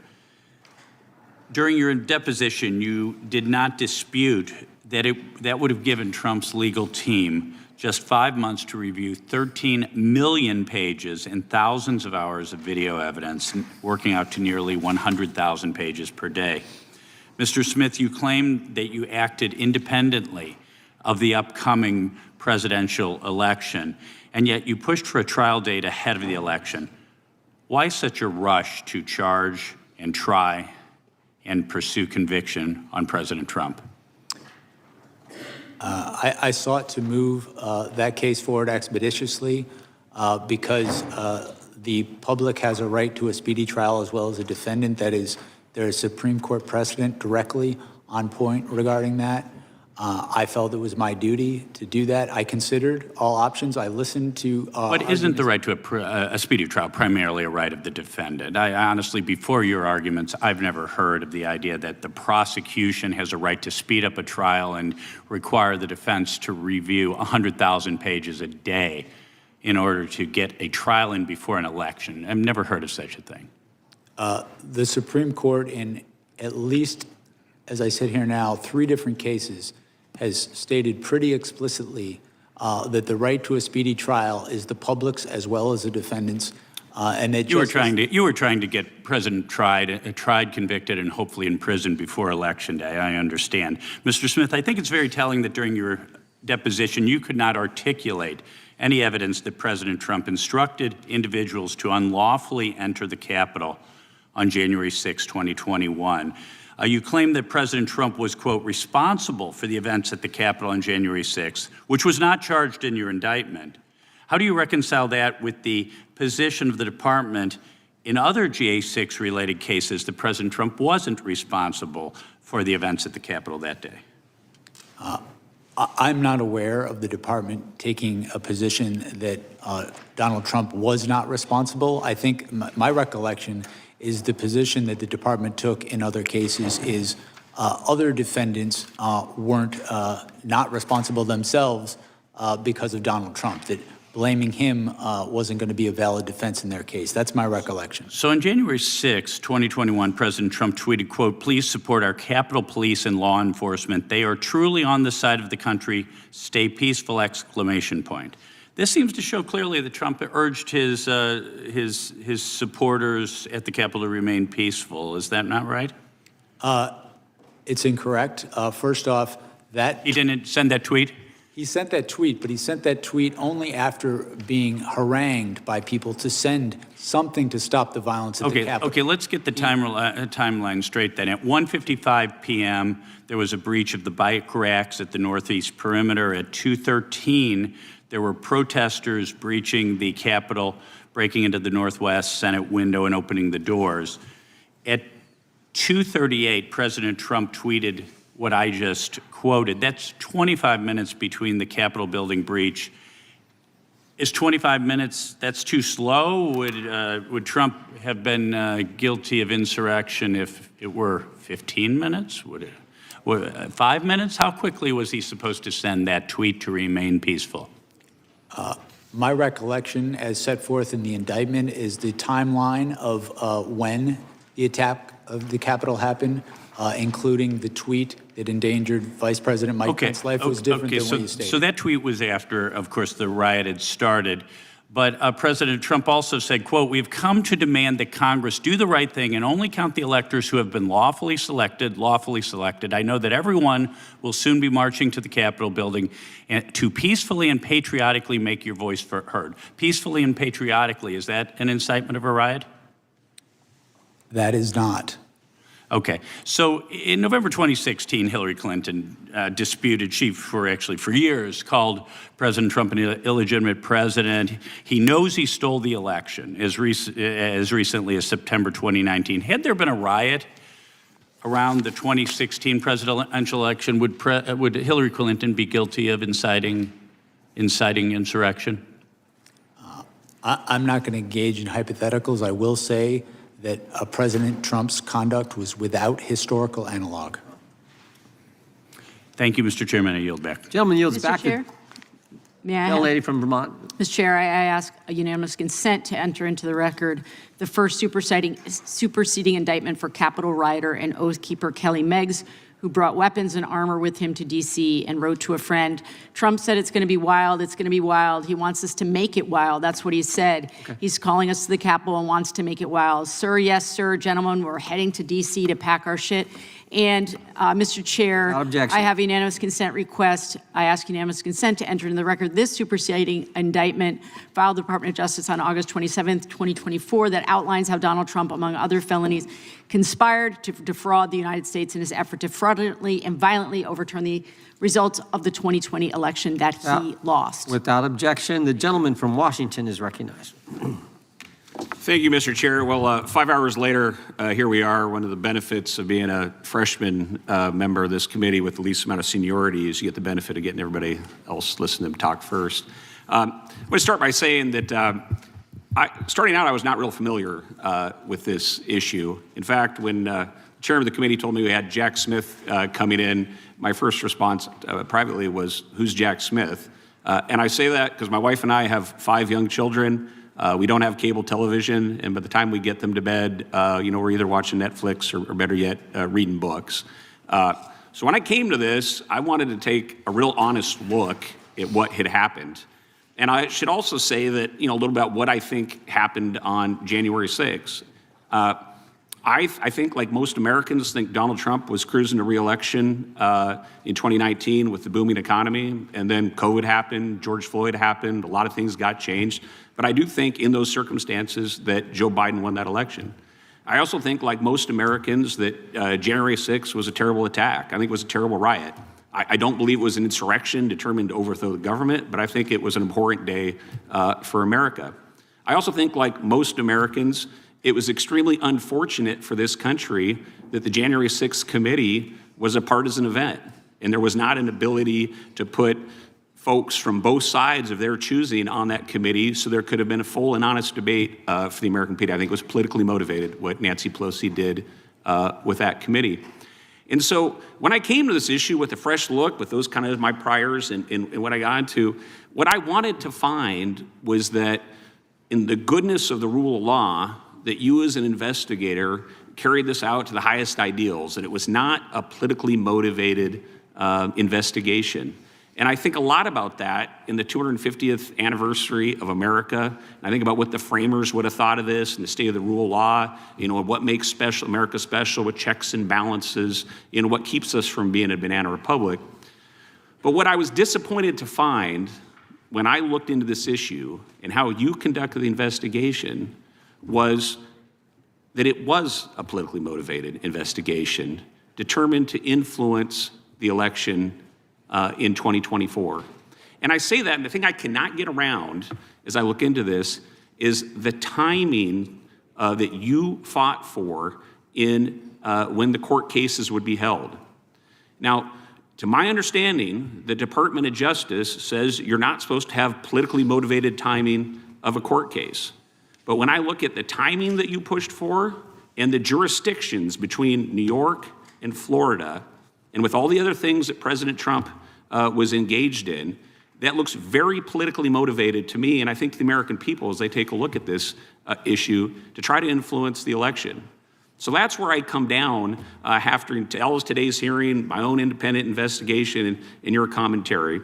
I sincerely hope that conclusion is incorrect, but that's the conclusion I come to. And I think when most people, if they look through this not through a partisan lens, I think they'll come to, they will not be able to get around the fact of how you timed these elections. I think that's really to the detriment of the American Republic and for where we sit today as a country. And so my one question for you, Jack Smith, is are you familiar with the Vietnamese city of Ben Tre? I am not.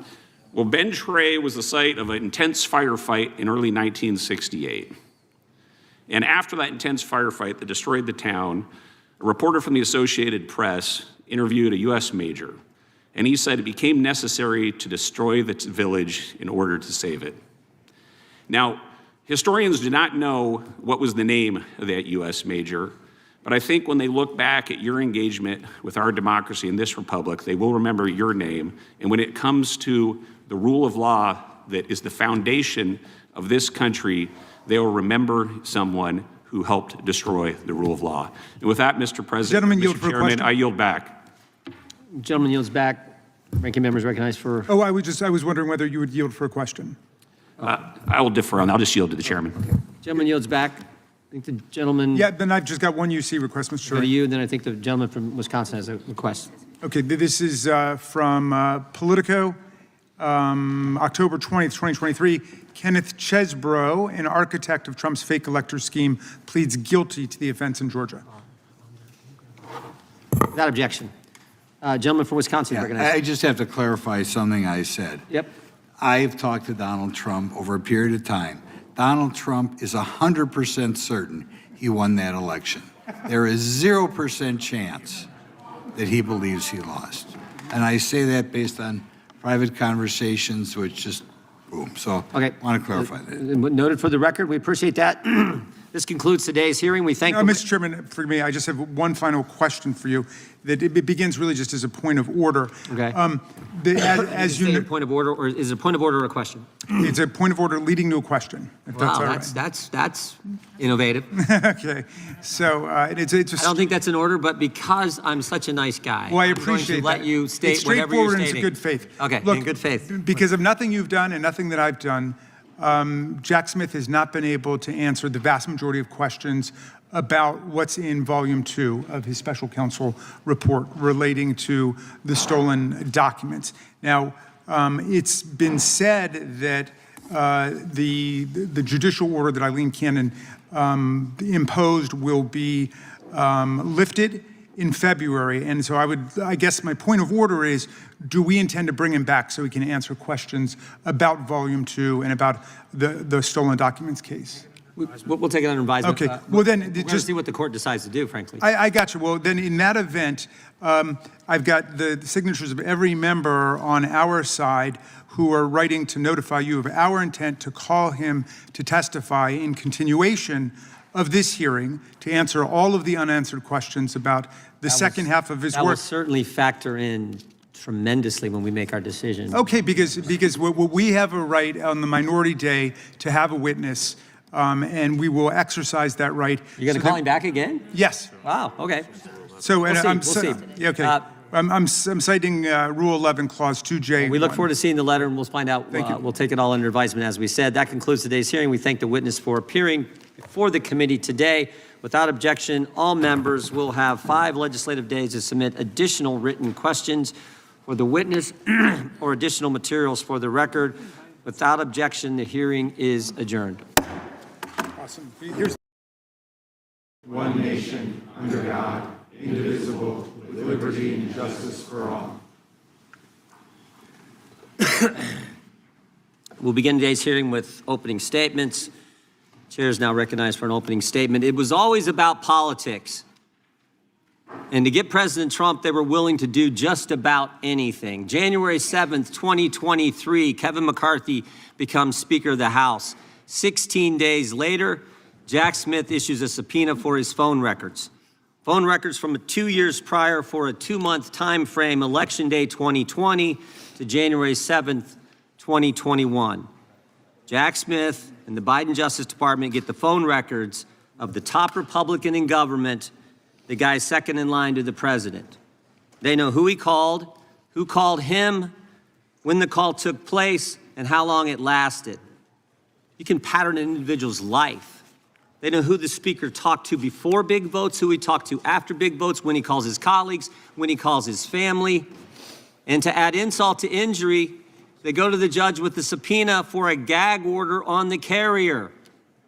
AT&T, don't tell your customer, the Speaker of the House, that you just gave his phone calls to Jack Smith and Joe Biden. And here's the kicker. They say to the court, we need this gag order because he's a flight risk. Someone might tamper with witnesses or with evidence. Are you kidding me?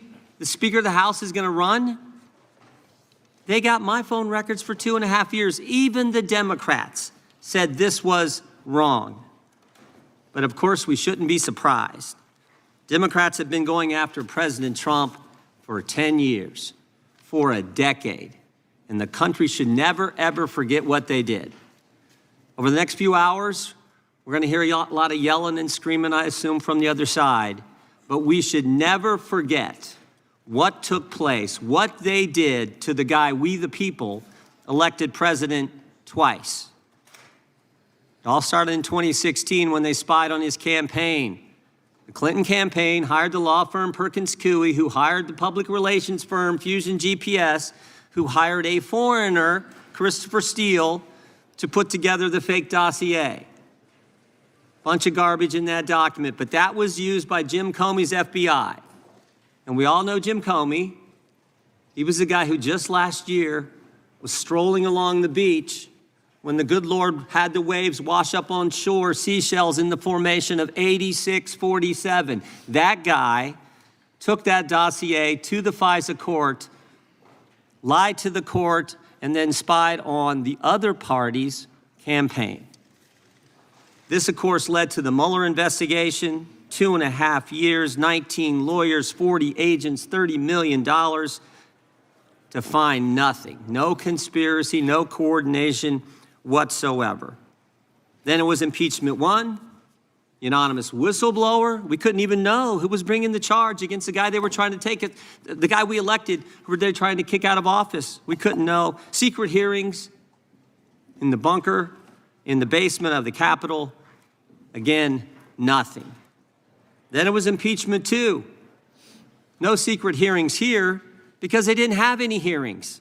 It was a snap impeachment, and the Senate trial actually took place after President Trump wasn't in office. Then, of course, it was Alvin Bragg, who said before he got elected district attorney that there was no case here. But then he gets elected and changes his mind when the left starts pressuring him to go after President Trump. He hires Michael Colangelo, former Democrat National Committee consultant, and the number 3 guy at the Department of Justice. And then, of course, it's Fani and Nathan, Fani Willis and Nathan Wade in Fulton County, Georgia. We actually deposed Mr. Wade, one of the most interesting depositions I've sat through. We said to him, you know, you billed taxpayers in Georgia thousands of dollars for meetings in D.C. with the January 6th committee and with the Biden administration. And we asked him some questions. Who'd you talk to, Mr. Wade? He couldn't remember. We said, where'd you meet? Did you meet the Capitol? Did you meet the White House? Where'd you meet? Couldn't remember that either. We said, were these meetings in person, on the phone, or did you have a Zoom meeting? Couldn't remember, couldn't remember, couldn't remember. We finally just asked him, did you really come to D.C. and meet people? He said, oh yeah, I came, and I billed the taxpayers. I know I came, just no idea who he talked to or what he did.